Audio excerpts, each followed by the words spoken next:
866. Angels on internet 852. 7:07 p.m. Toronto Blue Jays take on the New York Yankees. Blue Jays on Sirius 138, XM 180 and internet 868. Yankees on internet 858. 7:10 p.m. New York Mets take on the Pittsburgh Pirates.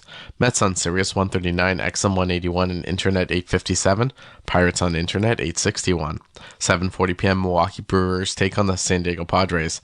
Brewers on Sirius 161, XM 183 and internet 855. Padres on internet 862. 7:40 p.m. Chicago White Sox take on the Kansas City Royals. White Sox on Sirius 160, XM 182 and internet 845.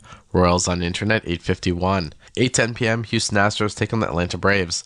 Astros on Sirius and XM channels 89, internet 850. Braves on internet 841. 9:40 p.m. Oakland A's take on the St. Louis Cardinals. A's on Sirius 85, XM 186 and internet 859. Cardinals on internet 865. 9:40 p.m. Arizona Diamondbacks take on the Chicago Cubs.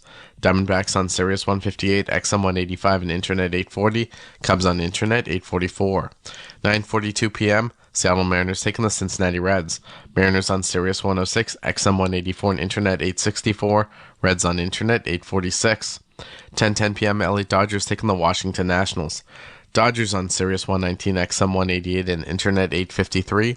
Nationals on internet 869. Spanish feed on Sirius 162, XM 187 and internet 871.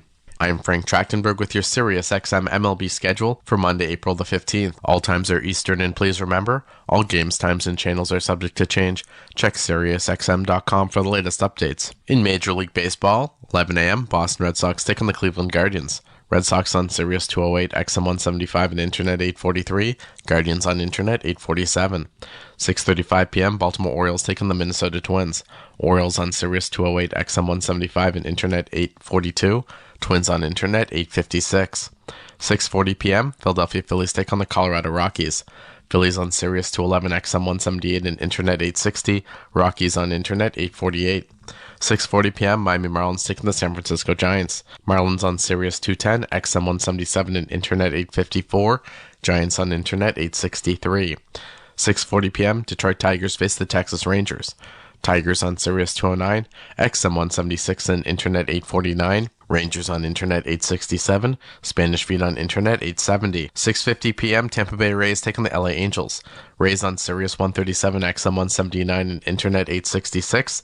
Angels on internet 852. 7:07 p.m. Toronto Blue Jays take on the New York Yankees. Blue Jays on Sirius 138, XM 180 and internet 868. Yankees on internet 858. SiriusXM Fantasy Sports Radio is the place for expert advice, strategy, and information from the best fantasy sports analysis to win your league. Plus, hear pick-by-pick coverage of live drafts and interviews with top players, coaches, and team executives on SiriusXM 87. Major League Baseball celebrates one of the greatest that ever played the game with Jackie Robinson Day. Every player in the league wears the number 42 to commemorate the day and honor the legendary player. And President and CEO of the Jackie Robinson Foundation, Della Britton, stopped by SiriusXM MLB Network Radio on Channel 89 to talk about how she hopes it impacts future generations. It also excited me that we would be able to teach the next generation about Jackie's legacy, about how much he did, that he used his athletic ability and success to do so much more, to serve the community, to be the ultimate humanitarian. One of my favorite quotes of his is, the ballot in the buck is what is needed to advance, communities that have been disenfranchised. And I like that because it really does signify the notion of being civically engaged, and that, we still have a ways to go to true equality in this country. But as far as I'm concerned, as a black woman, I very much carry that mantra of his very, very, sort of in forefront of my mind anyway. Get the latest news, opinion, and analysis from MMA to boxing and the professional wrestling world 24/7. SiriusXM Fight Nation, SiriusXM 156, and the SXM app. I'm Frank Trachtenberg with your SiriusXM MLB schedule for Monday, April the 15th. All times are Eastern, and please remember, all games, times, and channels are subject to change. Check SiriusXM.com for the latest updates. In Major League Baseball, 11 a.m., Boston Red Sox take on the Cleveland Guardians. Red Sox on Sirius 208, XM 175, and Internet 843. Guardians on Internet 847. 6:35 p.m. Baltimore Orioles take on the Minnesota Twins. Orioles on Sirius 208, XM 175, and Internet 842. Twins on Internet 856. 6:40 p.m. Philadelphia Phillies take on the Colorado Rockies. Phillies on Sirius 211, XM 178, and Internet 860. Rockies on Internet 848. 6:40 p.m. Miami Marlins taking the San Francisco Giants. Marlins on Sirius 210, XM 177, and Internet 854. Giants on Internet 863. 6:40 p.m. Detroit Tigers face the Texas Rangers. Tigers on Sirius 209, XM 176, and Internet 849. Rangers on Internet 867. Spanish Feed on Internet 870. 6:50 p.m. Tampa Bay Rays taking the LA Angels. Major League Baseball play-by-play is now on SiriusXM and the SiriusXM app. Why do I love calling this game? Calling this game. Why do I love calling this game? It's because I get a chance to bring some joy into people's lives. Anything can happen on a baseball field. We've got a new game. It's perfectly unscripted theater. Everybody on their feet. Because you never know what you're going to see on a given day. It is bedlam at the bank as Bryce Harper has put the Phillies on top. There's just something about baseball on the radio. Something about the way wood hits leather. A swing and a drive to deep left center. The way leather hits dirt. And he made the play. Oh, my. The way a deep fly ball sounds like it's about to change history. High fly ball to center field. It's hit pretty well toward the wall. Until the cleats hit the grass, hit the crushed brick, and then nothing but sky and a silent crowd. That goes high. Until leather hits leather and 40,000 fans lose their collective minds. In a perfect symphony of chaos. He jumped up on top of the wall, balanced himself, and caught it. The way nothing triumphs a perfectly honest call. I don't believe what I just saw. And the way the right voice can make a moment live forever. Touch 'em all, Joe. You'll never hit a bigger home run in your life. Outsiders may think this is just two teams. The ball, a bat, and a microphone. But no. For over 100 years, this has been the soundtrack of the American pastime. He struck it out looking. It's over. It's over. The Rangers have won the World Series. The soundtrack of summer. This is Major League Baseball on the radio. Right now on SiriusXM. All rise. Coming in 5. Get ready to play. 4. Get up. Get up. 3. Can you believe it? Put your seatbelt on. Wow. My goodness. Major League Baseball play-by-play is now on SiriusXM and the SiriusXM app. The South Carolina Gamecocks are on top of the women's college basketball world yet again. Perfection for South Carolina. 38 games, 38 wins. We're reacting to the perfect season and talking to the biggest names right here on Channel 374. Congratulations, Coach Saley. What does this particular title mean to you? This title is pretty special because it was unexpected. Keep it locked into SiriusXM SEC Radio as we continue to break it all down and celebrate the Gamecocks' 3rd national title. There is no competition in soccer quite like the UEFA Champions League.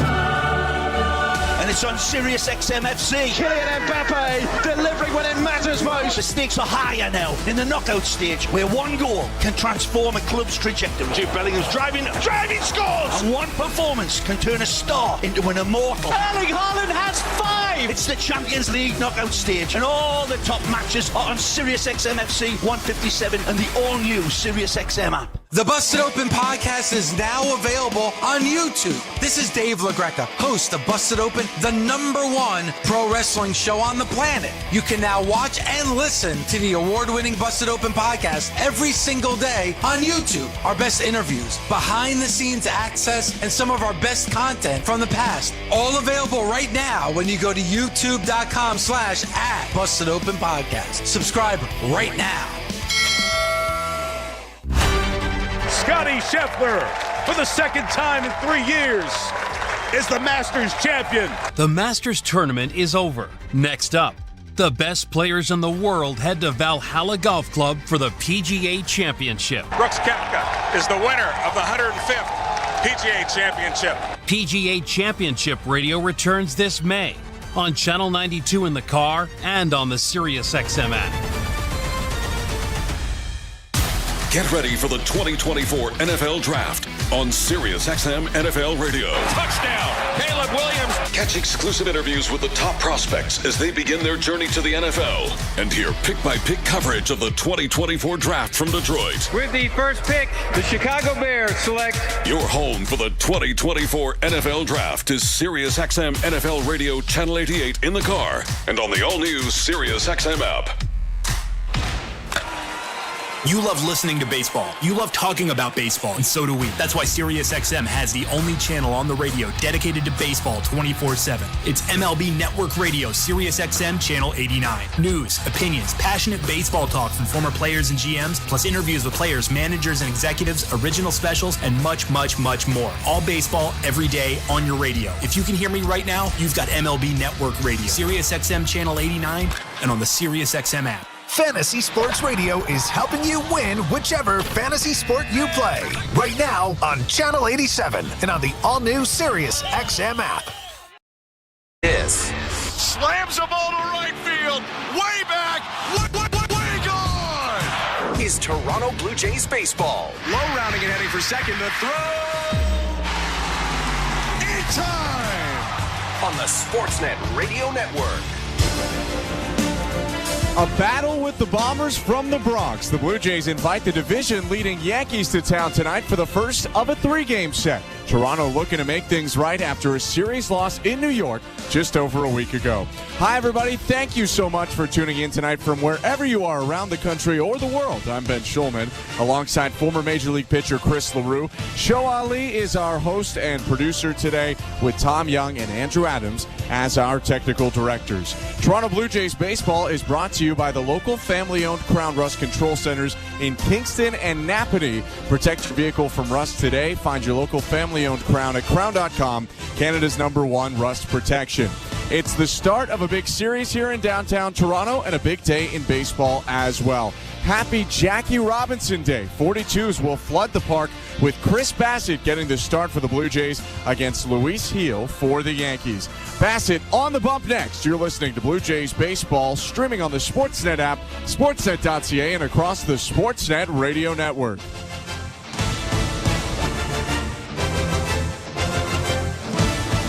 Timber Mart is Canada's building center, a solid neighbor to call upon when you've got a job to do. Your dependable home improvement store that offers the added value of Air Miles reward miles with every purchase of $15 or more. Visit timbermart.ca. Bring excitement to your landscape with Proven Winners Color Choice shrubs. These flowering shrubs and evergreens have been trialed and tested by experts to make sure they look better and bloom better. So they're just as easy to care for as what's in your landscape now, but a whole lot more colorful and interesting.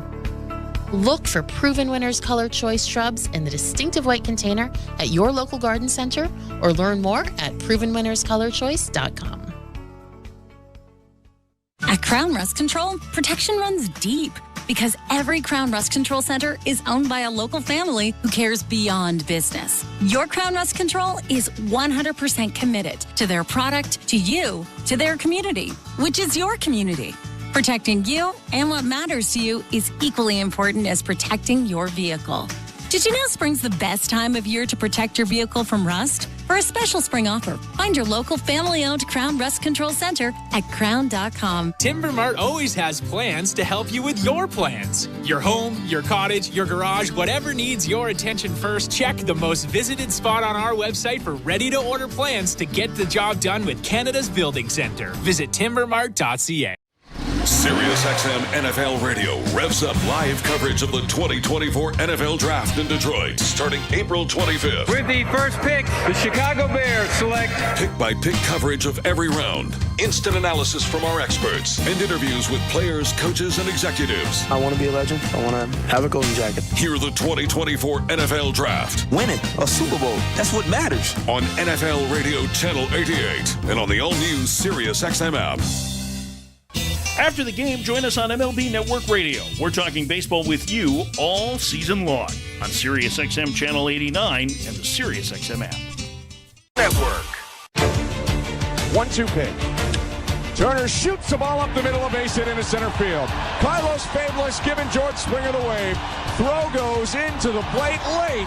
3 hits, 3 RBIs today for Justin Turner. Yeah, we're getting going, and I still don't think we're even close to, scratching the surface of the potential of the offense. So this game isn't easy. You can't just show up and have it happen. We got a lot of guys working every day and grinding, and when that pendulum starts to kind of swing the other way, it's going to be a fun offense. The Blue Jays have scored 5 runs 4 times in 6 games on this homestand. They've won all 4 of those games. They're looking to win a 3rd straight series in a row, and that starts with a good series opener. The Blue Jays and Yankees tonight from Rogers Center. I'm Ben Schulman alongside Chris LaRue. And Chris, we've seen a lot of Chris Bassitt already this season. This will be his 4th start. The last one clearly different from the first 2. He was really effective in 6 2/3 against the Mariners. Well, he threw 101 pitches through 6 innings. And we didn't think he was going to come out for that 7th inning, but sure enough, he comes out and he gives up that solo home run. But before that homer, he was in control. His sinker was moving all over the place. He throws that sinker 45% of the time. So if it's not right, everything else is kind of going to be a little wonky. So when Chris Bassitt is going really well, he can locate that sinker all over the place. And specifically inside. He can throw that thing front hip to a lefty. It's really effective. Chris Bassitt about to get out on the field. Before he does, let's take a look at the Bet365 standings update.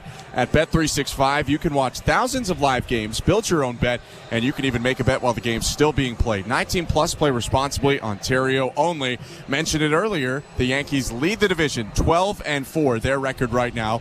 Baltimore follows close behind at 9-6. Tampa Bay Rays are 9-7, and Boston played at 11 in the morning Eastern today because it's Patriots Day. They lost, so they go to 9-8. The Blue Jays 8-8 can catch the Red Sox with a win today. Luis Gil will start opposite of Chris Bassitt. Let's get to the starting lineups. Chris, first for the visiting Yankees, who does Aaron Boone's team throw out today? Well, here's the starting lineup for the New York Yankees. Leading off and playing shortstop is Anthony Volpe. In right field, batting second is Juan Soto. Aaron Judge will DH and bat third. At first base, cleaning up is Anthony Rizzo. Gleyber Torres will play second base and bat fifth. In left field is Alex Verdugo. He'll bat sixth. Batting seventh and playing third base is Oswaldo Cabrera. Behind the plate and batting eighth is Austin Wells. And in center field, batting ninth is Trent Grisham. On the mound is Luis Gil. And for the Jays, leading off and playing right field is George Springer. At first base, batting second is Vladimir Guerrero Jr. Batting third and playing shortstop is Bo Bichette. Justin Turner will DH and clean up. At second base is Kevin Biggio. He'll bat fifth. Behind the plate is Alejandro Kirk. He'll bat sixth. Dalton Varsho will hit seventh and play left field. At third base, batting eighth is Isaiah Kiner-Falefa. And in center field, batting ninth is Kevin Kiermaier. On the mound is Chris Bassitt. The 6'5" right-hander, all-star in 2021, about to make his fourth start. 1-2 this season with an ERA of .506 in 16 innings pitched. This first inning is brought to you by Armstrong Bird Food. Bring nature to your backyard with Armstrong. Feeding Blue Jays since 1986. Visit ArmstrongBirdFood.com. Blue Jays in their home whites, the Yankees in the road grays, but the big difference, of course, on this April 15th, 42 on the back of everyone's jersey, honoring Jackie Robinson, who broke the color barrier in Major League Baseball so many decades ago now. It's Anthony Volpe leading off, Juan Soto second, Aaron Judge third, as Chris mentioned. And Chris, this is not a fun lineup to pitch against, especially when you look at kind of 2 through 4 today. No Giancarlo Stanton in today, but having to go up against Juan Soto, Aaron Judge, and Anthony Rizzo 3 in a row is quite the test here for Chris Bassitt. Well, you look at Aaron Judge, he's only hitting .207, but he still has 16 walks. He has a .373 on-base percentage, so he's still getting on base, and obviously he still has that 500-foot power.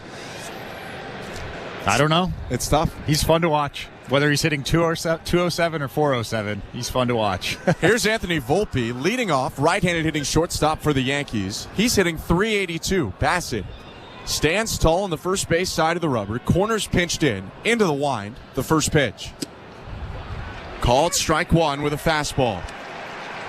Time of the first pitch today, 7:08 Eastern, indoor at Rogers Center.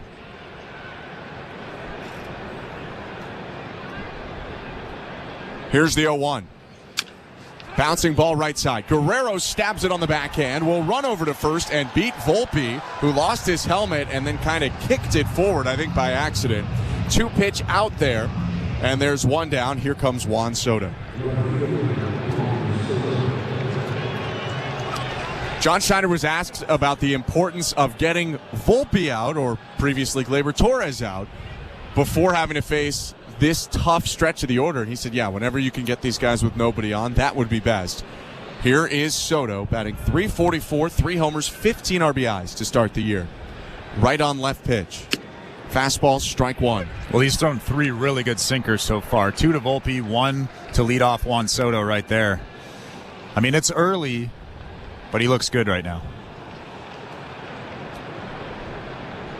Bassett nods his head, gets into the wind. The 0-1. Called strike 2. Flip the changeup in there. A pitch that he doesn't use a ton, but again, he's got everything in the book. Soto's going to ask for time and contemplate here. He's got 7, 8 possibilities he's got to think about coming from Bassett. I like the idea of throwing an elevated fastball here. It's early. Juan Soto is probably going to be aggressive. Throw that thing up around the letters. 0-2 pitch. High pitch hit high and deep to right center. Kiermaier back. Stutter stepping on the track, makes the catch. And that was an elevated fastball. They were trying to go up there. You could see Alejandro Kirk with his target up high, but he threw it around belt high, and that's, as you could see, Juan Soto's happy place right there. If you throw him a belt high heater, it's probably going pretty far. Yeah, Blue Jays arguably got a little bit lucky there, but they'll take it. 2 down, bases empty, no score, top of the first. Here's Big Aaron Judge. The pitch. Breaking ball in there for strike 1. I mean, whether you look at a monitor or if you were to be watching at home and listening to us at the same time, the strike box just elongates when Judge gets up there on a TV screen. All 6'7" of them awaits the 0-1. Another slow breaking ball, this time outside. First ball thrown today by Bassett. And that was a good ball, too. It was only about a half ball off the plate, down and away. Good pitch for Aaron Judge. Infield shifts him to the pull. Biggio, the second baseman, up the middle. The 1-1. Outside, ball 2. Charlie Ramos calls balls and strikes tonight on this umpiring crew. Crew chief Chad Fairchild's at first. Ryan Wills umpires second. Carlos Torres is at third. 2 outs, nobody on, no score. Top of the first inning. Bassett with a big nod into the wind. The 2-1. Swing and a miss. Only soft stuff so far. That time it was the slider at 82 that got Judge to whiff. And again, I don't like throwing the same sequence 2 batters in a row, but I would throw a heater up right here. Judge is going to ask for time. Moves some dirt from the back of the box to the front of it, then takes the dirt from the front, smooths it off with his left foot, a practice swing. And the humongous DH today for the Yankees is back in. A tap at the near corner of the plate. Judge ready to go. Slight waggle of his bat. The 2-2. Fastball, called strike 3. Froze Judge with 95. It's a 1-2-3, top of the first for Chris Bassett. No scores. Springer to lead off next. You're listening to Blue Jays Baseball, brought to you by your local family-owned Crown Rust Control Center, streaming at sportsnet.ca and the Sportsnet Radio Network. We're 2 men and a truck. And we've got lots of men and lots of trucks. Whether you're planning a move to a new home or to a new office down the hall, big or small, we move them all. We even sell packing and moving supplies. But no matter what you need, we'll do it with a smile. With a 96% referral rating and the professionalism you can trust, the choice is simple. So when you're planning your next move, call 2 men and a truck. 2 men and a truck, the movers who care. At Crown Rust Control Center, protection runs deep because every Crown Rust Control Center is owned by a local family who cares beyond business. Your Crown Rust Control Center is 100% committed to their product, to you, to their community, which is your community. Protecting you and what matters to you is equally important as protecting your vehicle. Did you know spring's the best time of year to protect your vehicle from rust? For a special spring offer, find your local family-owned Crown Rust Control Center at crown.com. At Bet365, we don't do ordinary. That's why we introduced in-game betting, because when the game starts, the action doesn't stop. With in-game betting, you can wager on game props, player props, totals, and the money line. And remember, in-game, you can track your same-day parlay with the option to cash out. Check out in-game betting and find out why. It's never ordinary at Bet365. Must be 19 years or older. Ontario only. Please play responsibly. If you or someone you know has concerns about gambling, visit Connex Ontario. Welcome to the Timbermart broadcast booth. I'm Ben Schulman alongside Chris LaRue, Show Ali, our host and producer, Tom Young and Andrew Adams, our technical directors. No score, bottom of the first inning at Rogers Center. Game 1 between the Blue Jays and the Yankees. George Springer to lead off against Luis Gil. Gil steps onto the rubber. 25-year-old right-hander in his third major league season out of the Dominican Republic. First pitch. High, and I believe they assessed Gil. They did a pitch clock violation out of the inning. He wasn't ready to go. So Springer actually, after one pitch, has a 2-ball, no strike count, the 2-0. Inside ball 3, and for Gil, a guy who is effectively wild a lot of the time, starting a ball behind is not great for him. Yeah, we talked about this last time. He is usually all over the place, but effectively. So you have to be patient with a guy like this. 4 walks in 4 1/3 innings last time the Blue Jays faced him. And that's actually his last start. Hasn't started in a while. 3-0. High ball 4. Kind of a 4-pitch walk to George Springer, who earns the leadoff walk for the Blue Jays. Here comes Vladimir Guerrero Jr. And now Vlad can probably expect 3 dotted fastballs on the outside corner. That's kind of Luis Gil's thing. He'll be wild for 4 or 5 pitches, and then he'll find the zone for 4 or 5. Gil's got a high 90s fastball, averages around 97, a changeup, and a slider. First pitch to Vladdy. High ball 1. Hasn't thrown a strike yet today.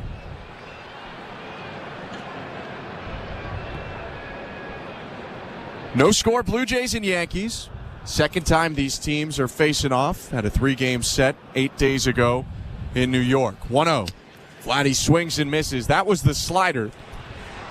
Or make that the changeup. The first strike thrown today by Gil. And that's been Vladdy's biggest problem this season. When he gets ahead, he gets in a fastball count, you have to zone in on your pitch, your location, and he's gotten really big. Takes the 1-1 high, a fastball above the letters 2-1. The heater really erratic early on for Gil. Yeah, even that slider that Gil threw wasn't a strike, but Vlad still swung at it. He has to be patient. Springer with a 3.5-step lead, leaning towards second. Nobody out, and a throw over to first. That'll get Springer's jersey dirty. He dives back in there, a tag from Rizzo. Man, really dirty right at the start of the game. He's got dirt going all the way down the right side of both his jersey and his pant leg that he's hiked up above the socks. The 2-1. Guerrero swings and misses behind a 96-mile-per-hour fastball.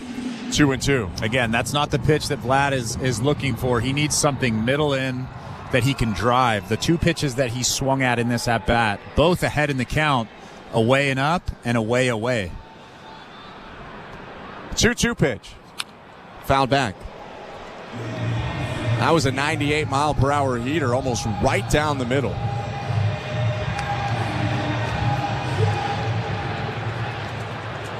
Gil this season, no record in 2 starts. A 3 ERA, has thrown 9 total innings. 2-2 again. Guerrero takes ball 3.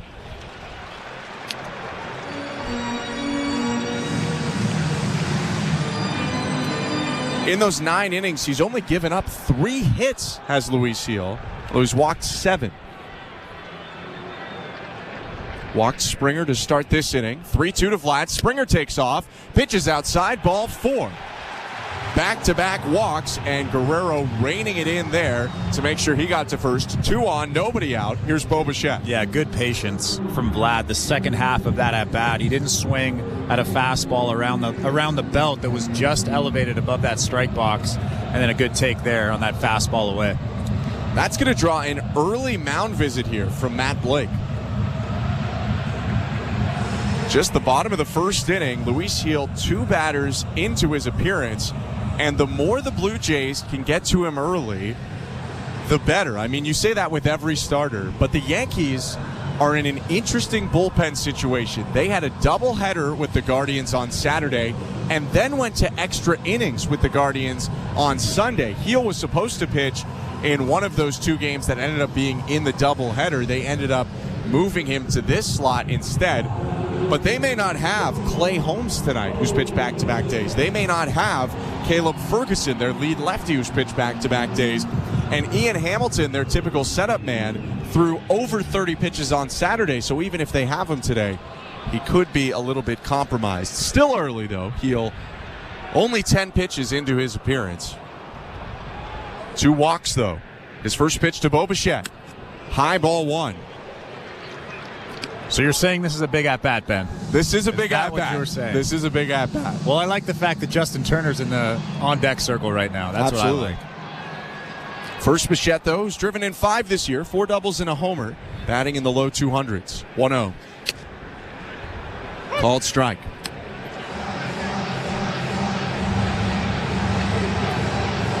Schneider said that last time the Blue Jays had opportunities against Gil, he was good but erratic, but they were missing the big hit. Scored 2 off him in 4 1/3. The 1-1. Down and away, ball 2. And he is nowhere near the zone. He's thrown a lot of fastballs that aren't even close. I don't know if you want to look for the big hit right now. I don't know if you want to swing all that much. 2-1. Called strike. 2-2. He's certainly looked better with the soft stuff than the fastball. But he's still cutting that changeup. He's not really getting through it and throwing good, true changeups. He's cutting it to almost the outside part of the plate. 2-2 pitch. Bichette swings and powers the ball foul down the right field line. 2 balls and 2 strikes.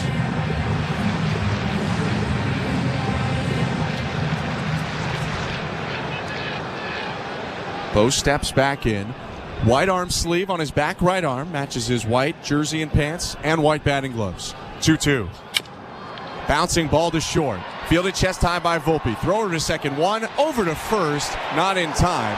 A fielder's choice. That ball was hit a little bit too into the ground. A high hopper to turn a double play. So it's runners on the corners, 1 out. Yeah, Gil is just a tough pitcher to face just because he is so effectively wild. Like I said, he'll throw 4 or 5 pitches nowhere near the zone, and then all of a sudden he'll dot up 2. And Bo Bichette is probably saying to himself, what is going on here? Because he should be on first. He shouldn't have grounded out so weakly. But pitchers like that throw so hard, he throws almost 100 miles an hour that are effectively wild. They're really hard to hit against. Bichette with the fielder's choice on first. Springer on third. 1 out, no score, bottom 1. Pitch to Justin Turner. Way high, ball 1. Wells had to stand up and reach above him to make the catch there. And Springer's got to be ready at third. There could be a pitch to the backstop at any moment here. He's talking with Carlos Fablis, the third base coach for the Blue Jays. Retreats to the edge of the coach's box. 1-0. Swing and a pop-up. Foul territory, first base side. Rizzo over near his own dugout, adjusts, and he can't make the play. It bounces off the railing of the first base dugout. Rizzo looked like he got cautious there, unsure of where the dugout was, and missed a ball that the 4-time Gold Glover typically catches. Yeah, that's a play that he almost always makes. It really wasn't that tough of a play. It was probably 2 or 3 inches inside that dugout there. He usually just reaches over the fence there and makes that play easily. I'm sure he wants that one back. Rizzo's had an interesting start to the year fielding-wise. More on that in a sec. The 1-1 to Turner. Foul tipped into the glove, 1-2. Rizzo's already made 4 errors this year. He made 4 errors all of last year in 92 games and 5 the year before that in 120.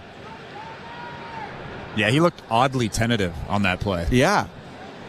One of the best fielding first basemen in the last decade, though. Turner swings and misses at the 1-2. He strikes out. That's a huge out for Gil. And now there are 2 down. The Blue Jays will need a base hit here to drive in a run. And there it is right there. He was wild all over the place. and then just threw 3 really good pitches to Justin Turner. Justin Turner walking back to the dugout, shaking his head. That was a tough AB for JT.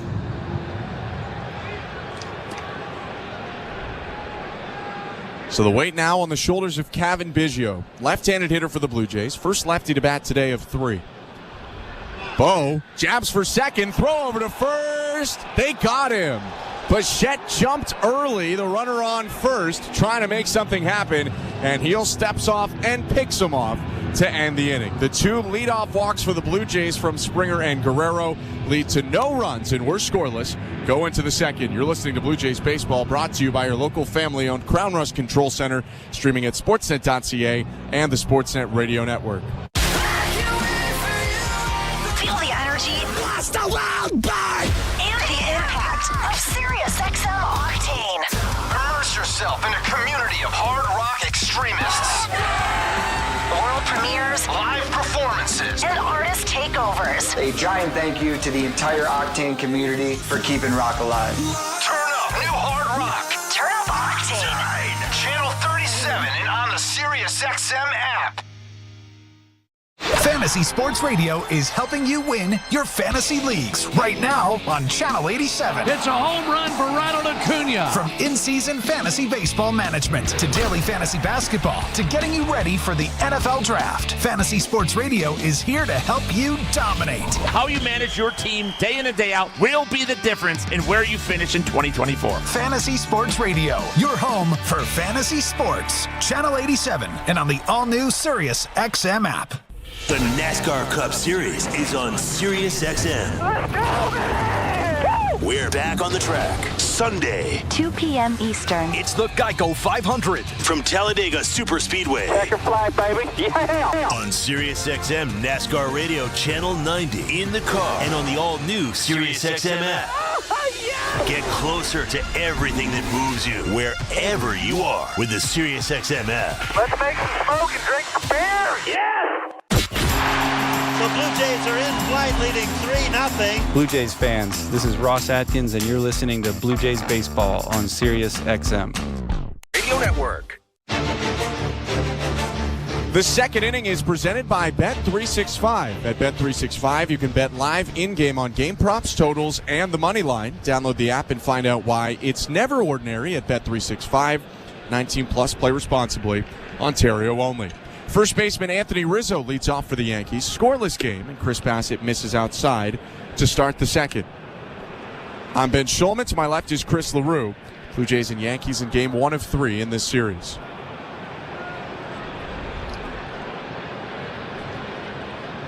The righty Bassett delivers and hits the zone against the left-handed hitter Rizzo. 1 ball, 1 strike.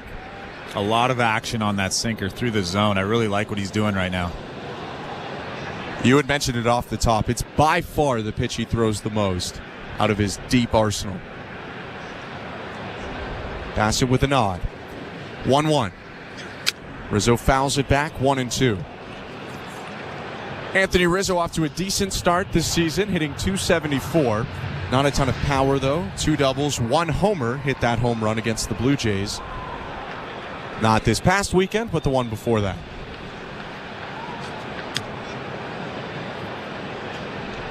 Bassett will get a new baseball. Alejandro Kirk flips it back out there to him.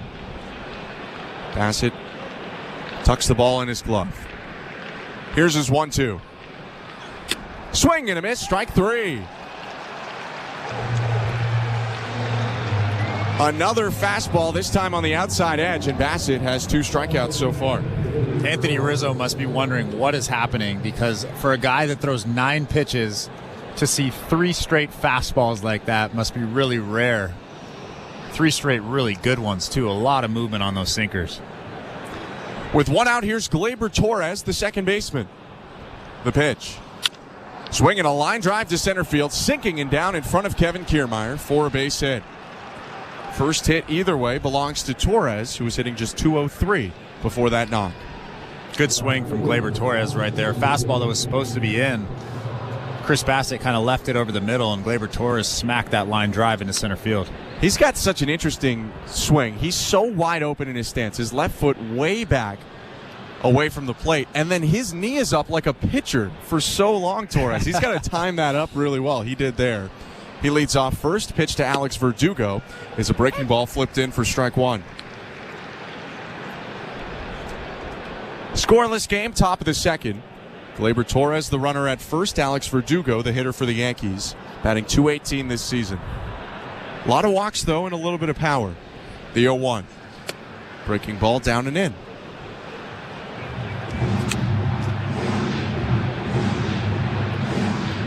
Verdugo sports an on-base plus slugging in the 700s because he's hit a couple of homers, has 3 doubles, and also has walked 10 times this year to just 6 strikeouts. From the stretch, the 1-1 from Bassett. In there, strike 2. And that's about as good as it gets with that sinker. Down and away, good sink. Even if Alex Verdugo swung the bat there, he really couldn't have done anything with that pitch. Verdugo, another left-handed hitter. This is the big thing for Bassett. Can he retire lefties? They have burned him this year. 1-2. Went down and in. Looked like the slider. No, it was the splitter there, which John Schneider specifically complimented from his last start before today's game. The splitter has just a little bit more action than that changeup. Sometimes I have trouble deciphering between the two, but you can tell the splitter just drops just a little bit more. All the mind games from Bassett. 2-2 pitch. High ball 3. Missed way upstairs with the fastball. It's a full count. Yeah, Bassett didn't like that one as he walks around the mound, shaking his head, playing with his arm. I've said this before, but after pitches he doesn't like, he always looks like he's hurt. Yeah, he bending is over. He's just a demonstrative guy in many ways on the mound. His 3-2 runner takes off, swinging a bouncer off the mound and up the middle into center field. Torres around second. He'll get to third without a throw. It's a single for Verdugo, and the Yankees threaten with runners on the corners and only 1 out. Yeah, good piece of hitting right there by Verdugo. Sinker, pretty much middle, and he just drills that thing back up the middle.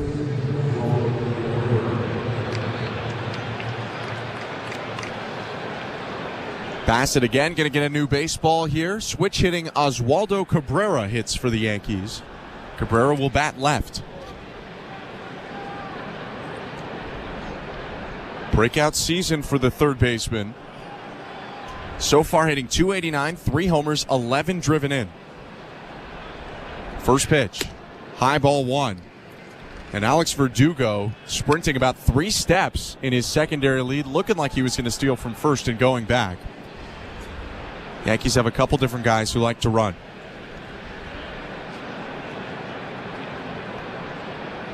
The 1-0. Off the handle, headed toward us, below our feet off to the left. It's 1-1. Alejandro Kirk behind the plate for the Blue Jays today. Vladimir Guerrero at first, Kevin Biggio at second. It's Bo Bichette at short with IKF playing third. Dalton Varsho in left, Kevin Kiermaier in center, George Springer in right. Third baseman IKF with his toes on the turf. Next pitch is called strike 2. That was another splitter against the switch hitter batting left in Cabrera. Yeah, he pulled that splitter just a little bit, but it had enough action on it to fool Cabrera. He didn't like that call, but that just clipped the inside of that plate. Cabrera batting over 300 from this side, swings and fouls off the pitch. Still 1-2. As that ball was grounded close to first, Guerrero, almost as if to prepare for the next one, ran over to the bag, faked like he got the ball, stepped on the bag for 1 out, and threw home. He's always having fun over there. Yeah. Cup in his ear right now, listening to the pitch comm as Bassett gets ready for the next one. The 1-2. Line drive left field, base hit. And that'll score a run. Torres jogs home. Verdugo up to second. Cabrera stops at first, clapping his hands. It's 1-0 Yankees. Yeah, that's not where Chris Bassett wanted that pitch. That was a sinker again that was middle, and Oswaldo Cabrera so good at going the other way, just hits it into left field. But that's back-to-back base hits on fastballs down the middle. Actually, that wasn't really down the middle. That was a good pitch. But Oswaldo's so good at going the other way. Blue Jays had first and second, nobody out in the bottom of the first, did not score. The Yankees make them pay here in the top of the second.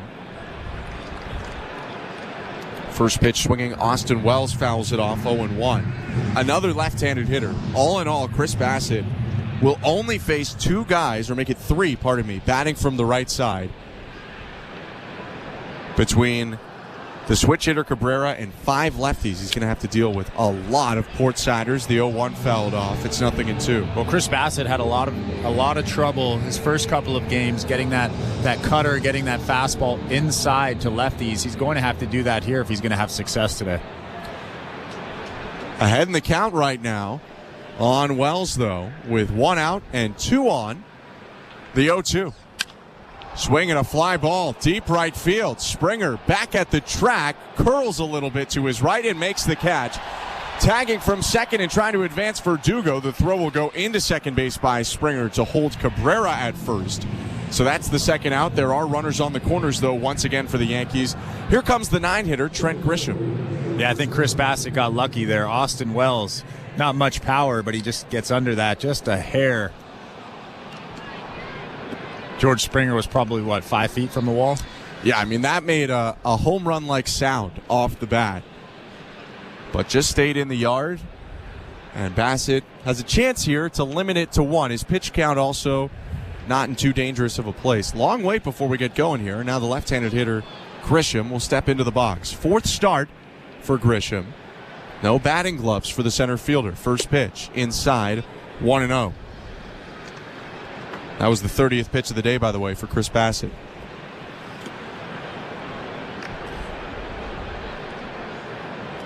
Grisham hitless to start the season. 0 for 8. 1 walk in his 10 plate appearances. The 1-0. Low ball 2. Oswaldo Cabrera actually took about 4 or 5 hard steps towards second base and then put the brakes on and scooted back to first. They're doing a lot on the bases right now, are the Yankees. They're ahead 1-0. The 2-0 pitch in there, strike 1. It's Verdugo on third, Cabrera on first, and 2 outs in the top of the second. Kirk out from behind the plate gives some signs to his infield in case Cabrera does indeed take off from first base. It would be Bo Bichette, the shortstop, covering the bag on a steal. Bichette plays up the middle. Biggio, the second baseman, deep in the hole against the left-handed hitter, Grisham. The 2-1. Breaking ball, poked off the end of the bat to right center. Lazy fly ball for Kiermaier, who jogs under it and makes the catch to end the inning. Yankees break the ice, though. 3 hits, including an RBI single from Oswaldo Cabrera, have made it 1-0 New York. Middle of the second. You're listening to Blue Jays Baseball, brought to you by your local family-owned Crown Rust Control Center, streaming at sportsnet.ca and the Sportsnet Radio Network. We're 2 men in a truck, the movers who care. You never know when cardiac arrest can happen. That's why each and every one of our trucks carries a life-saving Mikey defibrillator as part of our Mikey on Board program. Whether we're on the highway or in front of your house, we're prepared to help anyone whose heart may skip a beat. The Mikey Network has saved many lives, making Mikey's accessible to the public. And now they're on board our trucks. We're 2 men in a truck. 2 men and a truck, the movers who care.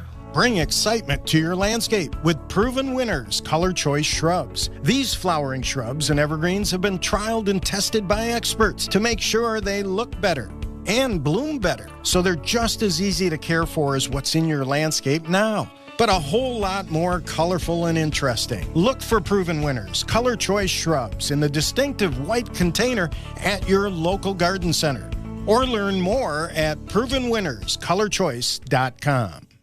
At Crown Rust Control, protection runs deep because every Crown Rust Control Center is owned by a local family who cares beyond business. Your Crown Rust Control is 100% committed to their product, to you, to their community, which is your community. Protecting you and what matters to you is equally important as protecting your vehicle. Did you know spring's the best time of year to protect your vehicle from rust? For a special spring offer, find your local family-owned Crown Rust Control Center at crown.com. Kevin Biggio leads off for the Blue Jays. 1-0 Yankees. Bottom of the second at Rogers Center. Luis Gil's first pitch is a fastball called for strike 1. Biggio makes the trip back to the plate after he was up with runners on first and third and 2 outs in the first. Bo Bichette was picked off. 0-1.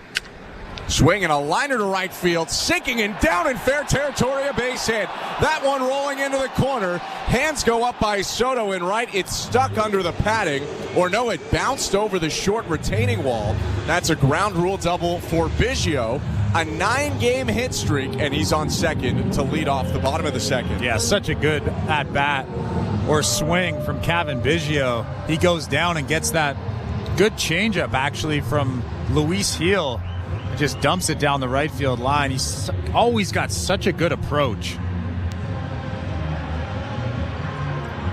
For Cavan, his third double of the season. Here's Alejandro Kirk. That's Chris LaRue, by the way. I'm Ben Schulman. 1-0 Yankees. Runner on second, no outs, bottom of the second inning. They play Kirk straight up in the infield, the opposite way, just slightly in the outfield. The pitch. Bounce to the plate, ball one. And that's something you don't see from Major League starters, just absolutely spiking a fastball like that in front of home plate. Luis Gil does that quite often. 11 balls and 12 strikes thrown by Gil, not counting the one pitch clock violation ball as well. The 1-0. Called strike. And then he dots a fastball.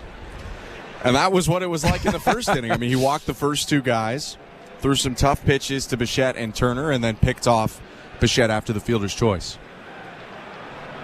Shortstop Volpe creeping behind the runner Biggio. 1-1. Yanked down and away. 2 balls, 1 strike.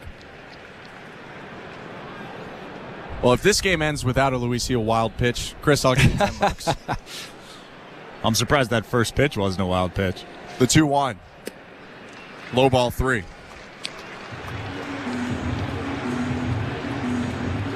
Seen a lot of the changeup, not very much of the slider from Gil.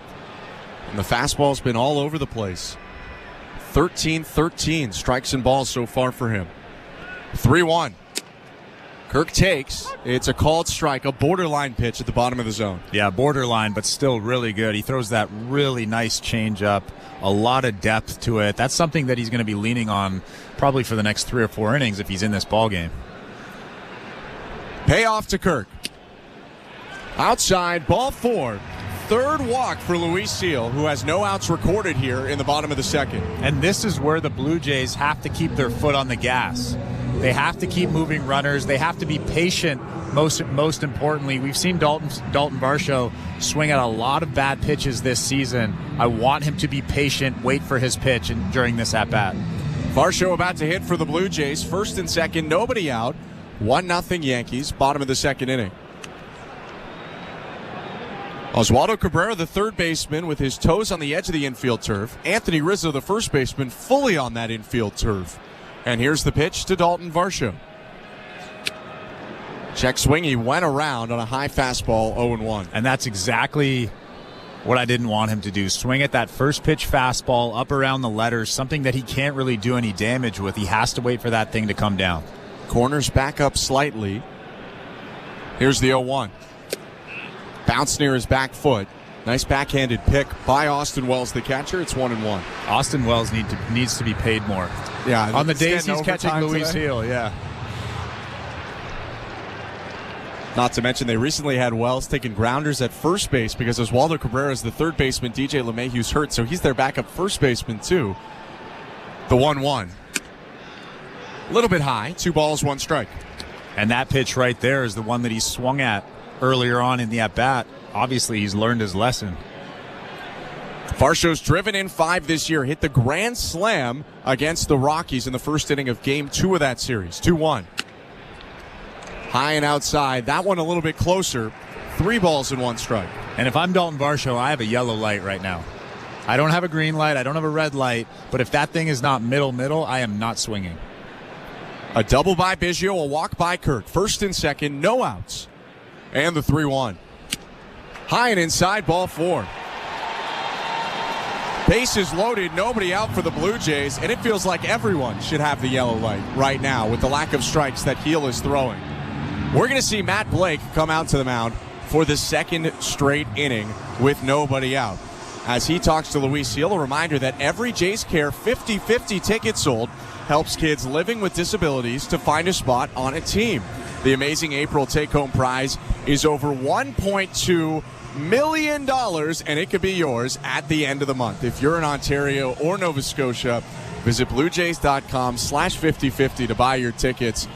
It's not enough, Chris, for us to buy that house we want downtown yet, but it's getting there. It's climbing. By the end of the month, that $3 million you need could be there. Well, I mean, I don't need a house downtown. Maybe, a nice little suburban townhouse would be nice for me right now. All right, so, you get in now, you win an early bird prize, and then it's up 2.5 by the end of the month. Bases loaded for the Blue Jays. They're looking to cash in here with Isaiah Kiner-Falefa coming up. The former Yankee spent 2 years with the Bronx Bombers, 4 years with Texas before that. And Kiner-Falefa off to a really good start this year, batting .295 in his first year as a Blue Jay. Infield at double play depth, corners in slightly. First pitch, outside, ball 1. And now you have the red light. You have to have the red light here. Even on a middle pitch? Let him walk you around the bases. A double and 2 walks for Heel. Bases loaded, no outs. 1-0 Yankees bottom 2. The pitch. Down and away, ball 2.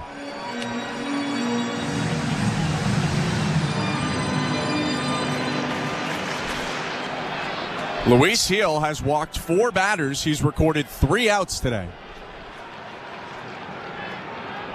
2-0. Swing and a miss. Strike 1. That pitch was over the heart of the plate. That was a good pitch to swing at, but you could see his front shoulder just leaking a little bit. Even if he made contact with that pitch, he probably wouldn't have driven it very far. Heel from the set, fires home. Called strike and a gift. That pitch well outside. Austin Wells yanked it back over the plate. And that'll make it 2-2 when it certainly should have been 3-1. And that is an almost game-changing strike call. That was about a ball and a half off the plate. 2-2. Check swing. Pitch was way outside. Appeal to first. No swing, says crew chief Chad Fairchild. Full count. Bases loaded. Heel has to give IKF something to hit, or he walks in a run. 25-year-old right-hander looks in toward Austin Wells. Tucks the ball in his glove, set just above the belt. 3-2 pitch. Swing and a foul off. Might have been ball 4, looked above the zone, but IKF fights it off to stay alive. Might have been ball 4, but those pitches just look so juicy. That fastball at the top of the strike zone, you can see it really well because it's elevated. Could have been a ball, but still super, super juicy. With the bases loaded and no outs. Full count pitch again. High ball 4. 1-1 game. IKF gets the RBI on the walk. And Kevin Biggio comes in to score. And you just don't see major league pitchers this wild anymore. I can't remember the last time I watched a baseball game where a Major League Baseball starter could not throw a strike with his fastball. If I'm Luis Heel, I'm just throwing changeups the rest of the way. Heel now has to face a left-handed hitter while trying to rein it in. Here's Kevin Kiermaier. Still bases loaded and nobody out. Kiermaier swings and misses at a high fastball. 0-1, and Chris LaRue falls back in his chair. I'm just taking until he throws a strike. That's what I'm doing if I'm hitting right now. The 0-1. High, 1-1. Because he is nowhere near the zone with his fastball. There's no movement in the Yankee bullpen, but you wonder if it comes soon. Heel has thrown 23 balls and 19 strikes, walked 5. No outs, bottom 2, 1-1. Swing and a miss. And these are the innings where you have to take advantage of what Luis Heel is giving you. You have to score 3 or 4 in this inning. You have to keep your foot on the gas pedal. A hit and 3 straight walks. Nobody out. 1-2 pitch to Kiermaier. High ball 2. And truthfully, none of the 4 pitches were in the zone. But 2 swings have made this a 2-2 count. Heel adjusting his cap. Looks down at the mound, takes a deep breath, and looks in toward the plate. A peek on the runner at third, Kirk. 2-2 to Kiermaier. Swing and a miss, strike 3. Chase the high fastball, 1 down. And like I said, those elevated fastballs about letter high, especially straight like Luis Heel's fastball, they look really, really good to the eye. And you end up just swinging right through them, and you could see the frustration on Kevin Kiermaier's face. Like, what am I doing? They just look so good. Kiermaier did rake against fastballs last year. Didn't get connection that time. First pitch to George Springer is hit off the end of the bat foul. 0-1. That was a changeup left high in the zone. One strike, though. Bases still loaded. 1-1 game. Bottom of the second. Kirk on third. Varsho on second. IKF on first. All three walked. The 0-1. Down and away, and it gets to the backstop. Kirk taking off for the plate. He'll score without a throw. Varsho up to third. IKF to second. 2-1 Blue Jays. There's your wild pitch, Ben. Don't owe you $10 anymore. You can cross that one off the list. Change up, down and away. That was the pitch that Heel actually had better command on so far in this game. And I will say, a bit of a leisurely jog from Austin Wells back there, too. For Alejandro Kirk, a guy with second percentile sprint speed, I think he ought to get back there a bit quicker. George Springer fouls off the 1-1. It's 1-2. I mean, maybe it's a moot point anyway. But Kirk scores on the wild pitch. Well, I think Austin Wells forgot who was on third base. You're right. He didn't look like he was sprinting very fast to home plate, but I think he would have been safe regardless. Second and third now for the Blue Jays with one out. A 1-2 count to George Springer. Heel's pitch. Swinging a broken bat bouncer, picked up at third by Cabrera, looks back the runner, throws to first, and retires Springer. Nice play by Oswaldo Cabrera.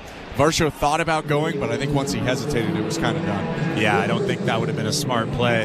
Oswaldo Cabrera was staring at him when Dalton Varsho decided to stop. He would have thrown directly to home plate, and that would have been an easy out at home. Good play by Dalton Varsho. You also stay a bit conservative because now Vladimir Guerrero Jr. comes to the plate. 2 outs, second and third. 2 runs this inning for the Blue Jays. They lead 2-1. The pitch. Inside, ball 1. Yesterday, Guerrero came up with Kevin Kiermaier in scoring position in the third and singled to left center field to drive in a run. He'd come around to score in his 1-for-4 day. 1-0.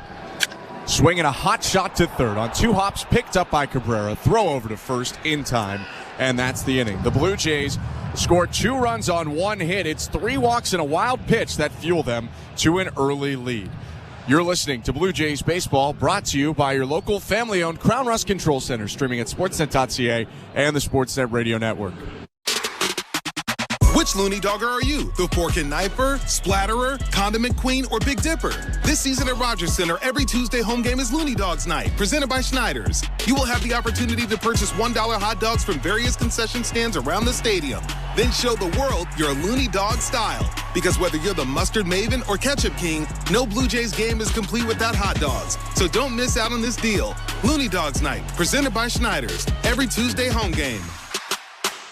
At Crown Rust Control Center, protection runs deep because every Crown Rust Control Center is owned by a local family who cares beyond business. Your Crown Rust Control Center is 100% committed to their product, to you, to their community, which is your community. Protecting you and what matters to you is equally important as protecting your vehicle. Did you know spring's the best time of year to protect your vehicle from rust? For a special spring offer, find your local family-owned Crown Rust Control Center at crown.com. At Bet365, we don't do ordinary. That's why we introduced in-game betting. Because when the game starts, the action doesn't stop.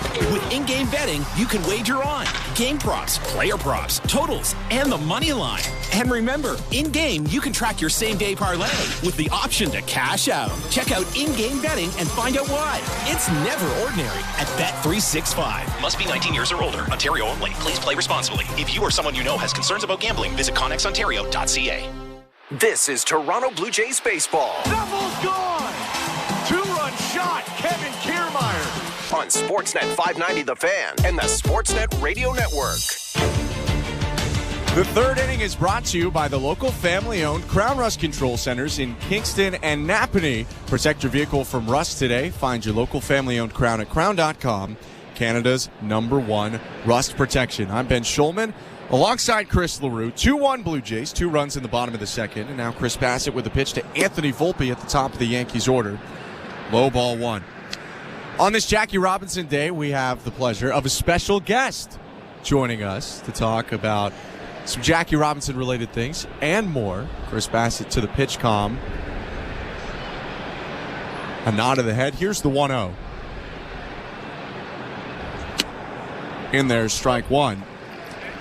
Scott Crawford, Director of Operations at the Canadian Baseball Hall of Fame, joins us. Scott, really appreciate you taking some time out and coming on with us today. Hey, well, I appreciate you having us on. Here's the 1-1 from Bassett. Breaking ball outside, 2-1. So, Jackie Robinson, a Canadian Baseball Hall of Famer, his time in Montreal predates his time in Brooklyn, and there's an exhibit here in Toronto today. 2-1 pitch. Hit foul sharply down the right field line, 2-2. Can you let the listeners know kind of what that exhibit is and what people can see at the ballpark and in Toronto? For sure. We brought some of our pretty unique and cool items, including Jackie Robinson's plaque right off the walls for the Hall of Fame, and some autographed baseballs and some replica bats and a few things from the, we had Jordan Romano's jersey he would have worn 2 years ago today that we have in the museum. So some pretty nice items. Bassett misses with the next pitch, 3-2. Volpe asks for time. And obviously you can't bring everything over. I mean, you can only fit so much in the truck. You can only set so much here. 3-2 pitch from Bassett to Volpe. Swing and a looper right side, past the reach of Biggio, down in right field. A base hit to lead off the top of the third. What kinds of stuff, Jackie Robinson related on this Jackie Robinson Day, can people see in St. Mary's if they head out there? Well, one of our prized possessions is we have a 1946 Montreal Royals team-signed baseball. Wow. And he only played in Montreal 1 year, obviously, and then went on to the big leagues. But that baseball is one of our treasures. And the other thing, we have the Jackie Robinson Day base from the last Montreal Expo game in 2004 when they celebrated in April of that year. So those are really two items that that stay in the museum and really highlight some of the stories. I could see why maybe he only stayed in Montreal for 1 year. He had decent numbers, I think, ended up going on to do some pretty big things. First pitch to Juan Soto, hammered up the middle into center field. Kiermaier makes the catch on the liner. Volpe way off the bag. Throwback to first, airmails first. Kirk backing it up wisely. Stops it from going out of play. Hot shot from Soto. Kiermaier with the catch. Volpe back at first, 1 out. Do you not bring that 1946 Montreal Royals team-signed baseball? Sorry, I'm salivating off the side of my mouth right now. Do you not bring it because it's so valuable? Yeah, I mean, it's so rare to have one. It's just one of those things where it's one of those things that don't leave the museum. I mean, we have the home plate from Joe Carter's World Series winning home run. That doesn't leave the museum either. Wow, that's very just cool. A few items that you just leave in the museum. Yeah. Here's Aaron Judge at the plate. 1 out, 2-1 Blue Jays, top of the third inning. Anthony Volpe leads off first. The pitch. Inside, ball 1. Here with Director of Operations at the Canadian Baseball Hall of Fame, Scott Crawford. Exciting induction weekend coming up. Exciting every summer, of course. What can people expect to see there? Yeah, well, we have a great class of 6 people this year. A couple diehard Blue Jays. You'll know Jimmy Key and Russell Martin. You get fans from different generations for those two. 1-0, runner takes off. Pitch is low. Throw down to second. Dropped by Biggio on the tag. He might have been safe anyway. 6th stolen base of the season for Volpe. And Judge now facing a 2-0 count. But we also have Ashley Stevenson's the first woman getting in our Hall of Fame that represented Canada for the national program. Rod Heisler was a pitcher in the 70s and 80s. He was actually started Game 1 of the 84 Olympics for Canada. And so he's well-deserving. And another owner, Paul Godfrey, the former president of the Blue Jays, and Howie Burney, who's a long-time 50, 60-year person in Toronto baseball. So we had a well-rounded class of different individuals with different expertise backgrounds. I know. I mean, you already mentioned, Montreal Royals, Montreal Expos. You have Montreal-born Chris LaRue right here. Then you mentioned Russ Martin as Judge fouls off the 2-0, 2-1. I mean, you're feeding right into his wheelhouse. Yeah. Well, I was going to say that my grandfather always talked about the Montreal Royals. My dad always talks about the Montreal Royals. We're just a Montreal family, so every time you mention Jackie Robinson or Montreal or him playing in Montreal, I'm just really proud. Yeah, although I grew up in Mississauga. He gives all the quotes. Like, he just loved Montreal, right? You see all the time, and the city really accepted him. And you're right, he hit over 300, and then they won the AAA championship that year. So they really appreciated and loved him in Montreal, and it really led to his great big league career. Aaron Judge sporting Jackie Robinson's 42. Just foul tipped the ball by accident on a check swing, but Chris Bassett benefits. It's a 2-2 count. Volpe on second, 1 out, top of the third, 2-1 Blue Jays. Kirk's going to ask for time and go out to the mound. Bassett and Kirk go back and forth with the pitch comm. They'll discuss something. So, induction weekend coming up. If people want to go to that, how would they end up going to see that? Yeah, it's June 15th. I mean, it's a 3-day festival. We're having sort of an opening pitch here at the Rogers Center on June 13th because it's an off day here. So we're having a little event here, and then we got a golf tournament on the 14th. And then the 15th is the induction ceremony. We really honor the people in St. Mary's, and we set up a big tent outside, and it's free to attend. You just come out and enjoy the ceremony, and Chris has been there before, so if Chris has been there, everyone else should get there too. 2-2 to Judge, hit foul again. Well, I don't know if you're selling that very well. Well, maybe we'll say Chris is going to be there this year. No, that's a good class, though. Yeah, I mean, Russell, as you know, you played with Russell, Chris, and your greatest, not only Canadian, but one of the greatest catchers this generation. I played with him in high school. He was third base, and I was a catcher on the national team. Actually, no, he was shortstop. You were catching ahead of Russell Martin. 2-2. Downstairs 3-2. It was what, like you and Joey Votto were the catchers and Russell Martin was the middle infielder? So Axford was a pitcher. I was a catcher. Russell Martin was short. I believe Adam Lowen was right field or first base or something like that. It was a pretty stacked team. 3-2 to Judge. Swing and a bouncer to third. IKF, his former teammate, picks it up, throws to first for one. Volpe taken off from second. He'll get to third with a slide. But Judge retired, and now 2 outs with Volpe 90 feet away from the plate. I hope that Vlad kept his foot on the bag there. He kind of took it off quickly because Volpe was going to third base. I don't think the Yankees are going to challenge this, but that looked close. Doesn't appear like the Yankees are interested in looking at it, so here comes Anthony Rizzo with 2 outs and a runner on third. Scott, just in general, outside of the big events, Jackie Robinson, induction weekend, what should people, here's the first pitch to Rizzo, hit foul, line to the right side, 0-1. What do you think people should know about the Hall of Fame, about the experience they could have going out there to St. Mary's? Yeah, well, we open for the season May 1st, so this is a couple weeks from now, and you can come check us out at the museum. We have a 32-acre site there with 4 baseball fields as well, so we have thousands of kids' games. We're hosting one of the Blue Jay Kids Clinics. 0-1 is lined to second, caught by Biggio. And that will do it. Well, Scott, really appreciate you coming on, talking to us about the Hall of Fame. And good luck with not only induction weekend, but opening up on May 1st as well. Perfect. It's going to be great. We can't wait for another great summer. That is Scott Crawford, Director of Operations at the Canadian Baseball Hall of Fame. Chris Bassett strands the leadoff hit, and it's 2-1 Blue Jays, middle of the third. You're listening to Blue Jays Baseball, brought to you by your local family-owned Crown Rust Control Center, streaming at sportsnet.ca and the Sportsnet Radio Network. Embrace the power and speed of the NTT IndyCar Series on SiriusXM. Joseph Newgarden wins the Indy 500. The season rolls on Sunday afternoon at 3 Eastern with the Acura Grand Prix of Long Beach. That was sweet. Nice job, guys. From the green to the checkers. Flies under the twin checkers. Hear every thrilling lap live on IndyCar Nation Channel 218, NBC Sports Audio Channel 85. Alex Malone. Thank you so much. And on the all-new SiriusXM app. Are you regretting eating that gas station hot dog?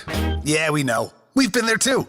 This is a message for baseball fans like you. Did you know that you get a channel that's talking baseball 24/7 as part of your SiriusXM subscription? What? Our lineup includes shows hosted by former big leaguers and executives. Plus, you'll hear from 17 managers each week. MLB Network Radio is on SiriusXM Channel 89, or just search MLB Network Radio on the SXM app. SiriusXM Sports. We're more than just a game.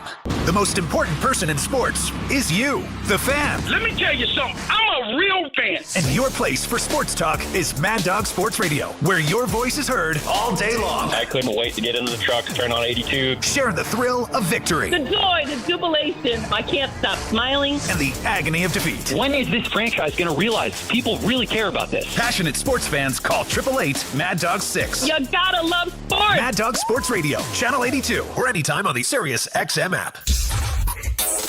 In season or out of season, the number one place for college sports is Sirius XM College Sports Radio, Channel 84. And the Sportsnet Radio Network. Bottom of the third inning at Rogers Center. 2-1 Blue Jays. Bo Bichette leads off against Luis Gil. Right-hander for the Yankees. Gets into the wind. His pitch. Breaking ball misses high. 1-0. That's the slider. We haven't seen a ton so far. Gil has really struggled with command in the first 2 innings. He's walked 5, given up just 1 hit. 1-0. Pitch is low. Another slider, 2 balls and no strikes. Well, now he's thrown 2 sliders, and both sliders haven't been anywhere near the zone. So I would stick with the changeup, maybe mix in a fastball. Got Bichette to ground into a fielder's choice last time. 2-0. Swing and a miss by Bo at a high fastball. Lost his bat behind him.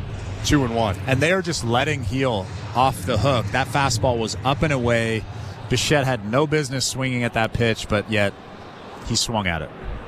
The 2-1. Way outside, 3 balls and 1 strike. Justin Turner and Kevin Biggio to follow. Luis Gil with an elevated pitch count, 55, without an out recorded in the bottom of the third. 2-1 Blue Jays, the 3-1 to Bichette. Swinging a foul off. That pitch right down the middle, 3-2.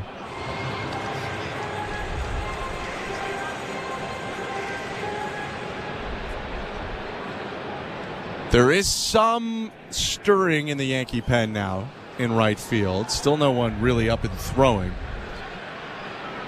The 3-2.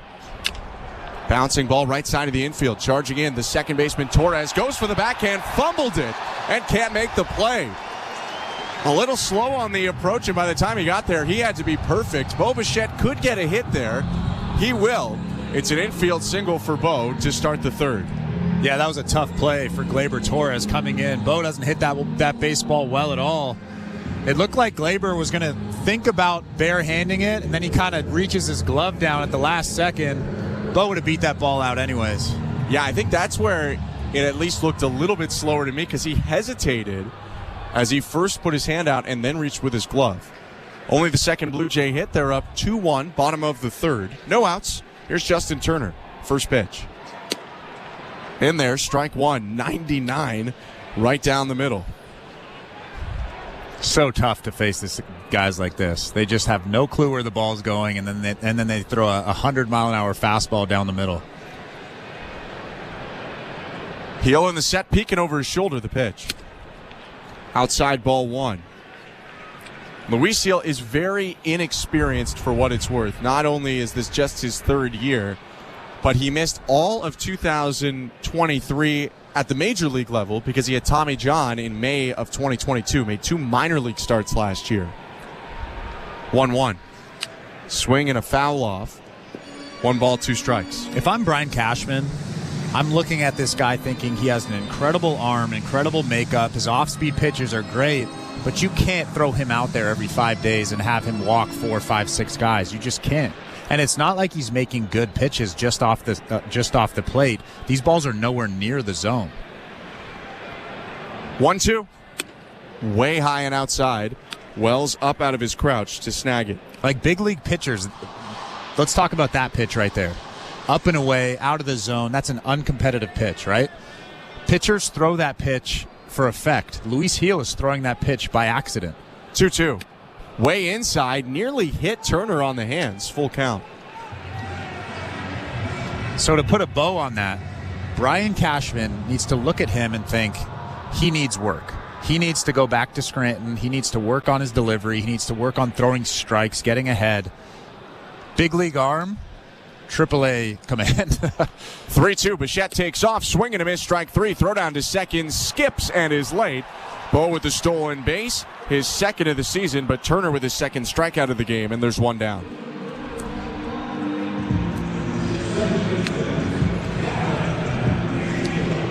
Heel did make this team after Garrett Cole was injured. Although who knows, maybe he would have been in the pen otherwise. Had a 2.87 ERA and 15 2/3 in the spring. ERA just below 4 right now. Kevin Biggio's up. 1 for 1 with a double. Bichette on second, 1 out, the pitch. Swing and a miss, strike 1. Welcome to the Timber Mart broadcast booth. Hit a home run on your next home improvement. For a great selection of renovation products and quality brands, Timber Mart has the bases loaded for a grand slam every project. Batter up. Timber Mart is Canada's building center. Biggio jumping out of the way. That pitch nearly hit him in the ankles. 1-1.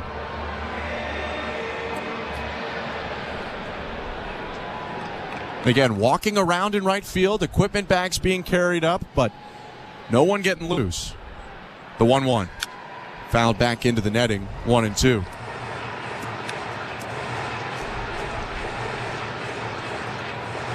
After the double in the second inning, Biggio hitting .326 to start the season. Very small sample size, but good returns so far for the Blue Jays second baseman. The 1-2.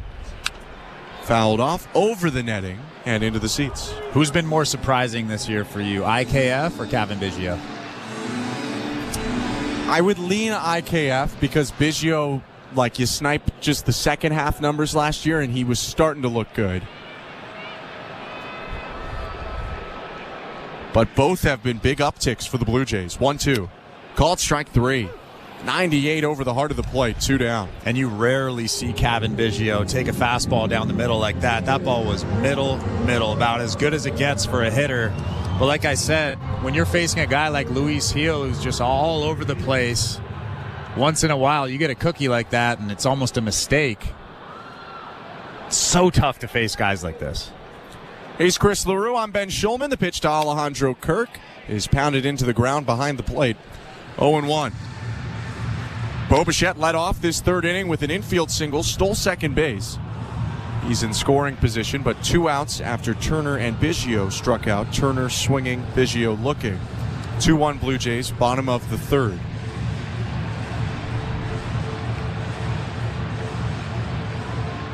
Luis Gil about to throw his 70th pitch of the day. Not through 3 innings yet. Here it comes.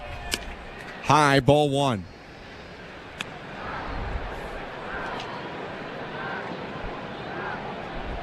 Things may be starting to turn for the Blue Jays hitter, Alejandro Kirk. He's been on base each of the last 5 times he's gone to the plate. A walk today, 2 walks and 2 hits yesterday. The 1-1. High, ball 2. Well, he's clearly seeing the ball better. He's making better choices with his swings. And he's really starting to go the other way, which is his sweet spot. Kirk soon to get a lot more rest. We'll talk about that when we get to the injury report, brought to you by Bergmanis Prira a little bit later. 2-1. Swing and a hard ground ball, fair ball, tight roping the third baseline into left field. Bichette around third, he'll score. Kirk into second. His first extra base hit of the season is an RBI double. 3-1 Blue Jays. And a much-needed run. They need to keep their foot on that gas pedal, and Alejandro Kirk takes that slider that was just spinning over the middle, and he drills it down that third base line. Good piece of hitting right there. Kirk really gave all he could into that. His front left ankle bending over, nearly rolling, as he put the force he could into that swing. Kirk with the RBI. He's now reached in 6 straight plate appearances. And it's 3-1 Toronto with 2 down. Here comes Dalton Varsho, left-handed hitter who walked and was stranded at third base in the second. The pitch from Gil. Swinging a foul back right into the screen, 0-1. Varsho just missed that 96-mile-per-hour fastball. Yeah, but that was another elevated fastball. One of those pitches that he was trying to lay off in spring training, but they just look so good at the top of the strike zone. Varsho can't necessarily get to it with his swing path. Kirk on second, the 0-1.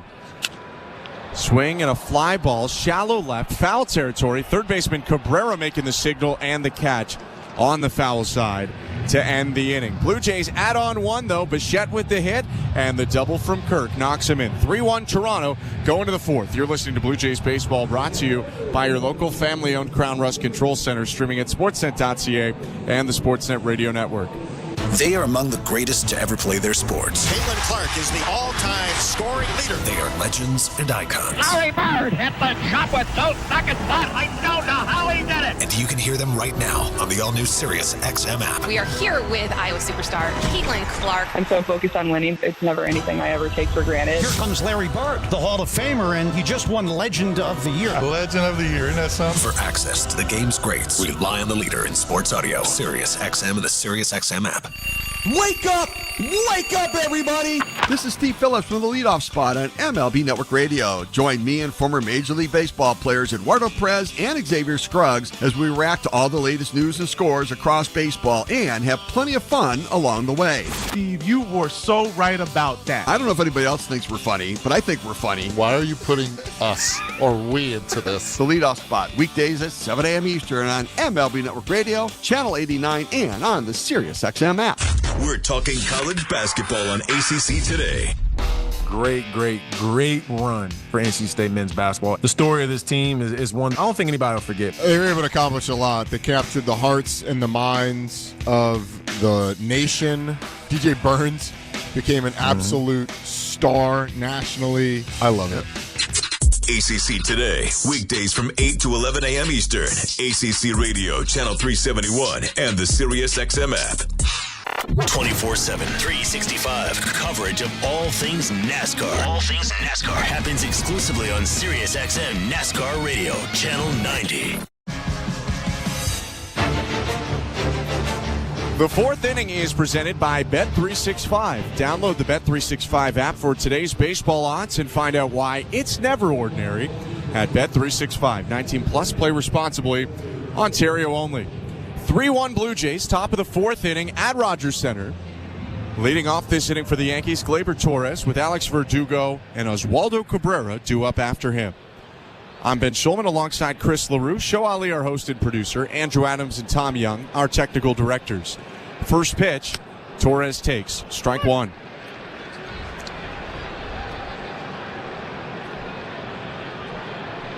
We'll check the out-of-town scores coming up after Torres' at-bat. Torres, an original signing by Chicago, the Cubs, the 0-1.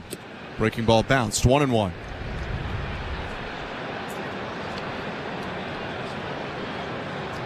Really a great maneuver by the Cubs when they got Torres. He signed as one of the top Venezuelan prospects, top one per MLB.com in 2013 with the Cubs. 1-1 pitch. Swing and a miss, strike two. And in 2016, the Chicago Cubs are trying to win over a century-long, or break over a century-long drought of winning a World Series. They need a guy. They trade for Aroldis Chapman. They sent Billy McKinney, Torres, and a couple others, 1-2 outside, 2-2, over to the Yankees. And then Chapman, after pitching to the World Series, and doing a great job. I don't think the Cubs by any means did a bad deal there. But Chapman signs back with the Yankees again. The 2-2. Torres reaches out and pokes a breaking ball to first. High in the air, Guerrero makes the catch. 1 out. Yeah, I think both sides were okay with what happened. Yeah. Win-win for sure. Verdugo about to come up. Let's look at the out-of-town scoreboard, brought to you by St. Louis Bar and Grill. Devilishly good since Toronto first raised the trophy in '92.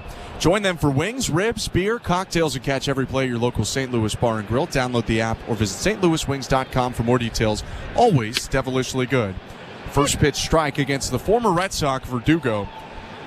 His old team got underway in the morning today, President's Day game at 11 a.m., and the Red Sox were blanked by the Cleveland Guardians. 6-0 was the score for Cleveland over Boston, a day after the Guardians outlasted the Yankees in extras. All 6 of Cleveland's runs came in the 7th inning or later, including a go-ahead pinch hit homer by Will Brennan. Canadian Josh Naylor had a hit and a run in that game as well. 0-1, high 1-1. Canadian Bo Naylor had a hit too. 6-0. The Guardians, who are off to an 11-5 start, defeat the Red Sox. I actually had a buddy text me this morning and say, there's no way that Josh and Bo are related, right? I was like, yeah, actually they are.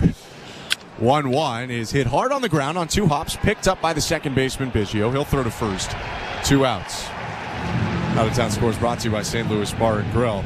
I will say, they don't look super similar for brothers. They do look similar, obviously. But, like, Josh's hair is a lot different than Bo's hair. I feel like they have slightly different body types. Well, yeah, Josh is a little bit bigger. He's more of a power hitter, so that's Bo's probably kind of why. really defined. First pitch to switch hitter Oswaldo Cabrera, outside ball 1. Cabrera bats left. He singled in the lone Yankees run today.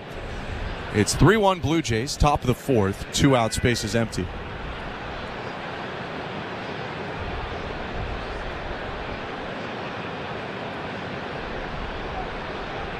IKF creeping in from third. Next pitch, called strike. Elsewhere on the St. Louis Bar and Grill out of town scoreboard, 2 hits for Adley Rutschman, 2 hits for Ryan O'Hearn, 2 hits for Ryan Mountcastle, and 3 for Jordan Westberg. It's 6-2 Baltimore right now over Minnesota, bottom of the 6th in Maryland. 1-1 pitch to Cabrera, bounced to the left side, picked up by IKF. Third baseman ranges to short, throws to first, and retires Cabrera. Nice play by IKF. Had to make a long run to get that ball, and he finishes off a 1-2-3 inning for Chris Bassett. 3-1 Blue Jays, middle of the 4th. You're listening to Blue Jays Baseball, brought to you by your local family-owned Crown Rust Control Center, streaming at sportsnet.ca and the Sportsnet Radio Network. Timber Mart is Canada's building center, a solid neighbor to call upon when you've got a job to do. Your dependable home improvement store that offers the added value of Air Miles reward miles with every purchase of $15 or more. Visit timbermart.ca.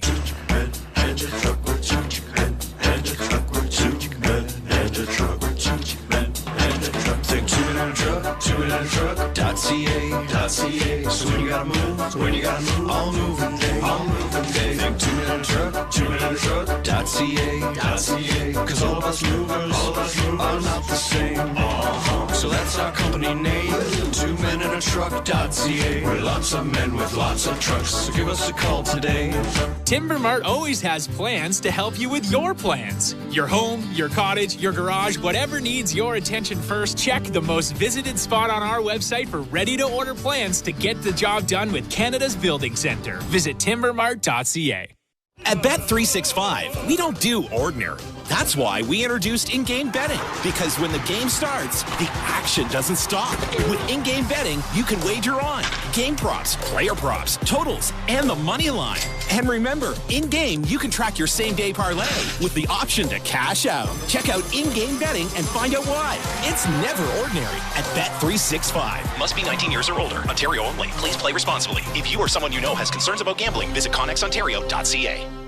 This is Toronto Blue Jays baseball. In time! What a play, Bo Bichette! On Sportsnet 590 The Fan and the Sportsnet Radio Network. Welcome to the Timber Mart broadcast booth. I'm Ben Schulman. To my left, Chris LaRue. 3-1 Blue Jays, bottom of the 4th inning. Luis Gil, the starter for the Yankees, still on the rubber. His 75th pitch of the day goes to IKF. It's high, ball 1. Isaiah Kiner-Falefa, a right-handed hitter for the Blue Jays, just made a nice play to end the top of the 4th. Playing at third, ran in front of Bichette at short and threw across his body. 1-0. High, ball 2. And IKF today, like many Blue Jays, walked back in the 2nd inning. Blue Jays have received 5 walks so far out of the right arm of Luis Gil. 2-0. Swinging a line drive to right, slicing into the seats. 2-1.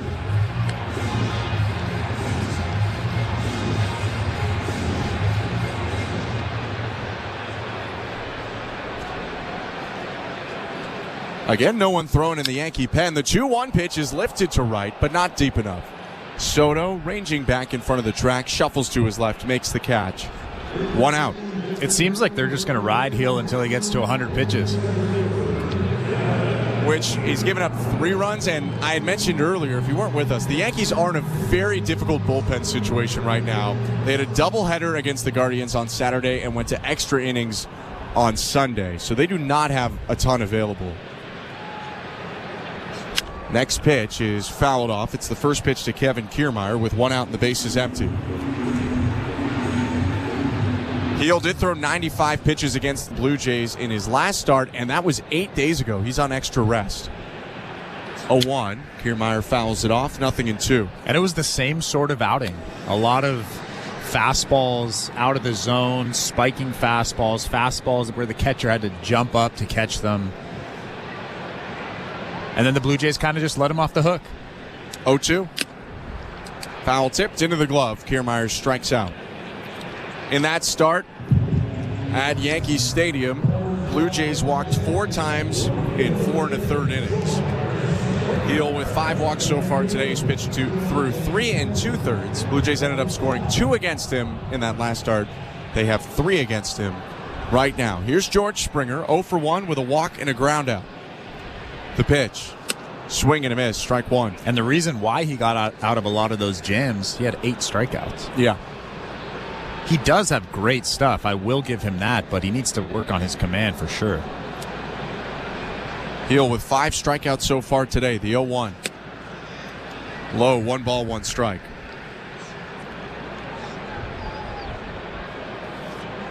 Look, what do I know? But he looks a lot more like a reliever, to be honest. The high velocity, 1-1. Swing and a miss. Strike 2. You still have to throw strikes as a reliever. For sure. Imagine him coming into a game, 7th or 8th inning, tying run on second base. Do you trust him? I don't have to make that call, so I'm not going to answer the question. Base is empty, 2 down, 1-2 to Springer. Swing and a miss, strike 3. Got him to chase out of the zone. Springer strikes out, and Heel has his first 1-2-3 inning of the day. 6 strikeouts for the right-hander. Blue Jays are on top 3-1 at the end of 4. You're listening to Blue Jays Baseball, brought to you by your local family-owned Crown Rust Control Center, streaming at sportsnet.ca and the Sportsnet Radio Network. Netflix is a Joke Radio brings you exclusive comedy specials and stand-up from Netflix's massive library from the world's biggest comedians. He's Mick Jagger. I pitched him a joke and he went, "Not funny!" We give you unparalleled access to Netflix's top premieres. And join Tom, Papa, and Fortune Feimster every day for interviews with the biggest names in comedy. Netflix is a Joke Radio, Channel 93. Search comedy on the all-new SiriusXM app.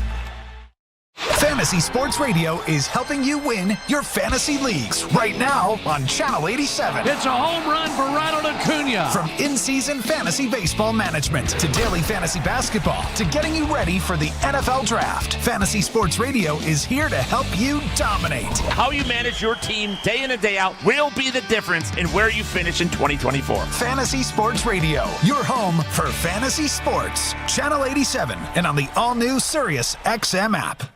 Blue Jays fans, your manager, John Schneider, joins MLB Network Radio's Power Alley every other Wednesday at 11 a.m. Eastern. I got all the confidence in the world in Joe Romano. I've known him for a long time. I know his demeanor. And I always say, when you're talking about a closer giving up a couple runs in the 9th inning, it's just so much more magnified than a starting pitcher giving up a 2-run homer.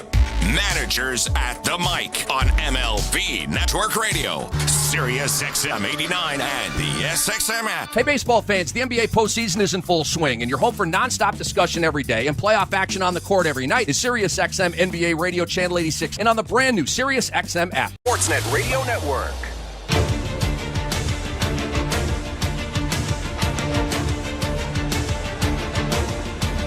Fifth inning at Rogers Center, 3-1 Blue Jays. Chris Bassett still on the mound. His first pitch to Austin Wells is low and in, ball 1. Thanks so much for joining us today on this Monday evening. I'm Ben Schulman alongside Chris LaRue. Jackie Robinson Day in Toronto. The 1-0. Downstairs, ball 2. Lots of fans sporting their 42 Blue Jays Jackie Robinson hats. Couple fans with some redhead wigs for Justin Turner. 2-0. Called strike 1. Just a lot going on headwear-wise here. I mean, we got headsets on, so we're in on the party, I guess. I have seen more and more long red beards here at the stadium. You used to see just big mustaches for Davis Schneider, but now Justin Turner's getting some love. The 2-1. Hit off the handle, foul over the netting and off to the left. 2-2.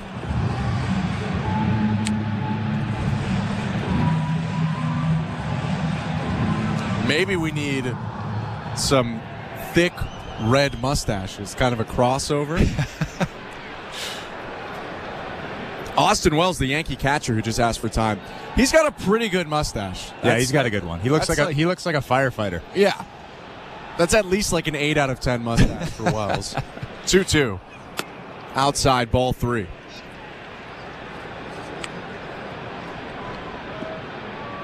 Tough start to the year for Wells. Came into today hitting 115. 0 for 1. A booming fly ball to right back in the second. Bassett's 3-2. Swing and it's fouled off. Got him to chase after a pitch inside. Wells looking up to the sky with a grimace. I don't know if it was the swing decision or the fact that he fouled that ball off his foot. But either way, he's a little bit frustrated. It's still 3-2. Maybe a little bit of both. Could be. Could be. Although Chris Bassett is actually looking at him right now, probably a bit frustrated that he's taking as much time as he is. Charlie Ramos, the home plate umpire, thwarted the pitch clock, stood in front of the plate, and allowed Wells to take that time. The ever-intense Bassett now ready to go. 3-2 pitch. Swing and a liner to left, hanging up. Dalton Varsho runs into it, makes the catch. 1 out. Bassett there dealing from the stretch with nobody on base. I don't mind that. I would go back and forth from wind-up to stretch. Sometimes you don't feel as comfortable in the windup. There's a lot going on. The stretch is just a little bit simpler. Always a lot going on the mound when Chris Bassett pitches. He's back in the windup now. He's back in the windup. Here's Trent Grisham. Bassett twists back and delivers. First pitch breaking ball for strike 1. I've never gone batter to batter, especially with nobody on base. You do like more that. like inning to inning? Game to game, probably. Yeah, fair. But Chris Bassett is 1 in a million, that's for sure. 0-1 to Grisham. Outside, ball 1. Grisham acquired by the Yankees in the Juan Soto trade. He was the other piece that came over from San Diego. Kind of the fourth outfielder. They have such a stacked outfield that it's really hard to find space for Grisham, with Judge usually in center, Soto in right, Verdugo in left. 1-1. Inside, 2-1. But with the Judge DH days, Aaron Boone saying that he didn't want Judge playing, in his words, 3 days in a row on the carpet. So he gets Judge DH day. Grisham gets into the lineup in center, plus he hits left. And Chris Bassett has struggled against lefties. With 1 out, the 2-1.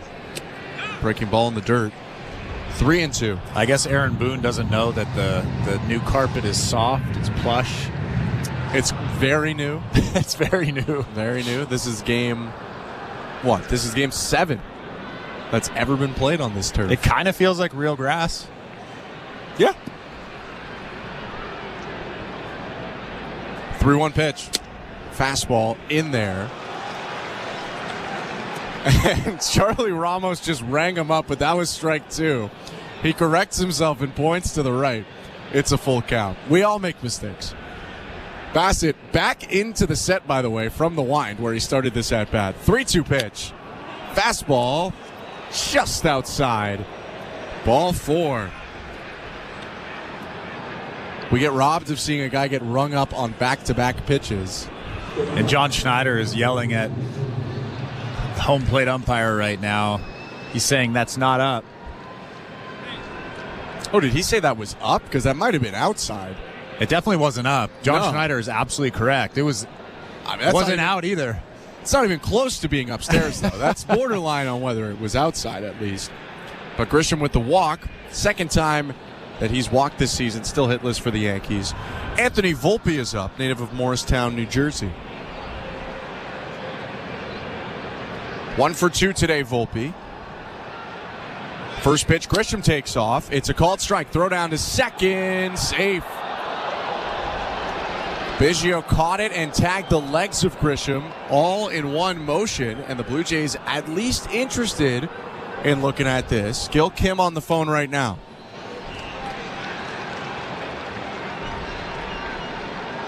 And Toronto is going to challenge, and we're looking at a replay. He got him easy. They need 100% evidence to turn this over. That's like 115. Tagged him right on the back of the thigh area, the buttocks.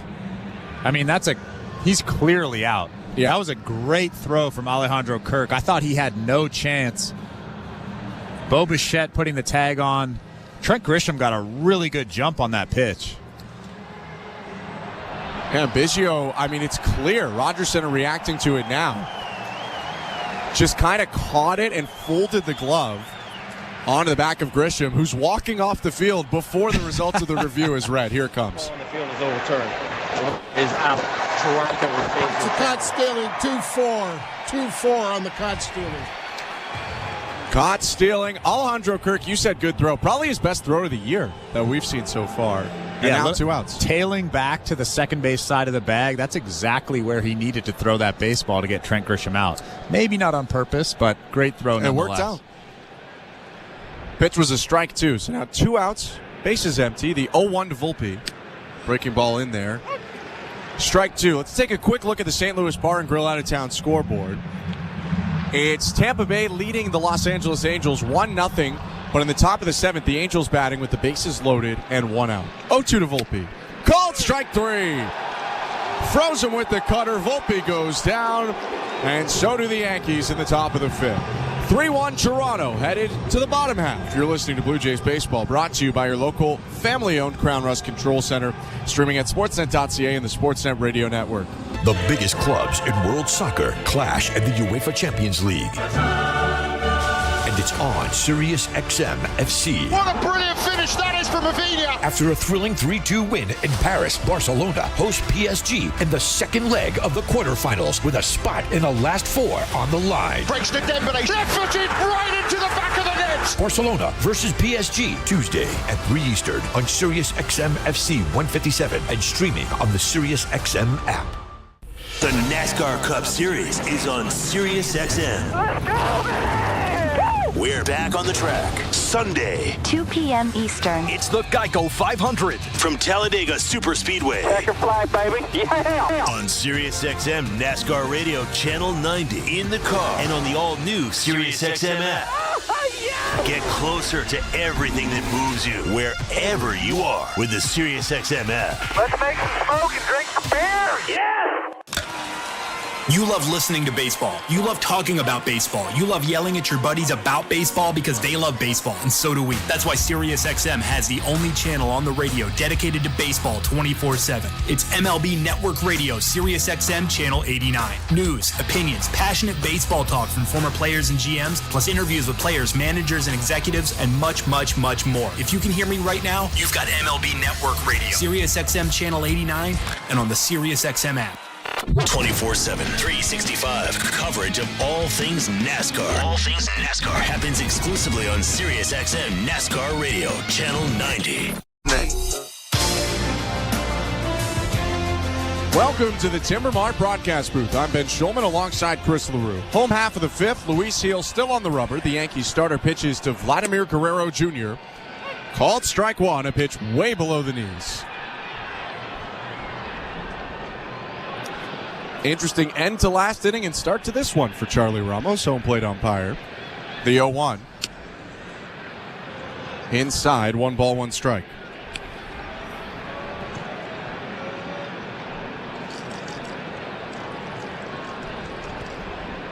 Guerrero 0 for 1 with a walk today, grounded out to third in his other plate appearance. 1-1. Outside, 2 balls, 1 strike. Yeah, Gil is clearly leaning on his slider now. I don't know why he's put that changeup in his back pocket. It was pretty good early on, throwing it for a lot more strikes than his fastball. Heels 2-1. Down and away with the slider, 3-1. And the Yankees still don't have someone up. I mean, even in a regular situation, your starter's at 90 pitches to start the inning.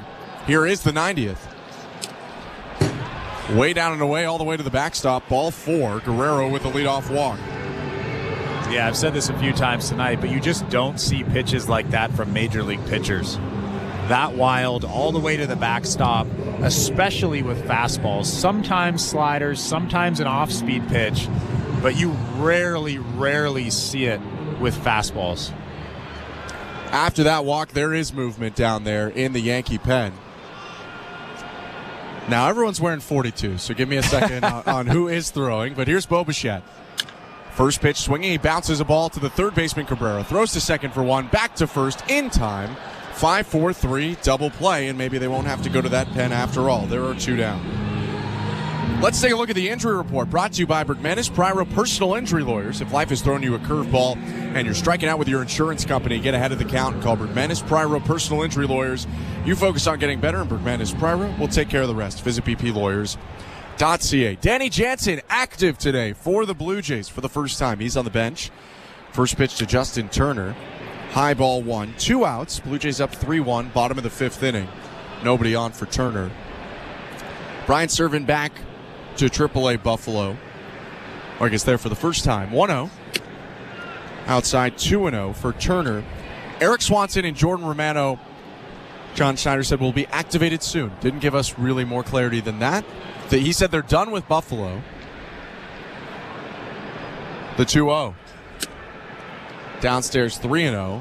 And this is not something he said, but maybe it's as simple as, hey, you use a reliever or 2 today instead of sending them down today. And then tomorrow, you bring Swanson and Romano up. 3-0. Turner takes high, ball 4. A 4-pitch walk here with 2 outs. Yeah, I would imagine it's tomorrow. I haven't heard for sure, but tomorrow sounds like the right day to bring them up. Give them a day off today. I can't wait to see Romano, though. I feel like we've been talking about him coming back for 2 years now. Yeah, I mean, both of those guys got put down kind of right at the end of spring. First pitch to Kevin Biggio, way high, ball 1. And for the Blue Jays, their bullpen has done more than managed, frankly. They've been really good. Jimmy Garcia's been great. Chad Green has been very steady for them. Nate Pearson, both lefties kind of getting it going in the last week. 1-0. Swinging a pop-up, kilometer high, behind the plate and into the seats. 1-1. Tim Meza is finally back on track. You saw Meza and Cabrera, I think, this week start to look a lot better than before. By the way, it's Ron Marinaccio warming up for the Yankees in right field, the right-hander. The starter heel on 98 pitches. Runner on first, 2 outs, 1-1. High ball 2. Only other injury update I have to provide. We were basically told no significant update on Joey Votto, still hitting, mostly doing defensive drills. Alek Manoah is going to throw a side bullpen session on Wednesday, pitch on Friday in Columbus for the Buffalo Bisons. That'll be his 3rd rehab start. The 2-1. Swing and a pop-up hit way high again. Wells, the catcher, loses his mask, goes to the Blue Jays on deck circle and makes the catch to end the inning. The Blue Jays with 2 walks, no runs. They leave 1 and lead 3-1 going to the 6th. You're listening to Blue Jays Baseball, brought to you by your local family-owned Crown Rust Control Center, streaming at sportsnet.ca and the Sportsnet Radio Network.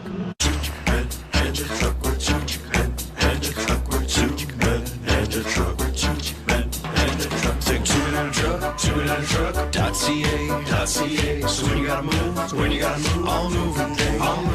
Think 2-minute truck.ca. Cause all of us movers are not the same.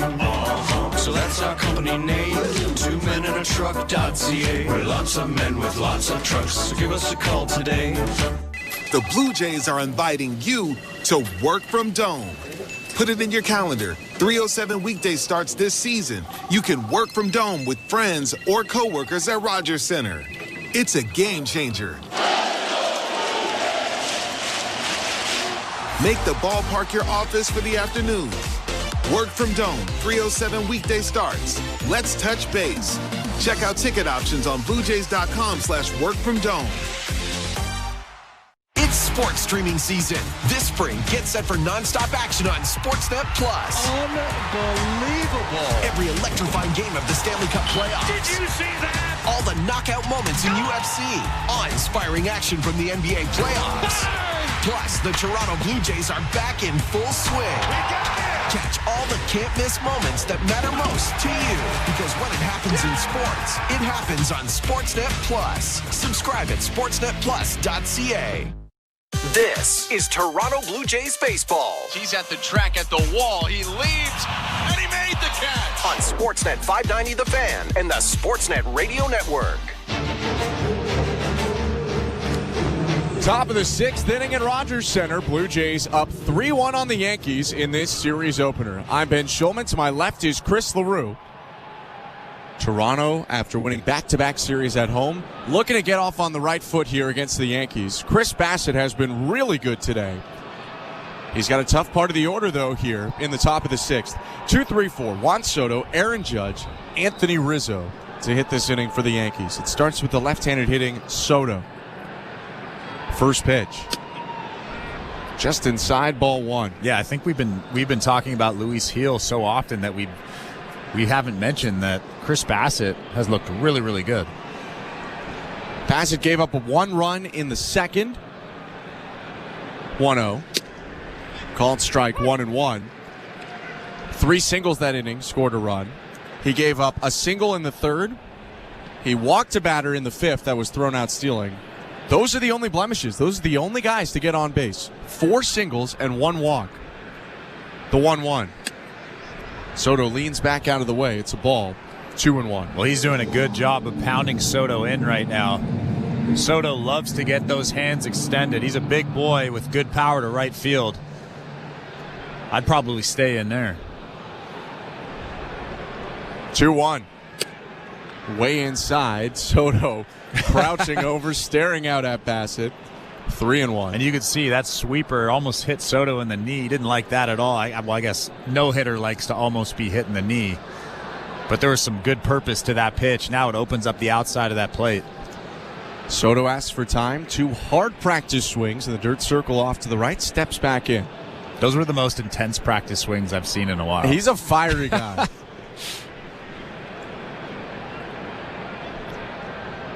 Bassett fiery as well. Into the wind. Twists back, the 3-1.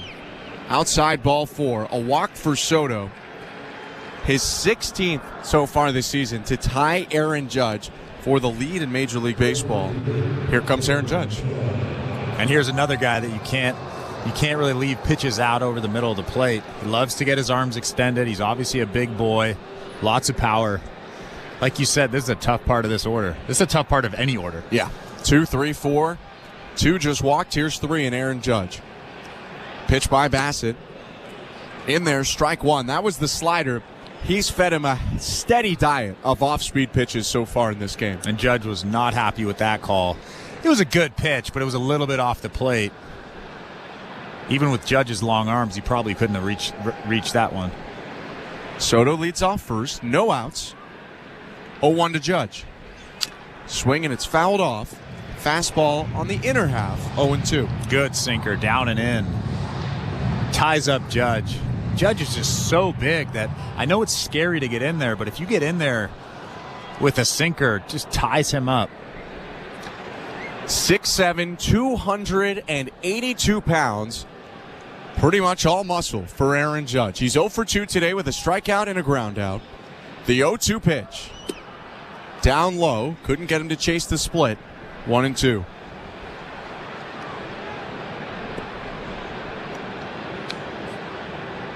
There is a huge hole on the right side right now. Kevin Biggio almost playing directly behind second base. Vlad holding on Juan Soto at first base.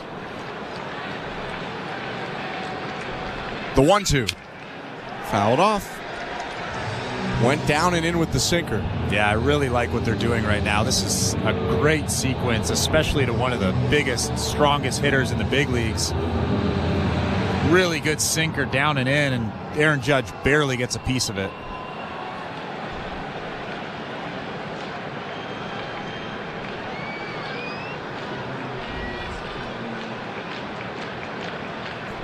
One, 2 once more.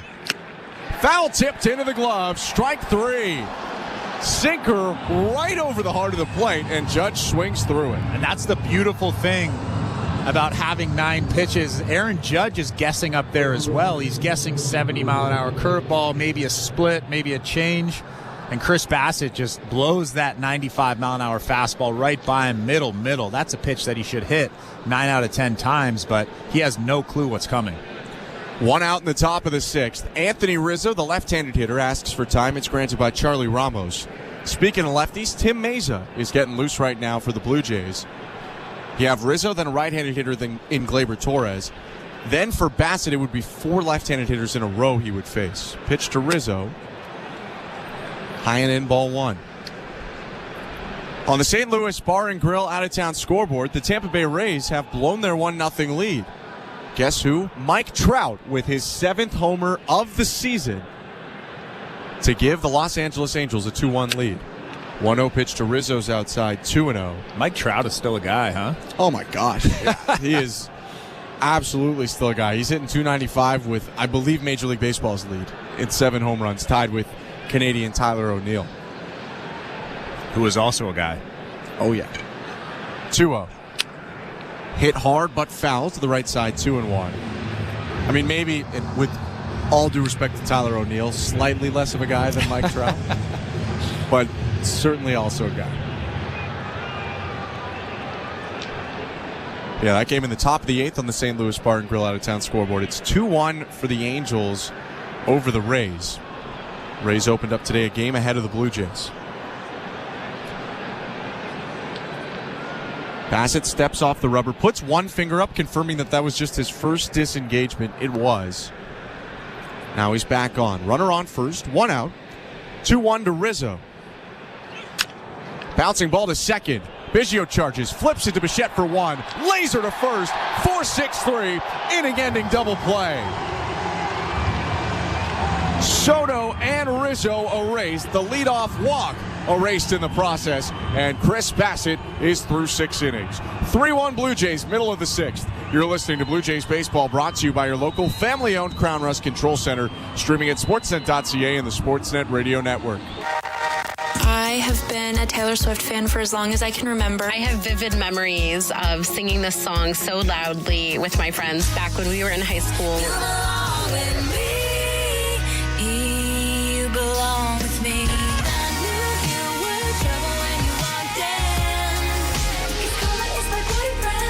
Hey, it's Taylor. For 1 month, listen now. SiriusXM, Channel 13, Taylor's version. Her music can connect with anybody. The South Carolina Gamecocks are on top of the women's college basketball world yet again. Perfection for South Carolina. 38 games, 38 wins. We're reacting to the perfect season and talking to the biggest names right here on Channel 374. Congratulations, Coach Staley. What does this particular title mean to you? This title is pretty special because it was unexpected. Keep it locked into SiriusXM SEC Radio as we continue to break it all down and celebrate the Gamecocks' 3rd national title.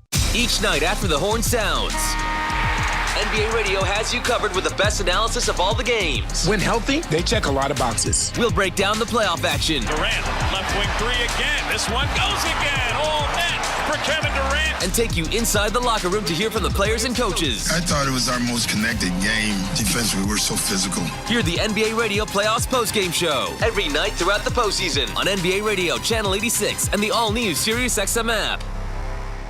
Fantasy Sports Radio is helping you win whichever fantasy sport you play. Right now on Channel 87 and on the all-new SiriusXM app.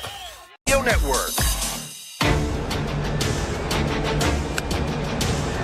Bottom of the 6th inning at Rogers Center, 3-1 Blue Jays, and the Yankees, the first team to the pen. Ron Marinaccio comes on for New York with Alejandro Kirk, Dalton Varsho, and Isaiah Kiner-Falefa 2 up for the Blue Jays. Appreciate you hanging out with us on your Monday night. I'm Ben Schulman. To my left is Chris LaRue. Luis Gil's day is done after 5 innings. He gives up 3 hits, 3 earned runs, walked 7, and struck out 6. And leaves in line for the loss, but still a lot of time to decide that. Blue Jays want to add some insurance on against the right-hander, Marinaccio.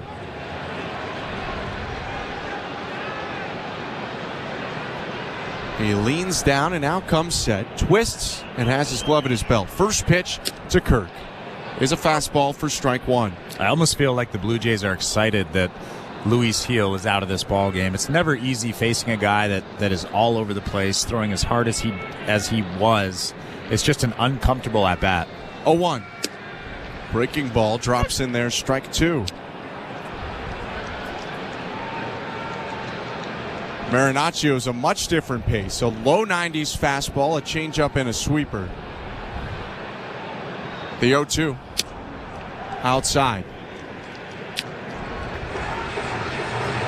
Another one of those New York Yankees players from New Jersey. I couldn't imagine growing up in the greater New York area and eventually putting on those Yankees pinstripes.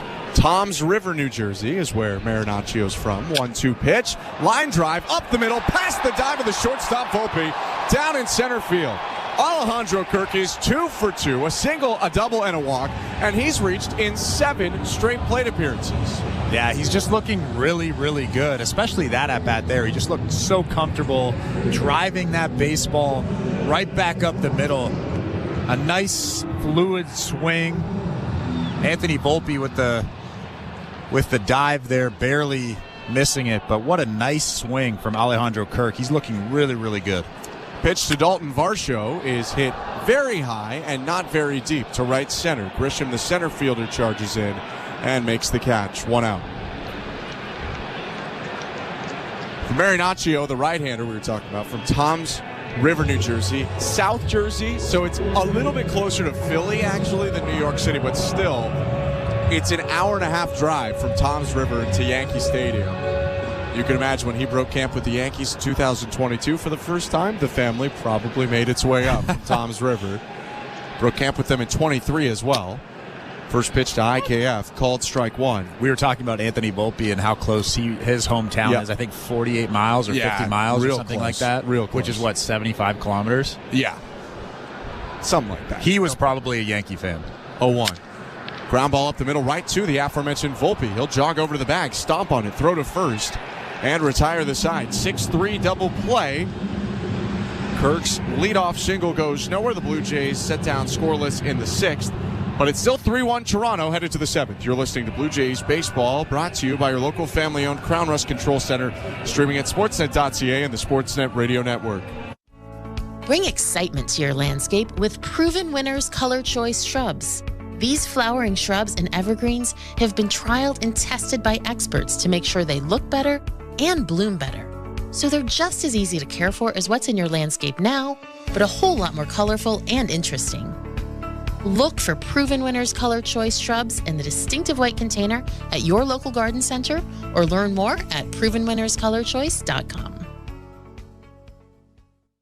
When you have an iconic look like Danny Jansen, picking new glasses can be tough. Too big, too small, too cool, too much, too 90s, too futuristic. I think I'm just going to stick with the originals. These are working just fine.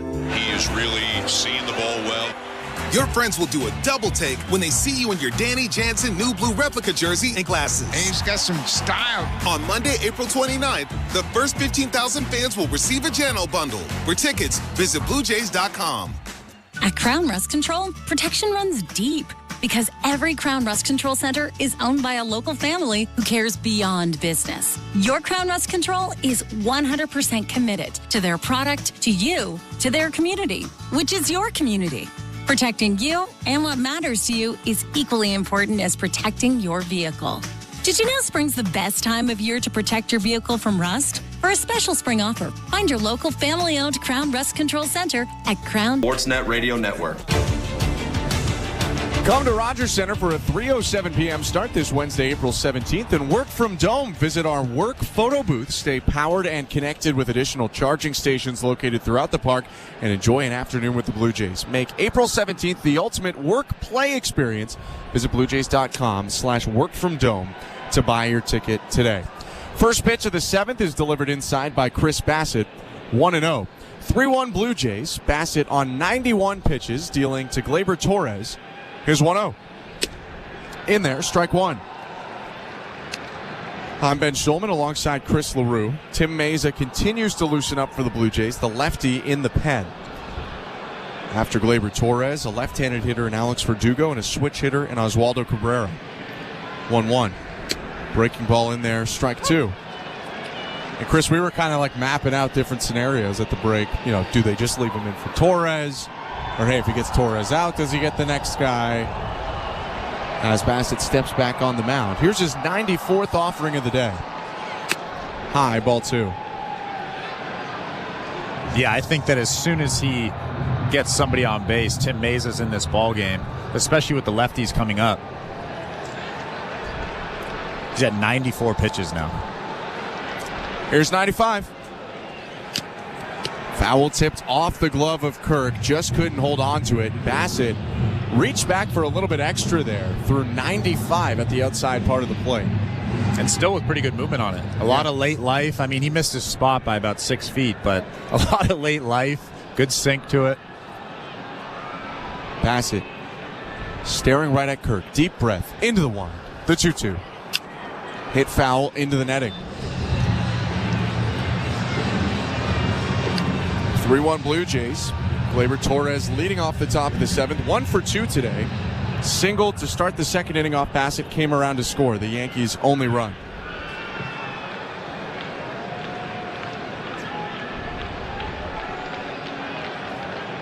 Two again. Swing and a miss. Strike 3. Cutter outside. Torres chases. 1 down. Yeah, again, he missed his spot by about 2 feet. But such a good pitch, a good cutter. Gleyber Torres swings and misses, and here comes John Schneider. Nearing 100 pitches, Schneider will go to the lefty. Tim Meza with Verdugo, the left-handed hitter, about to come up. But Chris Bassett walks off the mound to a raucous, well-deserved applause. 6 1/3, 4 hits, 1 run, 1 walk, 5 strikeouts.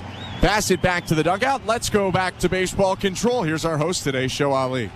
Thank you very much, Ben. A reminder that Blair and Barker have Jays Talk today. They will take your phone calls after the final out. Blair will throw out the numbers to call after this game is in the books. He is down at the Dome tonight. Let's actually start on the St. Louis Bar and Grill out-of-town scoreboard with the WNBA. Commissioner Kathy Engelbert was asked about potential expansion over the next couple of years, and one of the cities that could have a team coming might interest you.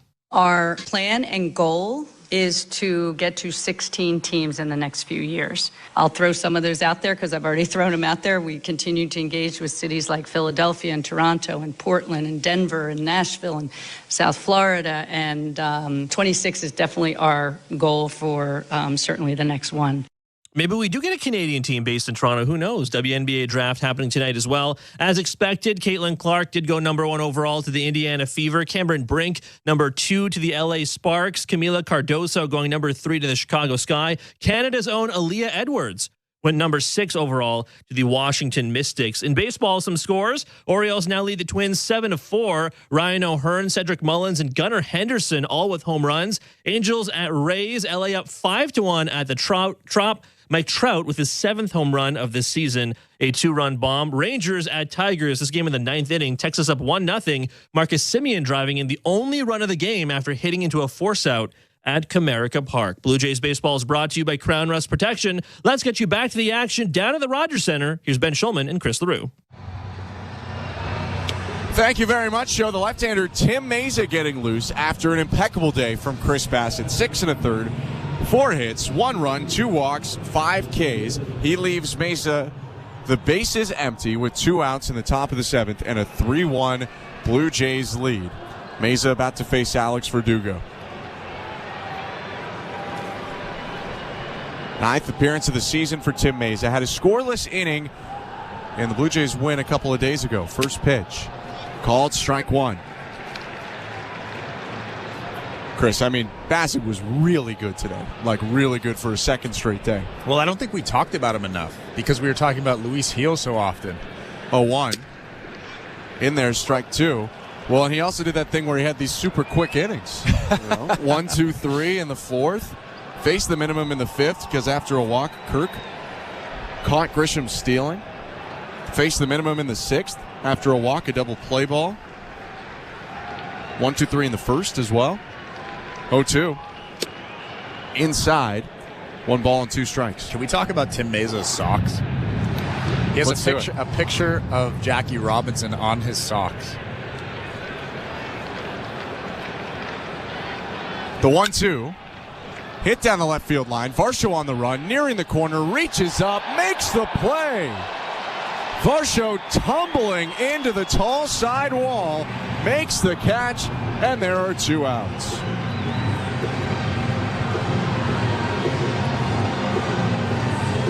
Verdugo actually got that one in on the hands, it looked like. Varsho went into a slide and just kind of put his knees up for protection after making the catch. They stopped him before he fully went into the wall. 2 down. Yeah, as soon as As soon as Verdugo hit that ball that was kind of slicing down the line, Tim Meza made a reacted like he thought it was a base hit. First pitch to Oswaldo Cabrera, inside ball 1. He kind of slapped his hand on his leg, kind of upset, but Dalton Varsho with the great play down the line, feet first slide. 2 outs, bases empty, top of the 7th, 1-0. Hit in the air to right. That'll chase Springer all the way back to the track, stops just in front of it, makes the catch, and ends the inning. Pair of outs in the outfield for Tim Meza. He helps finish the 1-2-3 inning that Chris Bassett started. 7th inning stretch at Rogers Center, 3-1 Blue Jays. You're listening to Blue Jays Baseball, brought to you by your local family-owned Crown Rust Control Center, streaming at sportsnet.ca and the Sportsnet Radio Network. At Crown Rust Control Center, protection runs deep because every Crown Rust Control Center is owned by a local family who cares beyond business. Your Crown Rust Control Center is 100% committed to their product, to you, to their community, which is your community. Protecting you and what matters to you is equally important as protecting your vehicle. Did you know spring's the best time of year to protect your vehicle from rust? For a special spring offer, find your local family-owned Crown Rust Control Center at crown.com. Hi, I'm Buck Martinez, live from the showdown between pizza and inflation. First to the plate, with over 2 million sold, it's Fixed Rate Pizza, a hot and fresh extra-large 4-topping pizza for a fixed price of $17.99 until the end of 2024. Here's the delivery. And inflation strikes out. That's a swing and a drive for Fixed Rate Pizza. Lock in yours today. Order pizza.ca. Tuesdays on City TV. Here we are in Canada, where Canada's about to celebrate our talent, our people. It's the biggest season of Canada's Got Talent. That was incredible. Incredible. It's an absolute yes from me. You, my friend, are undeniable. This season will change a life. This is the gateway to your dreams coming true. Canada's Got Talent. All new Tuesdays, 8, 7 Central on City TV or stream it on City TV Plus. This is Toronto Blue Jays baseball. The 0-2 pitch. Fastball, strike 3 looking. On Sportsnet 590 The Fan and the Sportsnet Radio Network.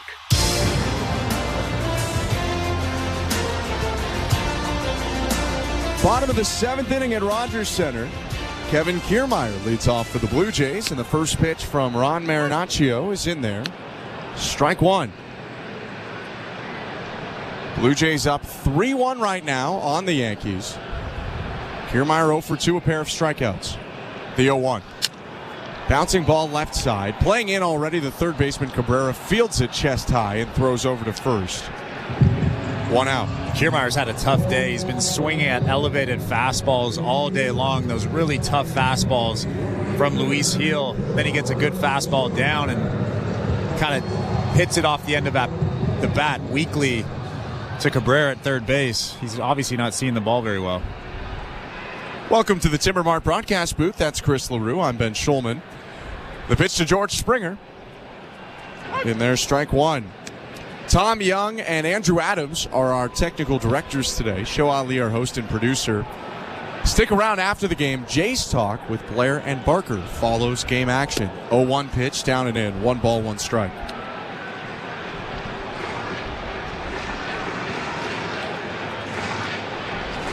Blue Jays have the right-hander Chad Green getting loose right now. Tim Meza came on for the final 2 outs of the 7th. 1-1. Outside ball 2.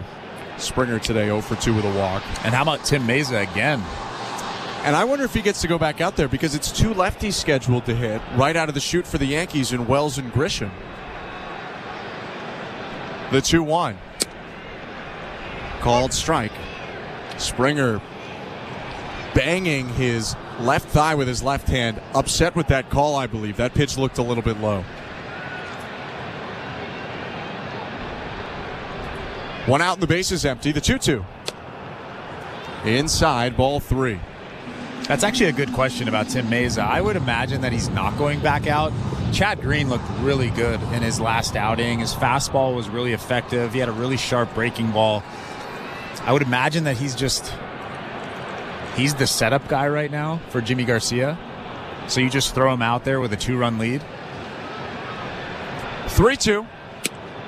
Down low, ball 4, second walk of the day for George Springer. And it also looks like Chad Green is getting hot out there. I could be wrong. You're often right. But I'm also often wrong. Chad Green's got the Jackie Robinson socks as well. I need a pair of those. We just got our 42 hats. I don't know if we'll have the socks on tap. Here's Vladimir Guerrero Jr. 0 for 1, 2 walks today. Runner on first, 1 out. Marinaccio turns, throws to first. Springer almost falls back, kind of a half dive, half fall back onto the base. And the fans don't like it. Vlad's been doing a really good job recently of going the other way, staying behind the baseball, not trying to do too much. There's a big hole on the right side of that infield. First pitch. Fastball called a strike on the inside part of the plate. 0-1. Down and in, not the pitch that Vlad wants to drive.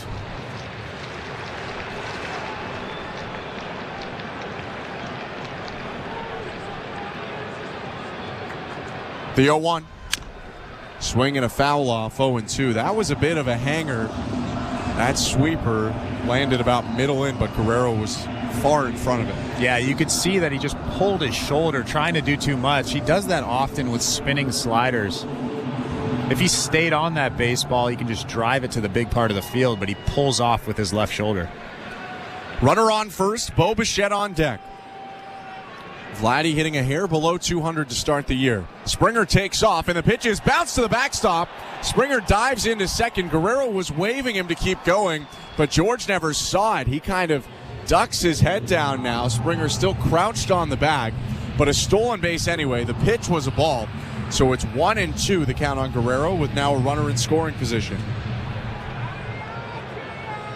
It's so fun when you sacrifice your body for no reason. Just diving head first into that base. George Springer was kind of hunched over. The 1-2. Down and away again. 2 balls, 2 strikes. For George, it's his third stolen base of the season. Swiped 20 for the first time in his career last year. Takes a big lead out toward left center field. Now creeping in near the baseline. 2-2 to Vlad. Swing and a miss. Chased after a changeup that was yanked down and away. 2 down. And again, that's just a pitch that he shouldn't be swinging at. That ball actually started off the plate. If that ball starts off the plate, there's no way you should be swinging at it. And that ended up about middle of the left-handed batter's box, and Vlad just shakes his head walking back to the dugout. What can Bo Bichette do now? 2 outs, runner on second, the pitch. Swing and a looper right side, slicing into the seats foul.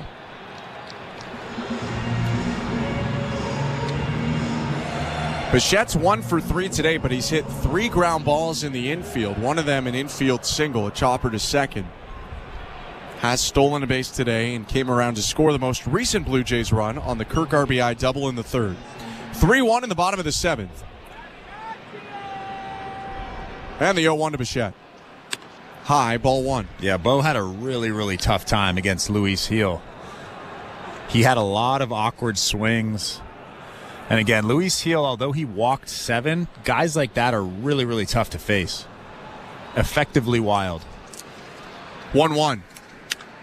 Swing and a fly ball to center. Grisham starts back, now jogs in, calls off the left fielder Verdugo and makes the catch to end the inning. 1 out walk by Springer is stranded, and we'll go to the 8th with the Blue Jays leading 3-1 at Rogers Center. You're listening to Blue Jays Baseball, brought to you by your local family-owned Crown Rust Control Center, streaming at sportsnet.ca and the Sportsnet Radio Network. The NASCAR Cup Series is on SiriusXM. Let's go! We're back on the track Sunday, 2 p.m. Eastern. It's the Geico 500 from Talladega Superspeedway. Checker flag, baby. Yeah! On SiriusXM NASCAR Radio Channel 90 in the car and on the all-new SiriusXM app. Get closer to everything that moves you wherever you are with the SiriusXM app. Let's make some smoke and drink some beer. Yeah! Hello, Blue Jay fans. I'm Craig Ballard, host of your daily Locked On Blue Jays podcast. Locked On Blue Jays is part of the Locked On Podcast Network, your team every day. Locked On Blue Jays brings you the latest Blue Jays news and analysis and breaks down all of the action. Locked On Blue Jays is everything a Blue Jays fan could want, all in a 30-minute daily podcast. Download Locked On Blue Jays right now on the SXM app, available with all trials and popular plans, or wherever you get your podcasts. Search Locked On Blue Jays. While you're listening to this game on SiriusXM, we're talking about the latest odds and prop bets for this and every game on Sports Grid Radio. The under's minus 125. Heavy juice to the under. Every home run hit and every strikeout thrown can change the line. I can't for the life of me figure out how you can favor a team that never wins, ever. If you're looking for sports talk centered around the latest odds and prop bets for games, races, tournaments, or any sporting event, Sports Grid Radio, SiriusXM, Channel 159. Hi, this is Ray Hudson, and for all the biggest matches from club soccer's holy grail, the UEFA Champions League, tune in to SiriusXM FC 157. Radio Network.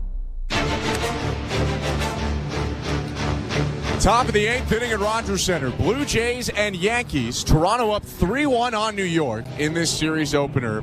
Former Yankee, now Blue Jay, right-hander Chad Green is in the game. Green comes on to face 8-9-1 in the Yankee lineup. Austin Wells, Trent Grisham, and Anthony Volpe. 7th appearance of the season for Chad Green. ERA a shade under 3. First pitch fastball is high, ball 1.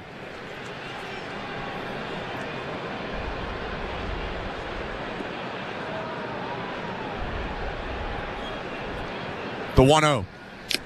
Foul tipped into the glove. 1 ball, 1 strike for Green, who's got the fastball and the breaking ball.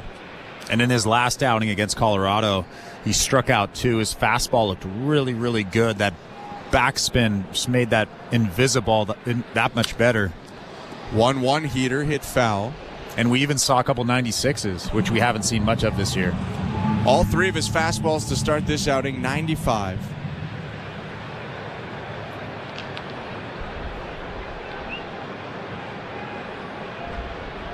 One, 2. High and outside. 2 balls and 2 strikes, and 4 straight fastballs to Austin Wells, who's 0 for 2 today. A deep fly ball and a line out to left. He's put 2 good swings on the ball. 2-2. Breaking ball waved at and missed. Strike 3. Got him with the slider. Wells was all sorts of crossed up. 1 down. Yeah, he was either expecting that big banger curveball or that rising fastball at the top of the zone, and he got neither. He got that slider right down the middle. That was an awkward swing. Real awkward from the left-handed hitter. Here's a fellow lefty swinger in Trent Grisham. 1 out, bases empty. 3-1 Blue Jays, top of the 8th. The pitch. Called strike 1. Grisham's going to step back out of the box for just a moment. Green is working with some pace here. He's back on the rubber and back set. The 0-1.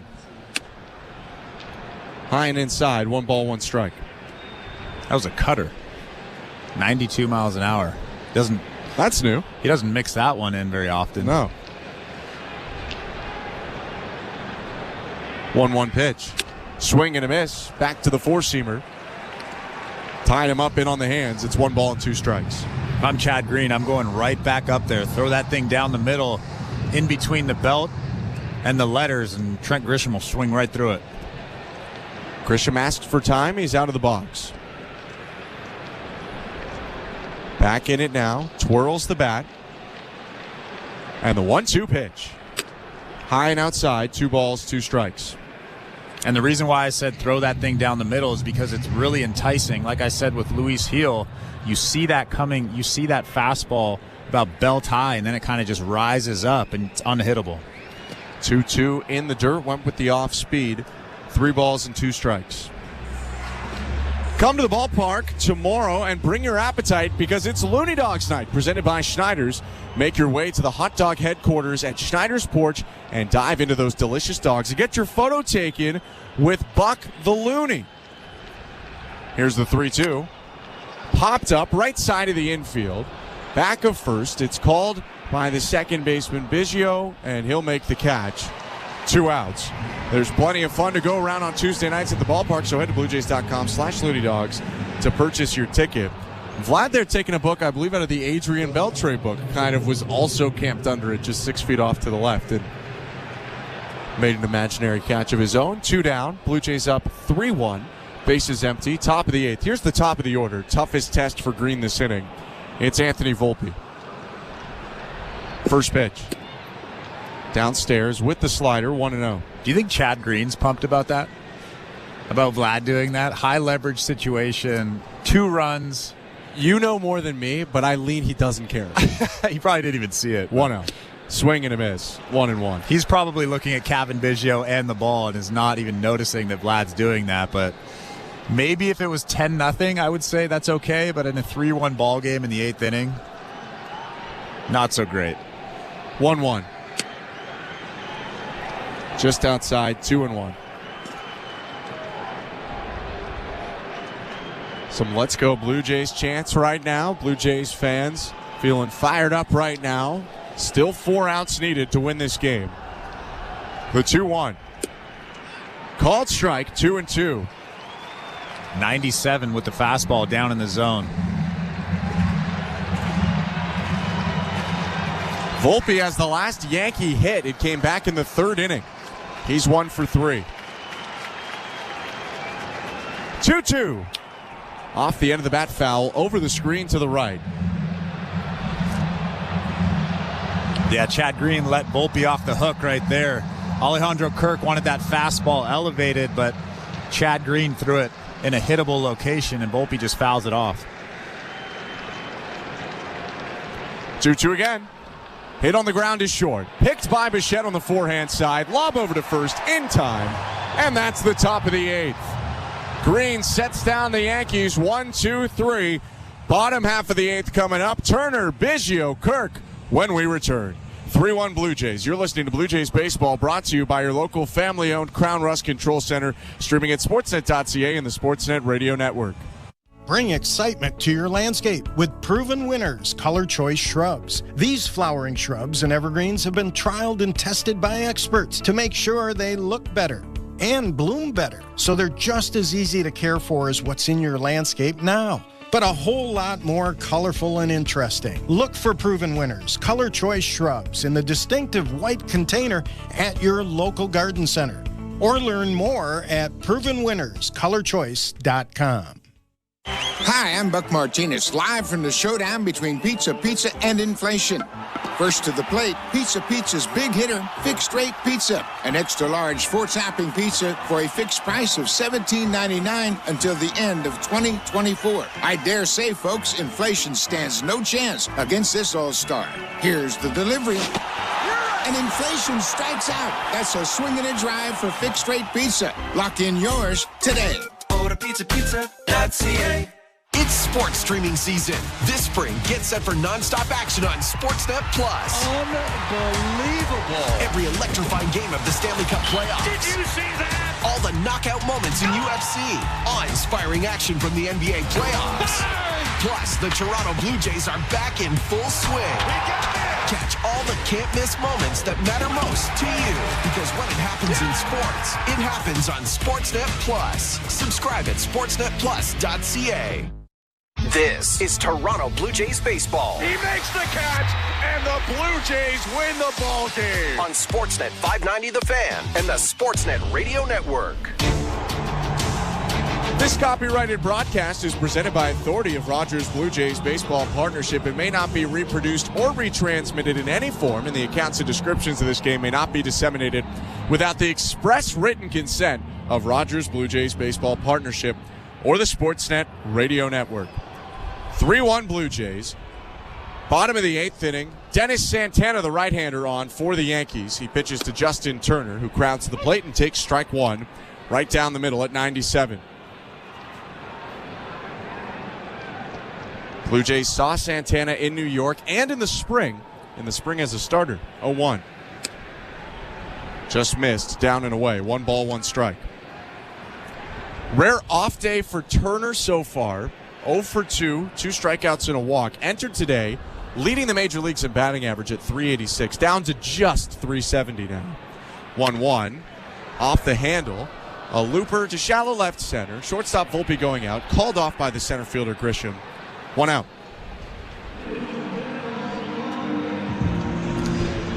I'm Ben Shulman. To my left, Chris LaRue. Show Ali, our host and producer. Andrew Adams and Tom Young, our technical directors today. Jace Talk follows our broadcast with Blair and Barker.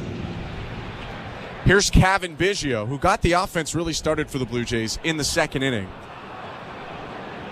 Left-handed hitters 1 for 3. The pitch. Looper to left, slicing foul.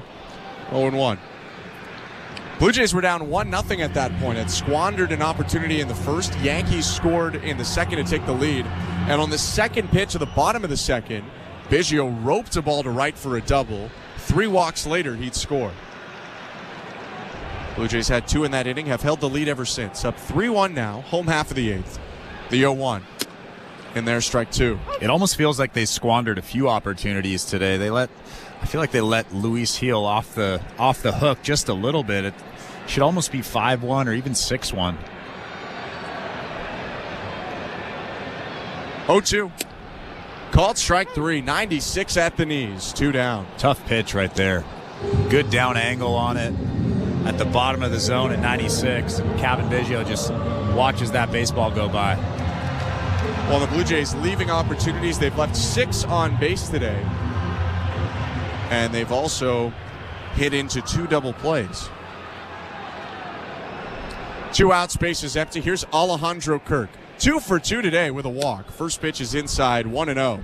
Well, we talked about having the yellow light against Luis Gil, and it seemed like they just weren't waiting for their pitch. The yellow light, that's not a thing, but I say yellow light, you're waiting for that middle fastball. 1-0. Called strike. Kirk throws his head back for a second. That was a creative one from Charlie Ramos. 1-1. But the Blue Jays should have theoretically been waiting for that middle baseball, and they were swinging at a lot of pitches all over the zone in fastball hitters counts. 1-1 pitch fouled back, 1-2. And that's what I mean when I say they let Luis Gil off the hook just a little bit. A little bit disappointing. We saw Vlad do it. We saw Bo do it. A guy walked 7. You want to stop him from going 5 innings. It shouldn't be 3-1 right now. The 1-2. Kirk with a foul tip.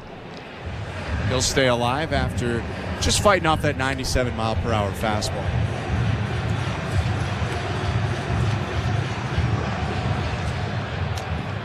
Last time Kirk was called out was the 8th inning on the 12th.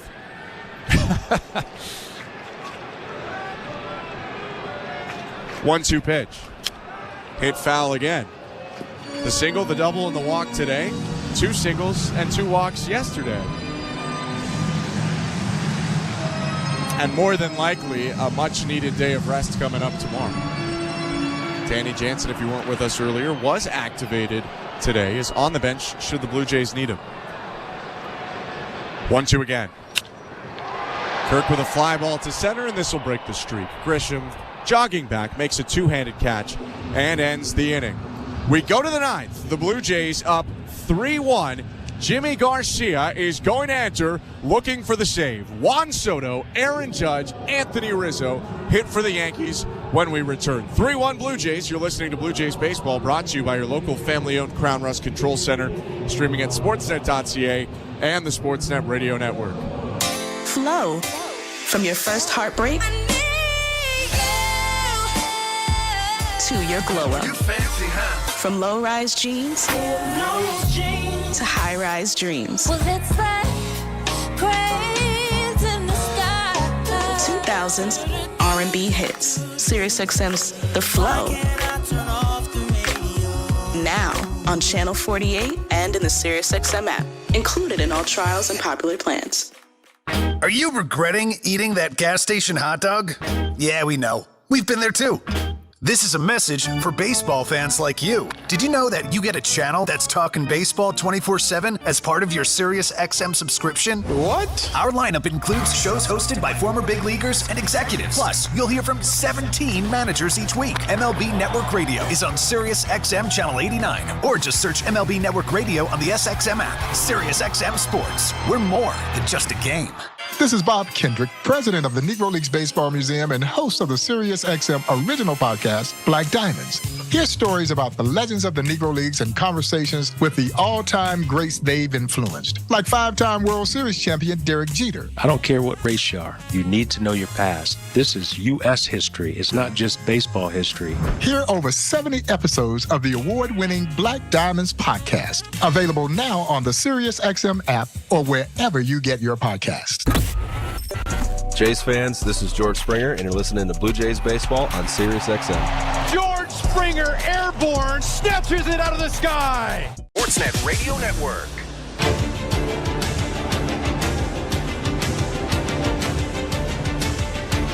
Welcome back to the Timber Mart broadcast booth. I'm Ben Schulman alongside Chris LaRue, Tom Young, Andrew Adams, our technical director, Show Ali, our host and producer, Blair and Barker with Jays Talk after the game. 3-1 Blue Jays, top of the ninth. Opening game of a 3-game set with the Yankees. Jimmy Garcia in looking for the save against the meat of the Yankee order. Juan Soto leads off, Aaron Judge and Anthony Rizzo behind him. First pitch to Soto. In there, strike one with a breaking ball. And that's how you start a big inning like this, just with a backdoor breaking ball. Juan Soto shakes his head, but that was about as good as it gets, right on that outside corner. Garcia's 0-1. Missed down and away. Threw him the changeup there. 1 ball, 1 strike. Garcia's got a 4-seamer and a sinker. Both are going to run up in the high 90s, mid to high 90s. Can touch triple digits. His 1-1. Fouled back. Another off-speed pitch. It was the curveball. And it's 1-2. I don't mind that at all. I love the fact that Jimmy Garcia is pitching backwards here. Now Juan Soto has no clue what's coming. I tend to lean to an elevated fastball here. Jimmy Garcia has been so good at throwing that elevated fastball at 99, 100 miles an hour we've seen. For Jimmy, his second save opportunity of the season.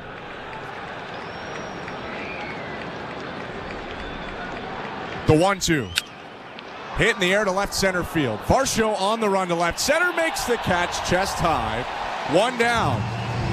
Solid contact from Soto, but it finds a glove. Yeah, he went with that elevated fastball, found just too much of the plate. Juan Soto loves that fastball. If it was probably about 2 or 3 balls up, he would have swung right through it, but a good pitch nonetheless. Big news here, though. You have nobody on with Aaron Judge up, so the tying run remains on deck, and 1 swing can't tie the game for now. With 1 out, the pitch to Judge. Called a ball, my goodness, it's 1-0. That could not have grabbed more obviously the plate. But the man with the biggest strike zone in baseball gets the benefit of a call. 1-0. That one for sure low. 2 balls, no strikes. And that has to be so disappointing for Jimmy Garcia. I know he has to turn the page, but as a pitcher, that just changes the at-bat. It should be 1-1 now, not 2-0. The pitch. Swing and a fly ball foul down the right field line into the seats.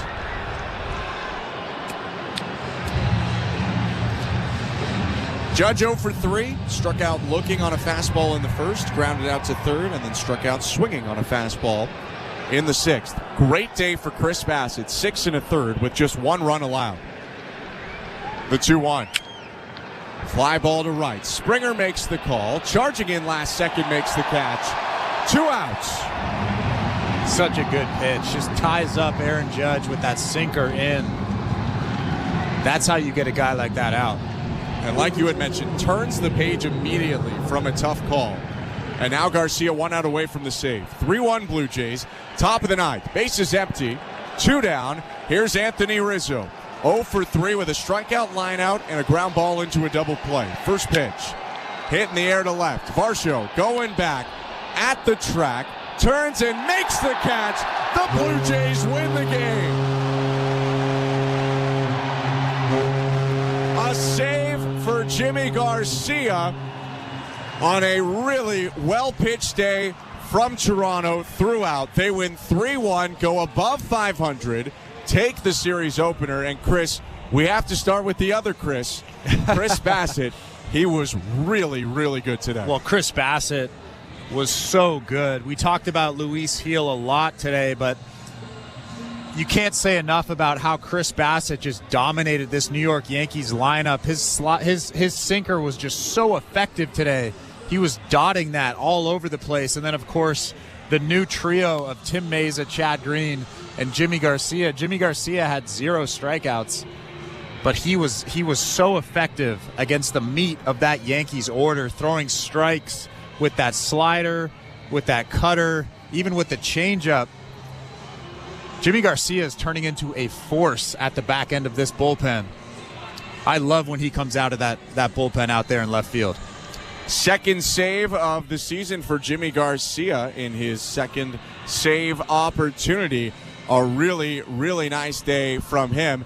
And we're just about to be joined by a special guest in the Blue Jays dugout. We'll give him a second here, but just getting hooked up right now. I believe we have Cavan Biggio on the line. Cavan, it's Ben Schulman and Chris LaRue. Can you hear us? Yes, I can. How you guys doing? Doing well. Congrats on the win, Cavan.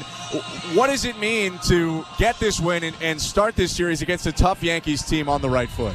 Yeah, absolutely. It's huge. I mean, Bassett coming out there and having his stuff working, and having a great game plan, and just watching him think out there, batter to batter is always fun to watch.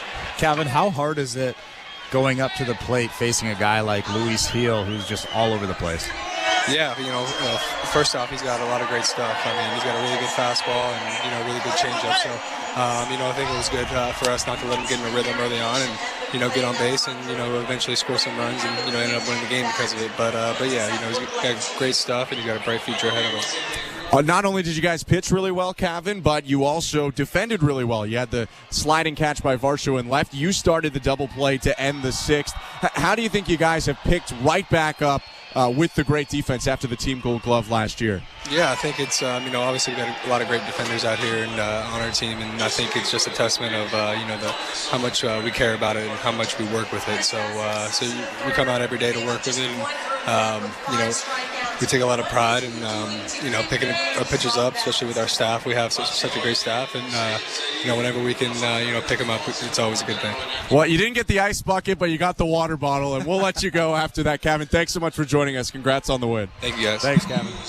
That was Cavan Biggio, second baseman for the Blue Jays, who had a double in the second inning, started their 2-run rally that helped them to a 3-1 win. The Blue Jays win. We will talk about that and wrap it up before sending you off to Blair and Barker on the other side. Stick around. You're listening to Blue Jays Baseball, brought to you by your local family-owned Crown Rust Control Center, streaming at sportsnet.ca and the Sportsnet Radio Network. Bring excitement to your landscape with Proven Winners Color Choice Shrubs. These flowering shrubs and evergreens have been trialed and tested by experts to make sure they look better and bloom better. So they're just as easy to care for as what's in your landscape now, but a whole lot more colorful and interesting. Look for Proven Winners Color Choice Shrubs in the distinctive white container at your local garden center, or learn more at provenwinnerscolorchoice.com. Hi, I'm Buck Martinez, live from the showdown between pizza and inflation. First to the plate, with over 2 million sold, it's Fixed Rate Pizza, a hot and fresh extra-large 4-topping pizza for a fixed price of $17.99 until the end of 2024. Here's the delivery. And inflation strikes out. That's a swing and a drive for Fixed Rate Pizza. Lock in yours today. Order pizza.ca.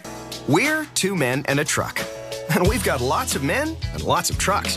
Whether you're planning a move to a new home or to a new office down the hall, big or small, we move them all. We even sell packing and moving supplies. But no matter what you need, we'll do it with a smile.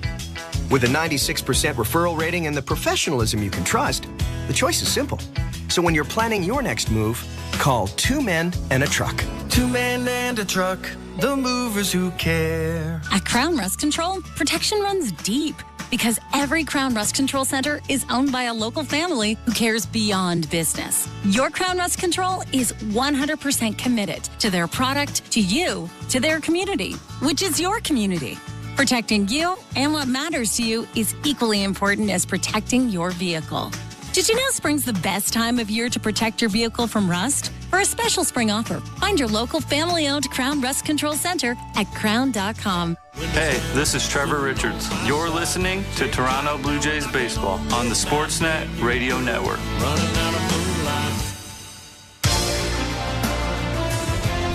3-1, the Blue Jays win the series opener over the New York Yankees at Rogers Center.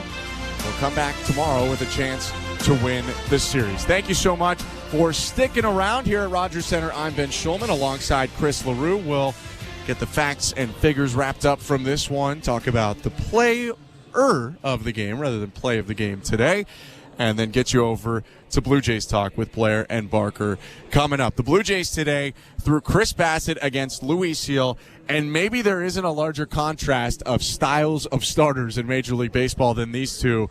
Gil with the big velocity, but almost no control today, 7 walks, and then Chris Bassitt, 6 1/3, was really, really good for the Blue Jays. Only gave up 1 run. Bassitt had command of all his pitches today. I mean, we talked earlier on before the game that he's a guy that needs to work off of his sinker. I think everybody knows that by now. If he has command of that really good sinker, we saw it up to 95 today. That's pretty impressive. But if he's a guy that can throw that sinker with command and then throw basically 8 other pitches whenever he wants, he's basically unhittable. Watching him today was incredible. The contrast between Luis Gil and Chris Bassitt was pretty wild today. Luis Gil had no idea where the ball was going, and Chris Bassitt had command of everything he was throwing. But there was just such incredible sink to that ball. The velocity was good, and then he mixes in those off-speed pitches, and I mean, it's no wonder that he went 6 1/3, gave up 1 run against a really good offense. Let's not beat around the bush. Chris Bassitt is the player of the game. Take a listen to some of his best today. The 2-2. Fastball, called strike 3. Throws Judge with 95. 0-2 to Volpe. Called strike 3. Throws him with the cutter. Volpe goes down, and so do the Yankees in the top of the 5th. 2-2 again. Swing and a miss, strike 3. Chris Bassitt walks off the mound to a raucous, well-deserved applause. 6 1/3, 4 hits, 1 run, 1 walk, 5 strikeouts. Yeah, he had that standing ovation coming off the field, and that must have felt so good for him. He deserved it, though. He really did. I know that this fan base is good, so they'll cheer for a guy coming off the field no matter what, but he really, truly deserved that standing ovation today. Really, really nice job from him. But how about Alejandro Kirk getting his first extra base hit of the season? Big day for Alejandro Kirk as well. No, it is true. I mean, Kirk, after our guest, and by the way, thanks again to Kevin Biggio, our guest after the game, Biggio doubled in the 2nd inning. Blue Jays were down 1-0 at that point. Bassitt did give up his run early. Biggio was followed by a Kirk walk, and then 2 more walks would force in a run. Kirk would come in to score on a wild pitch that inning, and that made it 2-1 Blue Jays. And then you don't want to be within 1 run with the Yankees because pretty much everyone's got home run power. It was Kirk in the 3rd, who after Bichette reached on an infield single and stole second, Kirk doubled in the run, made it 3-1 for Toronto. They wouldn't have a ton of offensive success after that, but Kirk has reached 7 times in his last 8 plate appearances. Yeah, he's looked incredible. Even motoring home on that wild pitch from Luis Gil was just impressive. But the thing that sticks out to me and the most exciting thing about tonight was, of course, Chris Bassitt, but Tim Meza starting to turn around.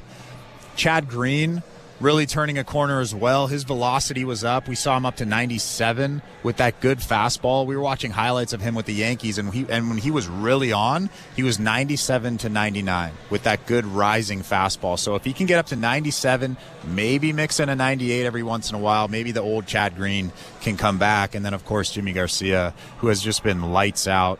No strikeouts tonight, though. Yeah, 3 fly balls. One of them could have been called a lineout, but Garcia picks up the save, his 2nd of the year. Bassitt with the win goes to 2-2. Luis Gil has his first decision of the year. He gets the loss to go to 0-1. 3 runs on 4 hits, no errors, 6 left on for the Blue Jays. The Yankees 1 run on 4 hits, no errors, 3 left on. Soto, Judge, Rizzo, all hitless in the game. The Blue Jays improve to 9-8. The Yankees fall to 12-5. It's the first time this season New York has lost back-to-back games. This game took 2 hours and 23 minutes in front of a crowd of about 31,000 indoor at Rogers Center, and it's going to be an exciting one coming up tomorrow. The Blue Jays will face off with the Yankees once again, a 7 o'clock game, and a guy who's pitched well against the Yankees in his career, Yusei Kikuchi, will get the start for Toronto. It's Yusei Kikuchi up against another tough left-hander in Carlos Rodon. Again, that one at 7 o'clock. Hope you can join us then, and appreciate you joining us now. For our technical directors, Andrew Adams and Tom Young, our host and producer, Show Ali, and my partner, Chris LaRue, I'm Ben Schulman. Hope you have a good night. Hope you stick around and call in to get your thoughts and your voice heard. It's Blue Jays Talk with Blair and Barker. Chris Bassett and the Jays bullpen outpitched the New York Yankees. Yeah, absolutely. Well, look, if you're Chris Bassett coming in tonight, what's the couple of things you're thinking about, Jeff, is facing the lefties, right? He's facing 6 of those lefties in the order. Lefties tonight against him were 2 for 12 with 2 walks, so that's a check mark. You got that taken care of. Then the second thing you're worried about is the meat of the order, right? 2, 3, 4 in the order. That's Soto, Judge, and Rizzo. They were 0 for 8 with a walk. That's a big deal, right? And then I always talk about this, Jeff, as a hitter, when you're standing on the on-deck circle, you want to watch how your buddy's being pitched, right? There's so many lefties in that order. You're thinking to yourself, man, I'm probably going to be pitched the same way. Wrong. All of a sudden now, if you see your buddy getting a sinker down, a runner up, a cutter up and in, a change up in, a slow curveball in, and then you walk to the plate, you're getting a sweeper, a slider, a curve, a four-seamer, a sinker, and a cutter away. That's what he is, right? There's no patterns. He's changing speeds all over the place. He's doing it with a bunch of confidence. I really want to know why he started out not having the pitch comm on his belt. I think that's right, sort the of transmitter. He didn't have it for the first 2 innings, and then he wore it out there for the third. Yeah, it's pretty interesting, right? I would think that's because he had a probably a set game plan going in about the first couple of guys in the order. Yep. Right, you know, if I throw this, I'm going to feed off of this. I want to get in sort of a groove where I'm not, you know, out there tinkering around and trying to figure out to get on the same page. They probably had a game plan, and then after a certain pitch count, that's when he comes out, he starts wearing it, and then he has to, you know, self-correct and figure out bat speeds and bat pass and, you know, what that hitter's sort of trying to tell you.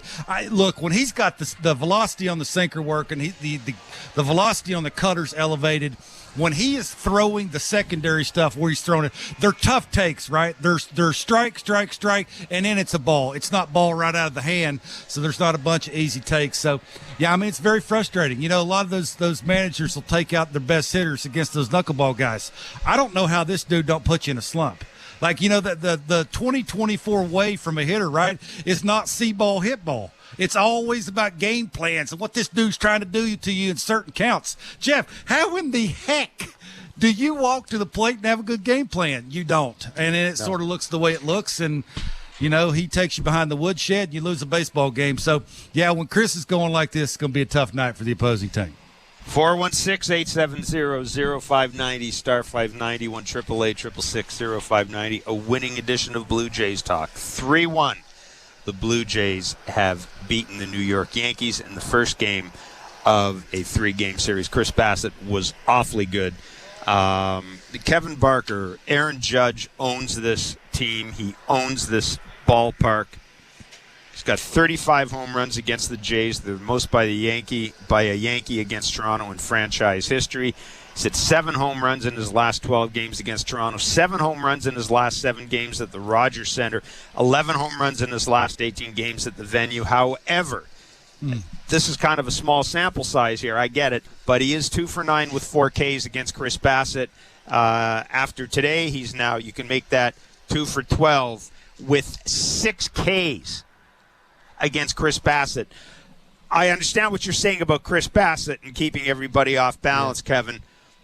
But is there a lesson any of the other Jays pitchers can take from watching Chris Bassett go at Aaron Judge? Because, again, Aaron Judge, can't say it any other way, he owns his team. Yeah, it is amazing when you ain't fish-eyeing that first base coach. You don't know what's coming, how much easier it is to get you out. I hate to be the one to raise that to everybody's attention, but it is amazing when you don't know what's coming, how bad you can look sometimes. Look, he's a giant human. Sometimes it's just hard to get all those parts connected and, catch it just right. Again, Chris had a really good game plan. You got a guy struggling, you crowd him. You make him uncomfortable, you get him cheating. He's sort of looking like Bo right now where, Bo's trying to get a little bit too much party out front. Looks to me like anyways timing's off a little bit, and that's why you see a bunch of guys throwing his breaking ball. So that's what you got to do to big guys. You got to crowd them, make them uncomfortable, and then you start changing speeds away after you speed them up in. So yeah, it's a little bit, I think, of good pitching. It's I'm assuming that Judge is a pretty good guesser. He's pretty good with his game plans, understand what guys are trying to do to him, not so much doubling up on certain pitches. How in the heck you do that with Chris? That's the thing, right, is you're wasting your time standing on the on-deck circle, even watching the guy in front of you. It's never going to be the same. So, I think it's you just go up. You hope that you're looking in the same window that he throws it in, and when you get it, you better not miss it because you're probably not going to get two of the same window. So, yeah, continue to do that. I don't know if you can build off of that because how many dudes can throw that many pitches in that many quadrants to a big, giant human, and most of them are strikes. I just don't know how you can do that. But I do think crowding him is a good way to start, right? I think that's where you start, especially when he's having some timing issues, just having trouble connecting all that stuff. And, and then you be real good with your secondary stuff. Try not to hang it. It's easier said than done against him. But if you do that, chances are pretty good at getting him out right now. Well, this could be a very different-looking team by the time the second game of this series starts tomorrow. Danny Jansen is back with the team. I would expect that he would start tomorrow. John Schneider telling reporters before the game there appears to be a chance that Eric Swanson and Jordan Romano will be here tomorrow as well. And we can all I can say is I'm glad I don't have to make the decision about who has to go to make room for those two. Maybe they can conjure up a fake injury from Mitch White or something like that. But in the meantime, Kevin, again, the bullpen tonight, a close game. Chad Green, Jimmy Garcia. Now, Jimmy Garcia did not hit 100 tonight, but he did hit 98. 3 fly ball outs to end the game. Tim Meza coming on. Chad Green coming in. Now we got to look at it this way. The Yankees did get in town. They did play an extra inning game yesterday, but that was just a really good pitching top to bottom. They had a really good plan against the Yankees tonight. Yeah, I know sometimes it's hard to give coaches credit, but again, it's the Tim Meza effect, right? You got the best pitching coach in my mind in baseball that's trying to figure out how to force the guy to stay on top of the baseball, right? He's a sinker baller. You get on side of that thing, it runs more than it sinks. That's why the velocity dips. The ball don't end up where he wants it to end up. He gets hammered in the air. You make an adjustment. Now all of a sudden he's throwing harder. It's sinking more. You get more guys out. And what that does is it makes it easier for John to put him in the right pocket, right? Brings him in the 7th inning. He faces a lefty and a switch hitter. That's exactly what you want, right? With the lead. Then you bring in Green instead of Garcia because it's the bottom of the order, and you want Garcia to face the top of the order. So it's perfect, right? You're working from the 9th inning with your best pitcher backwards, and you got 2 guys to fill the blanks. You want lefty against lefties, and then the righty to face the lefty so you can elevate the baseball. It's perfect. The pitchers make it easier for the manager to make the right move, and that's exactly what happened. 416-870-0590, star 590, 1-888-666-0590. It is Blue Jays Talk with Blair and Barker. We are here until 10:30. We'll talk about the Jays lineup, but let's keep it positive for now. Johnny in Vancouver, you're on Blue Jays Talk. Hey, Jeff. Hey, Kevin. First time calling this season. Great to talk to you guys. Good to talk to you, Johnny. Yeah, buddy. Just got to give the flowers to Chris Bassett. I really love watching him pitch. I feel like he's kind of an old-school guy, not trying to light up the radar gun, but truly pitching. It's kind of like a video game out there. He's got command of all his pitches, and while he's out there playing chess, everybody else is playing checkers trying to figure him out, and it's truly a pleasure to watch. My question is he like a dying breed? Because like MLB, all these franchises, it seems like they all just value velocity and spin rate. And, do they even value guys who truly know how to pitch anymore? Or are we just going to go down this rabbit hole of finding guys that hit 100 miles an hour and then throw nasty sliders, and that's going to be all we see from here on out? I'll pass it over to Mr. Barker. Thank you, John. Yeah, that's a fair question. The easy answer to that's the money in it. I mean, that's real simple, right? I mean, I can make more money throwing fewer innings at a higher velocity. I mean, for me, it makes perfect sense. It's like Luis Gil tonight. He's got 2 pitches. The first 45 pitches, he threw 1 slider. He threw all 4 seam changeups. I mean, they were 97 from a sidearm slot, and he was more of a slinger. That's why the ball was going all over the place. And he still went decently deep in the game. That's how you make tons of money. Like, you don't have to pitch anymore. As long as you can throw it hard and elevate it, be more north and south than east and west, and you got a decent off-speed pitch, you can make a lot of money doing that. So until they start paying guys to change things up and want to do Bassett and have 7 or 8 different pitches and be able to command all quadrants and get lefties and righties out and be unpredictable, they ain't gonna do it. I mean, it's plain and simple. Well, and the other thing is, Chris Bassett is what he is because he's 35 years old or whatever it is, and he's been beaten up along the way a little bit, and he's had to learn these things. You're not going to find a 21-year-old dude who pitches like Chris Bassett, and more the game is getting younger. And what do young pitchers throw? Well, young pitchers generally have velo. So I don't know if Chris Bassett is necessarily a dying breed, but I would look at it this way. I don't know, given the way the game's going right now, and hopefully it'll change, but given the way the game's going right now, Kevin, I don't know how many guys are going to be able to pitch at that age, regardless of what they have, because arms are being shredded right now. Maybe in your 30s, after you've had 2 Tommy John surgeries or whatever, you can figure out how to do it. But I love Chris Bassett. There's no way a young dude is gonna have that arsenal. You got to remember too, with Oakland, he had Tommy John to change him into this Chris, not always be turning around looking at the scoreboard how hard you're throwing. And now it's okay to throw 91 to 94 instead of chasing the 96, 97s all the time. And now he can know if I have late movement, I can get guys out with weak contact, and I can go deeper in games, and I can make money up in my high 30s. And sometimes it takes a bad elbow to allow you to have to make some changes and turn into this. But again, I get back to that. There's no money in it. It's easy. It's there's money now for him because he signed. There's money for guys like I'm talking. There's money for guys like Chris Bassett because they signed as free agents. But you're right. There's no money in it for a 22-year-old kid or anything like that. Chris is an older guy. He knows this guy's going to stay around a little bit longer is by adding, subtracting, and letting the hitter get themselves out instead of trying to power your way through everything in 5 innings. So, yeah. We got to talk about the lineup tonight, Kevin. Luis Gil, I should say, started the game with a 1-0 count. He was given an automatic pitch timer violation before he threw the first pitch of the game. 2 walks in the first inning, ground rule double, 3 walks, a wild pitch in the second inning, and the Jays only managed 3 runs. One of those in a bases loaded walk, one of those in a wild pitch. George Springer, Vladdy lost at the plate again tonight. 1 for 10 with runners in scoring position, 6 left on base. Yeah, they won 3-1, but Kevin, it should have been about 8-1 after the 3rd inning tonight. Yeah, I'm going to give him a break. Luis Gil's nasty. I mean, that's filth. He's not in the zone. He's in the zone enough to make you want to, have tougher takes because of how hard he throws. He throws a bazillion miles an hour, slinging it from the side. If you're a right-handed hitter, that's filthy. That's why the first 45 pitches, I don't have to throw a slider. Why would I do that? I throw so hard from a weird angle, ball moves all over the place, and that changeup, I can go way to righties, way to lefties.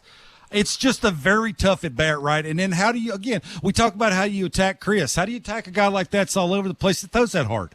It's really hard. So I think sometimes you got to take a step back, give him a break every once in a stood I'm not giving anybody a break when you've got a guy who's walking the park like that. So you've stood in the box against the dude throwing this hard from that angle?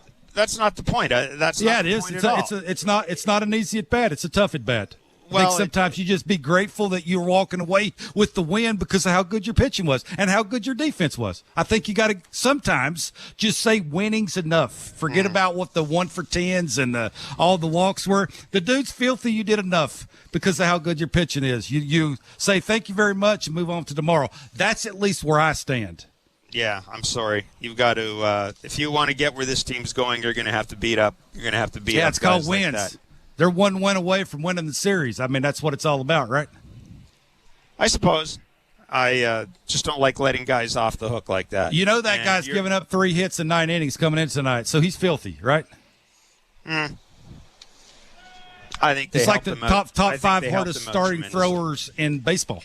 I think they helped him out tonight. I mean, again, if this is a lineup that's going to get where it wants to go, you can't have at bats like you had tonight.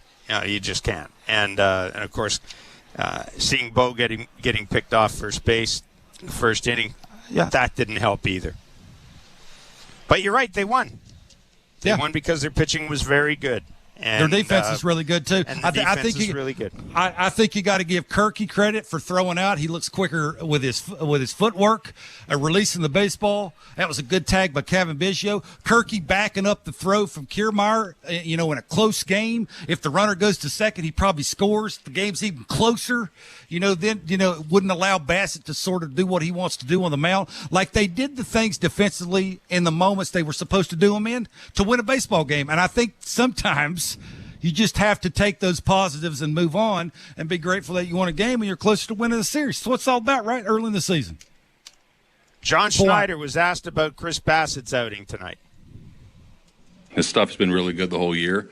He knows how to pitch. Slider was a really, really good pitch for him today. He's got 7 other pitches, but I think kind of navigating even without his curveball, really landing that. I thought he just made big pitch after big pitch. That's kind of what he does. He puts thought in every single pitch, and I think when you see him bending down or talking to himself or whatever he's doing, he's got a plan for every pitch. And I think that being able to kind of reset himself, with the clock and with all sorts of stuff, he's really good at that. And I think that's just kind of his process at this point. That's John Schneider talking about Chris Bassett. And it's funny because we talked a little bit about Bassett. I think it was after, it might have been coming out of spring training. It was with John Schneider. And we talked about how our first impression of Bassett last year when he showed up was, Moody. Yeah. Kind of fussy. A guy Absolutely. who would talk himself into corners, a guy who would outthink himself, a tinkerer, all that stuff. And we learned to embrace him very quickly and learned to really appreciate the fact that he turned the pitch clock into a weapon for him. He still complains about the fact that Major League Baseball cut an extra 2 seconds off it. Mm-hmm. But he's turned it into a weapon. And I was trying to think. I can't remember Aaron Judge looking as off. Now, granted, Aaron Judge isn't smoking the ball necessarily to start the year. What's he hitting? He was hitting 207 coming into the game, but 3 homers, 9 RBI. But I can't remember Aaron Judge having at bats here where, Kevin, I didn't think anything was going to happen. I didn't think anything was going to happen tonight when he came up to the plate against Chris Bassett. Yeah, which is a strange feeling seeing him in this ballpark. Yeah, I think you'll agree with me. He's one of the guys as a pitcher that I'd buy a ticket to watch. I mean, I wouldn't have said that a year and a half ago, but I do. Absolutely. I would say it now. Absolutely. Yeah, I would say it now just because of how hard he works to get through games. And I'm not so sure he's using that pitch clock to his advantage. I think sometimes it rushes him. He misses up, arm side up and away a lot of the times because he's trying not to have a ball caught against him because he's trying to sequence things and be unpredictable. And sometimes he feels a little rushed. That's why you see Kirky pushing that button as fast as he can push as soon as he gets the ball back. Like they want to get on the same plane as quick as possible to allow him to use the pitch clock to his advantage. And just sometimes in those big moments against those really good left-handed hitters, he has trouble doing that. But again, I just don't know how you game plan against. I guess you don't. Let's go to Matthew. Let's go to Matthew and Hamilton before we take a break. Go ahead, Matthew. Hey guys, how you doing? Nice to talk with you guys again. Absolutely. And I hope you guys are enjoying the early days of the 2024 championship season. That one's for you, Barker. Thank you for that. No problem. I just got a quick question in regards to Kevin Biggio and his approach at the plate. So I've been really impressed with like his approach this year. I mean, he's challenging the elevated fastball up in the zone, like he's fouling it off, versus when he used to strike out on it last year. But what I find is incredibly frustrating. I can't be the only one that's just noticing it. But the fastballs in the inner corners of the strike zone, he just seems to lay up on it and not even challenge it. I think he struck out on it. I know he struck out on it once for sure, maybe even a second time. Can you guys talk about his approach at the plate? Maybe what you're seeing, because I can't be, like I said, I can't be the only one a little bit concerned about that. Thanks, guys. Turn it over to you, Kevin. I mean, I was going to say that this is probably the least concerned I've been about Kevin Biggio since he's been here, but I'll turn it over to you. Yeah, look, I think Kevin has a plan that he likes to stick with. Again, we've said this 1 through 9 a lot of the times is, where's the plan? And stick with it no matter what. I think sometimes he's a guesser. He sits soft a lot of the times, right? It's the changeup that he kept fair down the right field line. You got to be looking for that. Like, the guy throwing that hard, you almost got to be looking for a BP heater to keep that thing fair. If not, because of how hard he throws, you're out in front of that, you're grounding out the first, or you're pulling that foul, then you fall behind in the count, you're probably striking out on the elevated fastball. So I do think sometimes he, is looking certain pitch in certain zones. If he doesn't get it, he's going to take it, and he's okay striking out. And where he's hitting in the order, Jeff, I think I'm in that camp sort of with him, right? You're going to attack an at-bat in the 5-hole differently than you are in the 9-hole. Like you just are. Like, that's a damage spot. That's not a get-on-base spot all the time. So I'm okay with sort of the at-bats that he has. I like the mechanics. I like he's a little taller. I like actually he has a chance of hitting the ball at the waist. He ain't going to do that all the time because he still does have a little bend at the waist, natural little uppercut in his swing, which, sort of hinders him from getting barrel to ball. But at least he has a chance doing it. And, look, I've said this and I'll continue to say it. Every good team needs a Kevin Biggio. As long as they don't have too many of them. Well, you've never liked Kevin. I've always had to stick up for Kevin around you. Absolutely it is. Yeah, I think you were sending Ubers to his house there last year, trying to get rid of him. I was not sending Ubers to his house last year. 3-1, the Blue Jays have beaten the New York Yankees. The Blue Jays are over 500. Kevin Barker, yes! The Blue Jays are 9-8. 9-8 in the 2024 championship season. The New York Yankees tied for last. To 12-5. 416-870-0590. Star 590 1-888-666-0590. We'll be back with more Blue Jays talk right here on the Sportsnet Radio Network. Timber Mart is Canada's building center, a solid neighbor to call upon when you've got a job to do. Your dependable home improvement store that offers the added value of Air Miles reward miles with every purchase of $15 or more. Visit timbermart.ca. Bring excitement to your landscape with proven winners, Color Choice Shrubs. These flowering shrubs and evergreens have been trialed and tested by experts to make sure they look better and bloom better, so they're just as easy to care for as what's in your landscape now, but a whole lot more colorful and interesting. Look for proven winners, Color Choice Shrubs, in the distinctive white container at your local garden center, or learn more at provenwinnerscolorchoice.com. Hi, I'm Buck Martinez, live from the showdown between Pizza and inflation. First to the plate, Pizza's big hitter, fixed rate pizza. An extra large 4-topping pizza for a fixed price of $17.99 until the end of 2024. I dare say, folks, inflation stands no chance against this all-star. Here's the delivery. And inflation strikes out. That's a swing and a drive for fixed rate pizza. Lock in yours today. Pizza.ca. At Crown Rust Control Center, protection runs deep because every Crown Rust Control Center is owned by a local family who cares beyond business. Your Crown Rust Control Center is 100% committed to their product, to you, to their community, which is your community. Protecting you and what matters to you is equally important as protecting your vehicle. Did you know spring's the best time of year to protect your vehicle from rust? For a special spring offer, find your local family-owned Crown Rust Control Center at crown.com. Which Looney Dogger are you? The Fork and Knifer, Splatterer, Condiment Queen, or Big Dipper? This season at Rogers Center, every Tuesday home game is Looney Dogs Night, presented by Schneider's. You will have the opportunity to purchase $1 hot dogs from various concession stands around the stadium. Then show the world your Looney Dog style. Because whether you're the mustard maven or ketchup king, no Blue Jays game is complete without hot dogs. So don't miss out on this deal. Looney Dogs Night, presented by Schneider's, every Tuesday home game. We're two men in a truck, the movers who care. You never know when cardiac arrest can happen. That's why each and every one of our trucks carries a life-saving Mikey defibrillator as part of our Mikey on Board program. Whether we're on the highway or in front of your house, we're prepared to help anyone whose heart may skip a beat. The Mikey Network has saved many lives, making Mikeys accessible to the public. And now they're on board our trucks.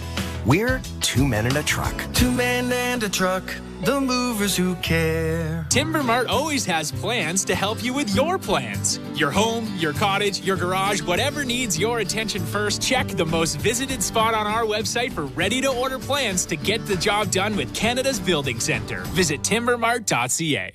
This is Toronto Blue Jays baseball. Kiermaier going back to the wall. He leaps and he made the catch. On Sportsnet 590 The Fan and the Sportsnet Radio Network. I know he will never say what he feels like. That's just Kirky, but I'm sure he's tired. So, yeah. Well, that was John Schneider and Chris Bassett talking about Alejandro Kirk. Got his first extra base hit of the season today. Did throw out a runner. Could have had another caught stealing as well. The ball was dropped on the tag. So Kevin, Danny Jansen's back, or will be back tomorrow. That means the Blue Jays will have their opening day lineup intact.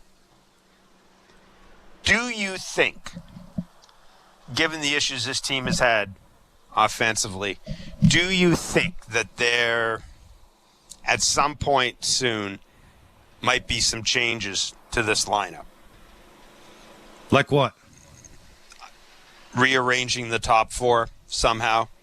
How would you do think, that? Do you think, I'm just asking you, do you think John Schneider sticks with this? Yeah, I don't go ahead. Sorry. I think with what the GM has came out and said, I think with the way the manager talks about the first four guys, I think with who's protecting who in the order. I mean, if you are thinking about doing anything, I think all you would do is flip-flop Bo and Vladdy, right? Mm-hmm. I mean, but I don't know what that would mean. Like, what would that do? That creates the issue that we saw. That just basically creates the issue. The reason that they flip-flopped Vladdy and Bo in the first place is to not have two guys who are going to be up there hacking at the first pitch. There you go. Yeah, they want to stay away from that. Yeah, I just don't see what that would accomplish, right? You know, again, you'd have to have serious conversation with the first four guys. And, I mean, they're putting a lot on those four dudes' plate, right? I mean, they basically come out and said those first four guys are going to take us where we're going to go. Like, hey, I don't know. I look at that. Springer's getting on base. He ain't getting a ton of hits, but, you know, he's got 11 walks after tonight. Like, he's getting on base. Now he's starting to run a little bit. He's playing decent got a couple of defense. Walks at least. Yeah. Like, I'm going to go, and I hate to say this because I don't like saying it. I still think we have to remember it is a little early. So, you know, let's let it play out a little bit. It looks like the rotation's starting to do its thing. You know, they're going to get those two guys back in the bullpen. The bullpen's going to be solidified. Everybody's going to have their roles. You know, they're going to be comfortable where they're throwing. You know, I like Chad Green against the bottom of the order instead of the meat of the order. Like, it just makes sense if they line it up the way they're supposed to line it up. And now if you have the lead from the seventh inning on, you feel real good about winning most of those games. So, yeah, I just don't see it. I just don't know what it would accomplish. You know, they ain't like a couple of them are left-handed. They're all right-handed, so I don't think it really matters. They are what they are. 416-870-0590, star 590, 1-888-666. 0590 3-1. The Blue Jays have beaten the New York Yankees at the Rogers Center in the first game of the 3-game series. A reminder that Wednesday's game is an afternoon start. Kevin, I wanted to ask you about the second inning. Dalton Varsho's on third base, ground ball to the third baseman. Listening to the telecast, Buck and Dan were talking about Dalton Varsho not going home. Now, it looked to me like the Yankees were almost conceding the run there. Absolutely. What did you see in that play? Absolutely, right. Well, look, I think what Dalton was seeing was it was like a little lollipop line drive. And when it had a hump in it, he didn't really know how far out it was going to end up, right? You don't ever want to get doubled off of third base because that's a rally killer, right? So when in doubt on a line drive, freeze. Everybody always tells you that. But it's that you have to remember where the third baseman started, right? He was almost either a little not straight up, but more closer to the line with Springer up. So if that ball's forcing him to his left, as soon as it's hit, you should know to go. But again, it's very hard to be mad at Dalton Varsho because you're taught to, when in doubt, freeze on a line drive. And it did have a little lollipop in it, right? So it was sort of that in-between line drive. I mean, it's, you know, I'm sure you'll never see that again because he should have scored, especially how far the third baseman had to go over to make the play. But again, what you're saying is you've been in that, but you can see what his thought process was. Absolutely. Everybody's always been taught that, right? You're already in scoring position. When in doubt, freeze. If you don't see it down in time, freeze and go back so you don't get doubled off. I mean, it's baseball 101, but just that in the situation, especially where the third baseman was started and how far back he was playing, he should score on that 10 times out of 10. I'm sure you ask him that, he'll say, I should have scored, and it won't happen again, especially with his buddy. I mean, him and George are locker mates, right? You want to score for your buddy. You want to get your buddy an easy ribby, and just so happens they didn't. Those are things against these teams, especially when you're not scoring runs. Every little thing matters. That's why John was bringing up the throwing out guys at second and the backing up the throw at first, and the going out there and talking to Chris in a big moment against a guy that's at the plate that can, change the game with one swing. Like, it's little things because of what their lineup's not doing that they have to do to sort of go on a little run here and gain some momentum. This is what this is all about, Jeff, right? This is, if you're going to be a run prevention team, like, you're going to have to do all the little things right, and I think they're starting to sort of try and do these things. And that's why Bo, you saw him, was chapped, right? He gets picked off over there. You should never do that. Like, the big giant lead that he was getting, and sometimes I said this, you're a hitter first in the big leagues, and when you ain't hitting, things tend to go the way you don't want them to go in other parts of your game, and you're sort of seeing that with Bo, right? His defense is where it should be, but it's just sort of everything else because you can tell he's very frustrated with his timing at the plate, and when you ain't hitting, it's very hard. It's gut check time, and we talk about that a lot with Dalton Varsho, right? It's easy for Dalton just to sort of mail it in because he ain't hitting, but most of the time we don't see him do that, especially on defense and running the bases. Just so happens tonight it didn't work out. Again, this is what I said. You didn't hit a ton, and you still won. You should take a little bit away from that saying that you faced the best team in the American League, especially with wins, and you still came away with a win even though you didn't hit and do all the little things right. You can take some positives away from that.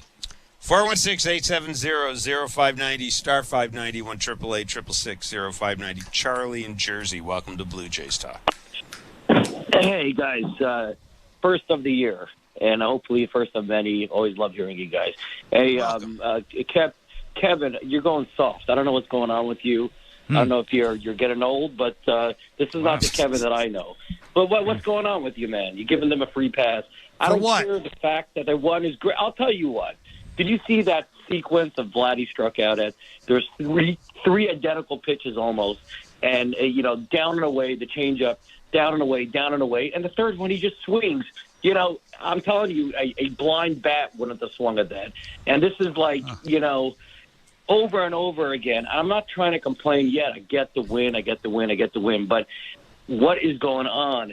And like, I got to side with your partner on this one. I mean, if you're looking at, going further. Wise man, Charlie. You got to be a wise man. Of course I'm a wise man. This is why I let you guys hang out with me. Anyway, listen, I got a good question. I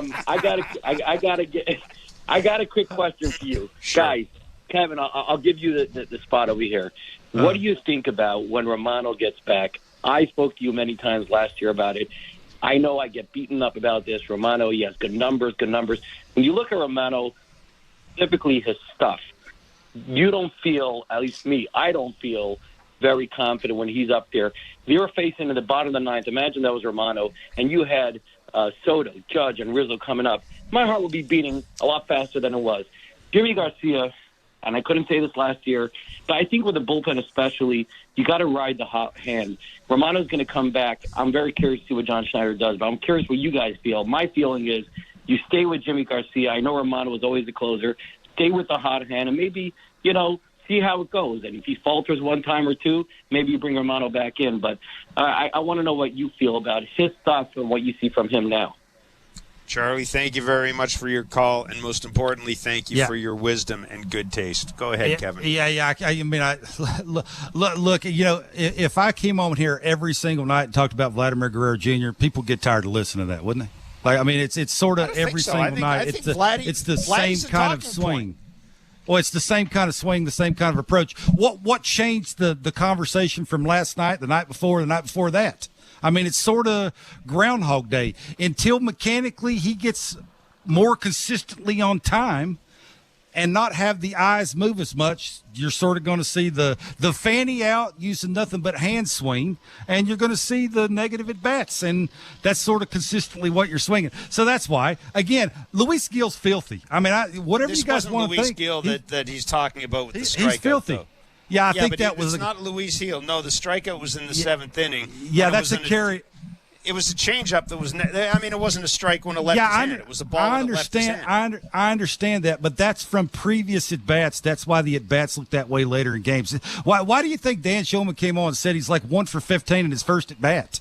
Like, it's very hard to build, momentum throughout a game when you're always 0 for 1. Like, it's just mentally draining on you. But the Romano thing, look, I think John's told you one thing. He's going to play the hot hand. Like, there's no guarantee that Jordan Romano is going to come back and be throwing 99 miles an hour with a devastating slider. And right now, what's right in front of you is Jimmy Garcia has everything working. He's throwing a bazillion miles an hour. He's not throwing anything down the middle. And he's got lots of confidence doing it. So, for me, I think John is a very smart man when it comes to that part of it in the regular season. He will play the hot hand. And right now, Jimmy Garcia is the hot hand. I would think that, though, if I'm not mistaken, John did say when Romano comes back, he is the closer. When did he say that? I believe he said that a couple of days ago. When Romano comes back, he's the closer. Well, good luck with that.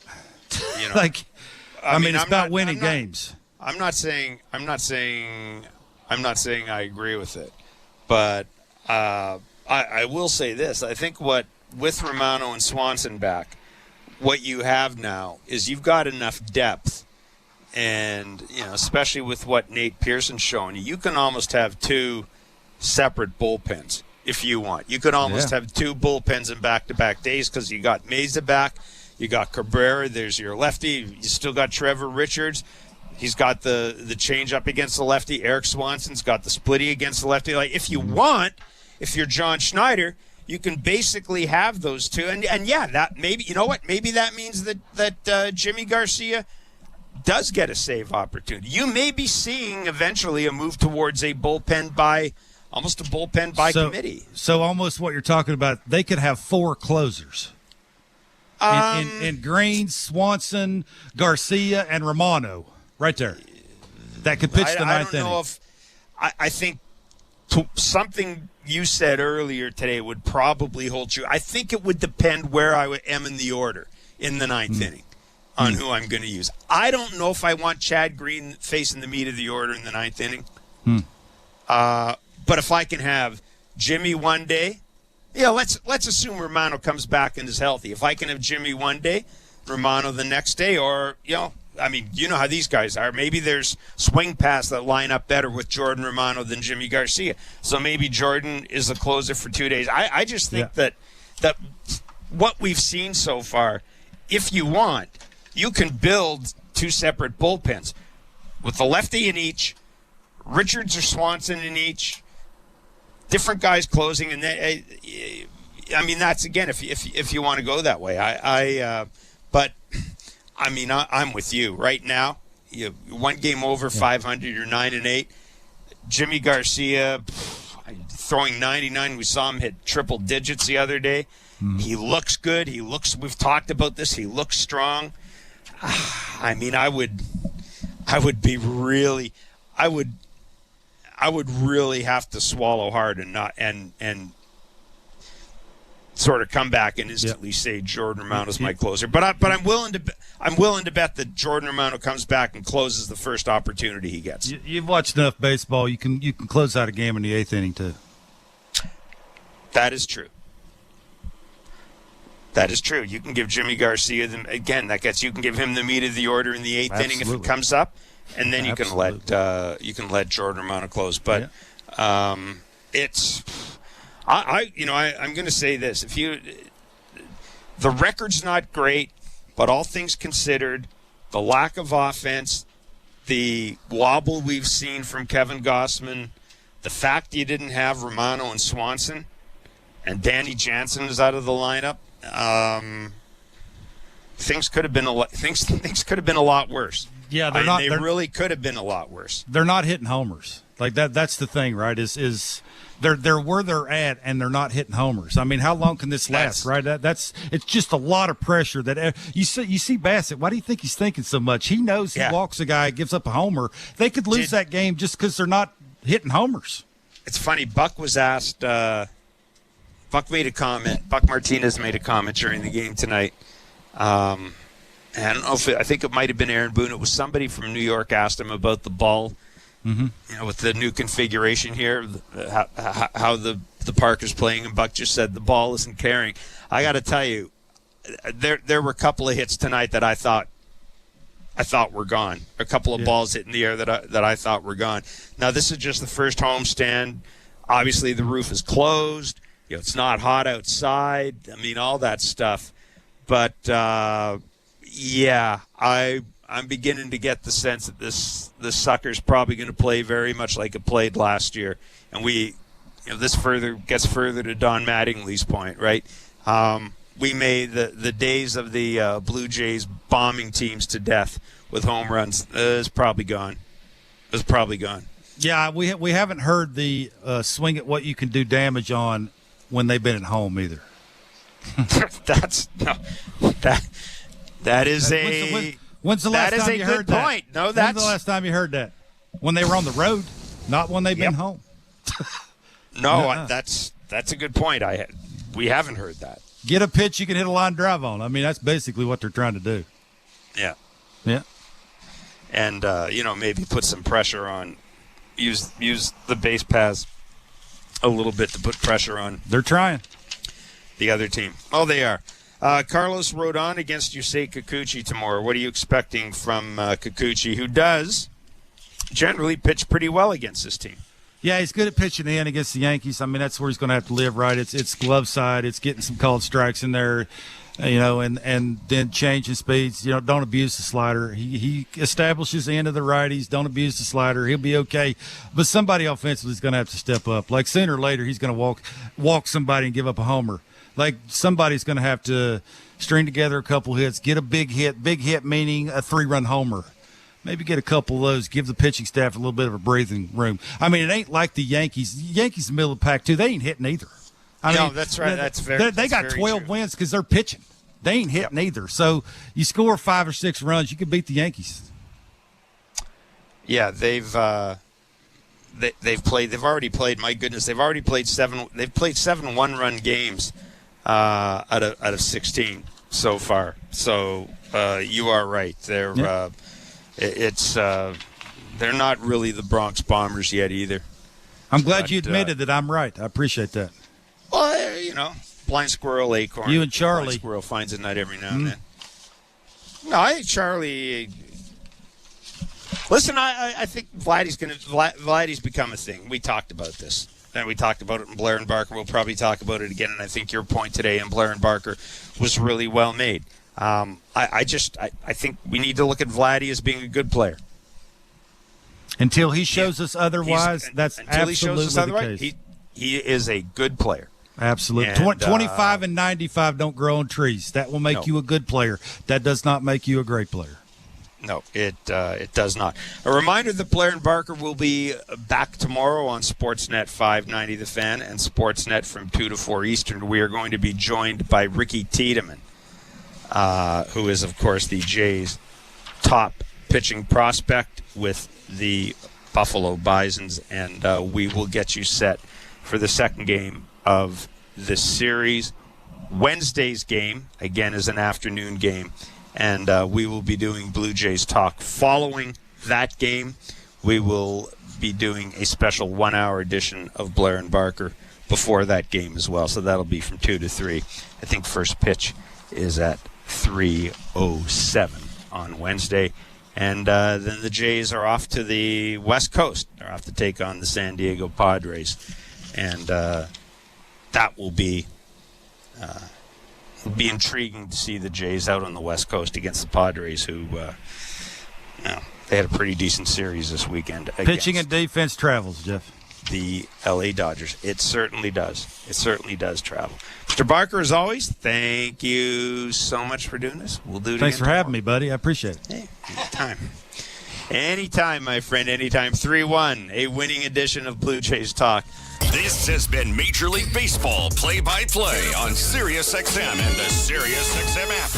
Why do I love calling this game? Calling this game. Calling this game. Calling this game. Why do I love calling this game? It's because I get a chance to bring some joy into people's lives. Anything can happen on a baseball field. We've got a new game. It's perfectly unscripted theater. Everybody on their feet. Because you never know what you're going to see on a given day. It is bedlam in the bank as Bryce Harper has put the Phillies on top. There's just something about baseball on the radio. Something about the way wood hits leather. A swing and a drive to deep left center. The way leather hits dirt. And he made a play. The way a deep fly ball sounds like it's about to change history. High fly ball to center field. It's hit pretty well toward the wall. Until the cleats hit the grass, hit the crushed brick, and then nothing but sky and a silent crowd. That ball is high. Until leather hits leather and 40,000 fans lose their collective minds. In a perfect symphony of chaos. He jumped up on top of the wall, balanced himself, and caught it. The way nothing triumphs a perfectly honest call. The way the right voice can make a moment live forever. Touch 'em all, Joe. You'll never hit a bigger home run in your life. Outsiders may think this is just two teams. The ball, a bat, and a microphone. But no. For over 100 years, this has been the soundtrack of the American pastime. He struck it out looking. It's over. It's over. The Rangers have won the World Series. The soundtrack of summer. This is Major League Baseball on the radio. Right now on SiriusXM. All rise. Coming in 5. Get ready to play. 4. Get up. Get up. 3. Can you believe it? Put your seatbelt on. Wow. Talk about the game and all the stories on MLB Network Radio, SiriusXM 89, and the SiriusXM app. On Sirius 158, XM 185, and Internet 840. Cubs on Internet 844. 9:42 p.m. Seattle Mariners taking the Cincinnati Reds. Mariners on Sirius 106, XM 184, and Internet 864. Reds on Internet 846. 10:10 p.m. LA Dodgers taking the Washington Nationals. Dodgers on Sirius 119, XM 188, and Internet 853. Nationals on Internet 869. Spanish Feed on Sirius 162, XM 187, and Internet 871. I am Frank Trachtenberg with your Sirius XM MLB schedule for Monday, April the 15th. All times are Eastern, and please remember, all games, times, and channels are subject to change. Check SiriusXM.com for the latest updates. In Major League Baseball, 11 a.m., Boston Red Sox taking the Cleveland Guardians. Red Sox on Sirius 208, XM 175, and Internet 843. Guardians on Internet 847. 6:35 p.m., Baltimore Orioles taking the Minnesota Twins. Orioles on Sirius 208, XM 175, and Internet 842. Twins on Internet 856. 6:40 p.m., Philadelphia Phillies take on the Colorado Rockies. Phillies on Sirius 211, XM 178, and Internet 860. Rockies on Internet 848.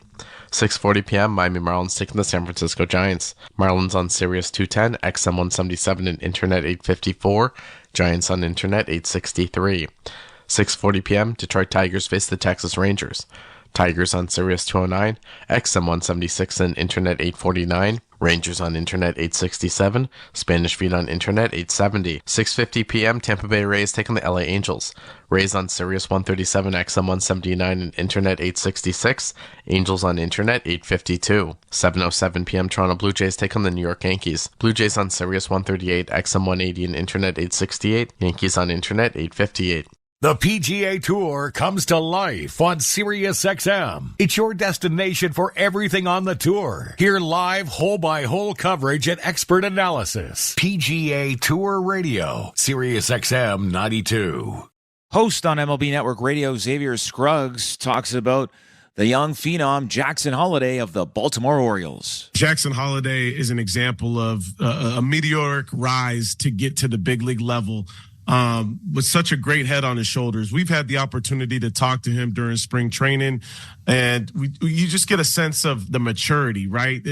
Everything, the tools, the ability, the excitement he brings to the field, the athleticism, all that stuff you can immediately see when he plays. But it's the maturity to me that really stands out in his ability to understand the game. When you look at a guy's plate discipline, when you look at a guy's pitch recognition, his ability to be patient at the plate and wait for his right pitch and the right approach, that stands out to me in a major way, and it shows me that he's major league ready, right? You think about Baltimore and their ability to rely on Jordan Westburg hasn't really worked out the way this early, right? Still early at second base, but you're easily able to slot him in, Jackson Holliday into second base. Westburg can do some things by moving over to third as well. You have so many options because of the depth of this team, and now you bring a future superstar into the mix, into a team that won 101 games last year. The sky is the limit for the Orioles at this point. I'm excited for the things that Jackson Holliday is going to do while competing at the big league level, because he's already shown us how he can dominate the minor league level. SiriusXM has soccer covered end to end. SiriusXM FC. Hear live play-by-play and talk shows hosted by legends of the game. It's SiriusXM FC on Channel 157. I'm Frank Trachtenberg with your SiriusXM MLB schedule for Monday, April the 15th. All times are Eastern, and please remember, all games, times, and channels are subject to change. Check SiriusXM.com for the latest updates. In Major League Baseball, 11 a.m., Boston Red Sox take on the Cleveland Guardians. Red Sox on Sirius 208, XM 175, and Internet 843. Guardians on Internet 847. 6:35 p.m., Baltimore Orioles take on the Minnesota Twins. Orioles on Sirius 208, XM 175, and Internet 842. Twins on Internet 856. 6:40 p.m., Philadelphia Phillies take on the Colorado Rockies. Phillies on Sirius 211, XM 178, and Internet 860. Rockies on Internet 848. 6:40 p.m., Miami Marlins taking the San Francisco Giants. Marlins on Sirius 210, XM 177, and Internet 854. Giants on Internet 863. 6:40 p.m., Detroit Tigers face the Texas Rangers. Tigers on Sirius 209, XM 176, and Internet 849. Rangers on Internet 867. Spanish Feed on Internet 870. 6:50 p.m., Tampa Bay Rays take on the LA Angels. Rays on Sirius 137, XM 179, and Internet 866. Angels on Internet 852. 7:07 p.m., Toronto Blue Jays take on the New York Yankees. Blue Jays on Sirius 138, XM 180, and Internet 868. Yankees on Internet 858. 7:10 p.m., New York Mets take on the Pittsburgh Pirates. Mets on Sirius 139, XM 181, and Internet 857. Pirates on Internet 861. 7:40 p.m., Milwaukee Brewers take on the San Diego Padres. Brewers on Sirius 161, XM 183, and Internet 855. Padres on Internet 862. 7:40 p.m., Chicago White Sox take on the Kansas City Royals. White Sox on Sirius 160, XM 182, and Internet 845. Royals on Internet 851. 8:10 p.m., Houston Astros take on the Atlanta Braves. Astros on Sirius and XM channels 89, Internet 850. Braves on Internet 841. 9:40 p.m., Oakland A's take on the St. Louis Cardinals. A's on Sirius 85, XM 186, and Internet 859. Cardinals on Internet 865. 9:40 p.m., Arizona Diamondbacks take on the Chicago Cubs. Diamondbacks on Sirius 158, XM 185, and Internet 840. Cubs on Internet 844. 9:42 p.m., Seattle Mariners taking the Cincinnati Reds. Mariners on Sirius 106, XM 184, and Internet 864. Reds on Internet 846. 10:10 p.m., LA Dodgers taking the Washington Nationals. Dodgers on Sirius 119, XM 188, and Internet 853. Nationals on Internet 869. Spanish Feed on Sirius 162, XM 187, and Internet 871. I am Frank Trachtenberg with your Sirius XM MLB schedule for Monday, April the 15th. All times are Eastern, and please remember, all games, times, and channels are subject to change. Check SiriusXM.com for the latest updates. In Major League Baseball, 11 a.m., Boston Red Sox take on the Cleveland Guardians. Red Sox on Sirius 208, XM 175 and Internet 843. Guardians on Internet 847. 6:35 p.m. Baltimore Orioles taking the Minnesota Twins. Orioles on Sirius 208, XM 175 and Internet 842. Twins on Internet 856. 6:40 p.m. Philadelphia Phillies take on the Colorado Rockies. Phillies on Sirius 211, XM 178 and Internet 860. Rockies on Internet 848. 6:40 p.m. Miami Marlins taking the San Francisco Giants. Marlins on Sirius 210, XM 177 and Internet 854. Giants on Internet 863. 6:40 p.m. Detroit Tigers face the Texas Rangers. Tigers on Sirius 209, XM 176 and Internet 849. Rangers on Internet 867. Spanish Feed on Internet 870. 6:50 p.m. Tampa Bay Rays taking the LA Angels. Rays on Sirius 137, XM 179 and Internet 866. Angels on Internet 852. 7:07 p.m. Toronto Blue Jays take on the New York Yankees. Blue Jays on Sirius 138, XM 180 and Internet 868. Yankees on Internet 858. Follow every second of the action on NHL Network Radio. From behind the bench to every play on the ice. If it's hockey, it's on SiriusXM NHL Network Radio. SiriusXM 91. MLB's Chief Baseball Development Officer and former Angels General Manager Tony Reagans came on SiriusXM MLB Network Radio to talk about what Jackie Robinson Day means to him. I know without a doubt that I'm not doing what I'm doing, wouldn't be given the opportunities had it not had been for him. Obviously, he opened a lot of doors for a lot of people, and Jackie was just, the perseverance and the things that he had to go. I've gone through tough things in the game and tried to handle them with grace, and that's really a product of Jackie. So personally, and Kev knows Preston Gomez, who obviously coached, with Jackie, and we used to talk about Jackie's journey and what Jackie really had to go through. And people, we say Jackie Robinson, and sometimes people think like Jackie was like a character in a movie or something, and this was real life. Real life, and to see Preston talk about Jackie and the tears in his eyes, I'm getting goosebumps again. The tears in his eyes when he talked about Jackie and what he had to go through, it was powerful, man. So I just really appreciate what he's given to the game, both on and off the field. And so from a personal standpoint, I just know that, my family, me as a person, my career is directly impacted by Jackie and his legacy. So, that I'm appreciative of and definitely respectful of. SiriusXM Fantasy Sports Radio is the place for expert advice, strategy, and information from the best fantasy sports analysis to win your league. Plus, hear pick-by-pick coverage of live drafts and interviews with top players, coaches, and team executives on SiriusXM 87. I am Frank Trachtenberg with your SiriusXM MLB schedule for Monday, April the 15th. All times are Eastern, and please remember, all games, times, and channels are subject to change. Check SiriusXM.com for the latest updates. In Major League Baseball, 11 a.m., Boston Red Sox take on the Cleveland Guardians. Red Sox on Sirius 208, XM 175 and Internet 843. Guardians on Internet 847.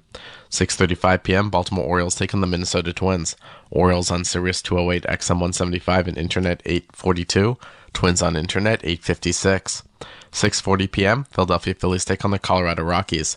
Phillies on Sirius 211, XM 178 and Internet 860. Rockies on Internet 848.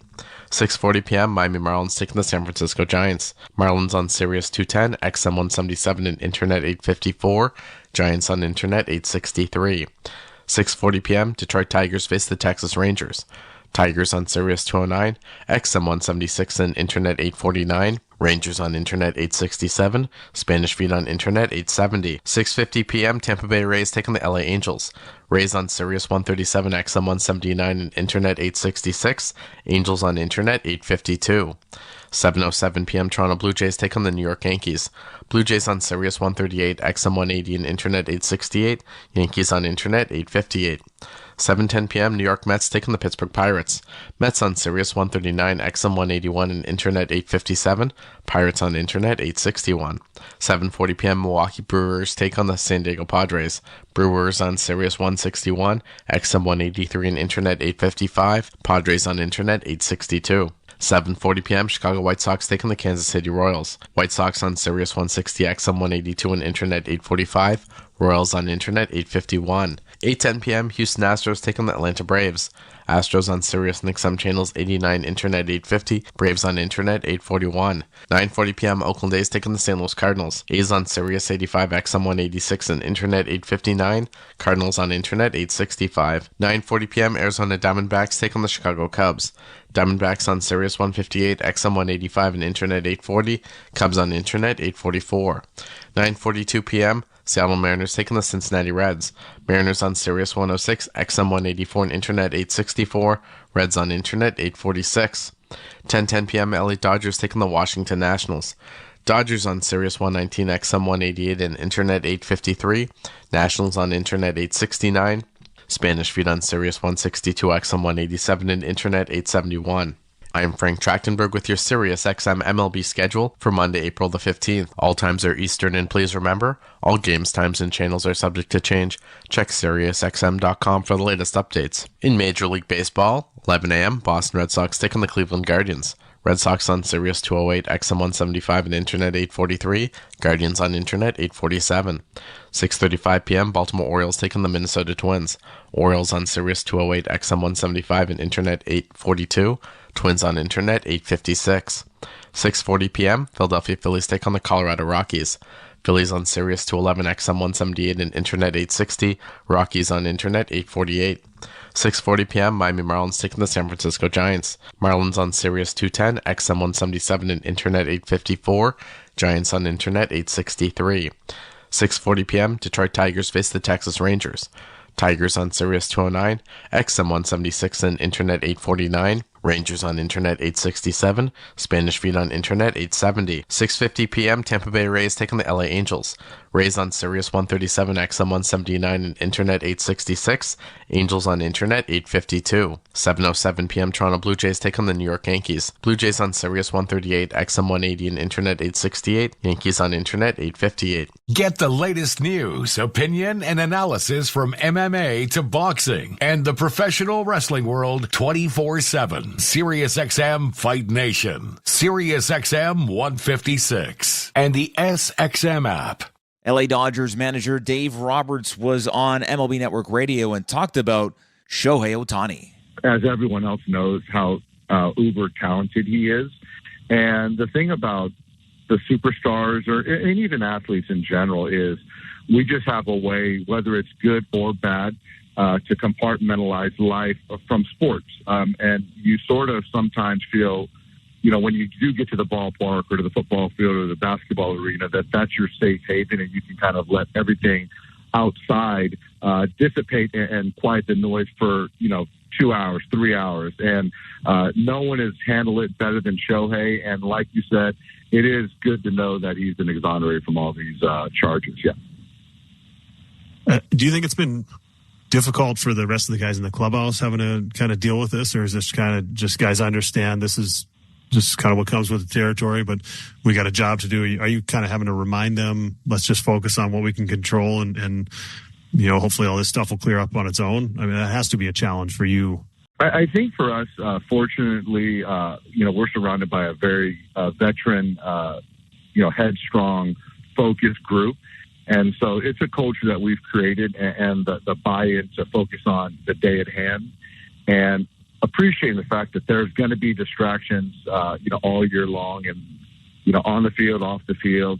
Mad Dog Sports Radio has the best sports talk in the business, covering sports with a passion and knowledge you need. Mad Dog Sports Radio, SiriusXM 86, and the SXM app. I am Frank Trachtenberg with your SiriusXM MLB schedule for Monday, April the 15th. All times are Eastern, and please remember, all games, times, and channels are subject to change.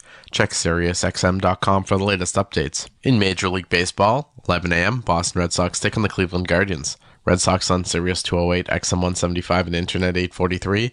Guardians on Internet 847. 6:35 p.m., Baltimore Orioles taking the Minnesota Twins. Orioles on Sirius 208, XM 175 and Internet 842. Twins on Internet 856. 6:40 p.m., Philadelphia Phillies take on the Colorado Rockies.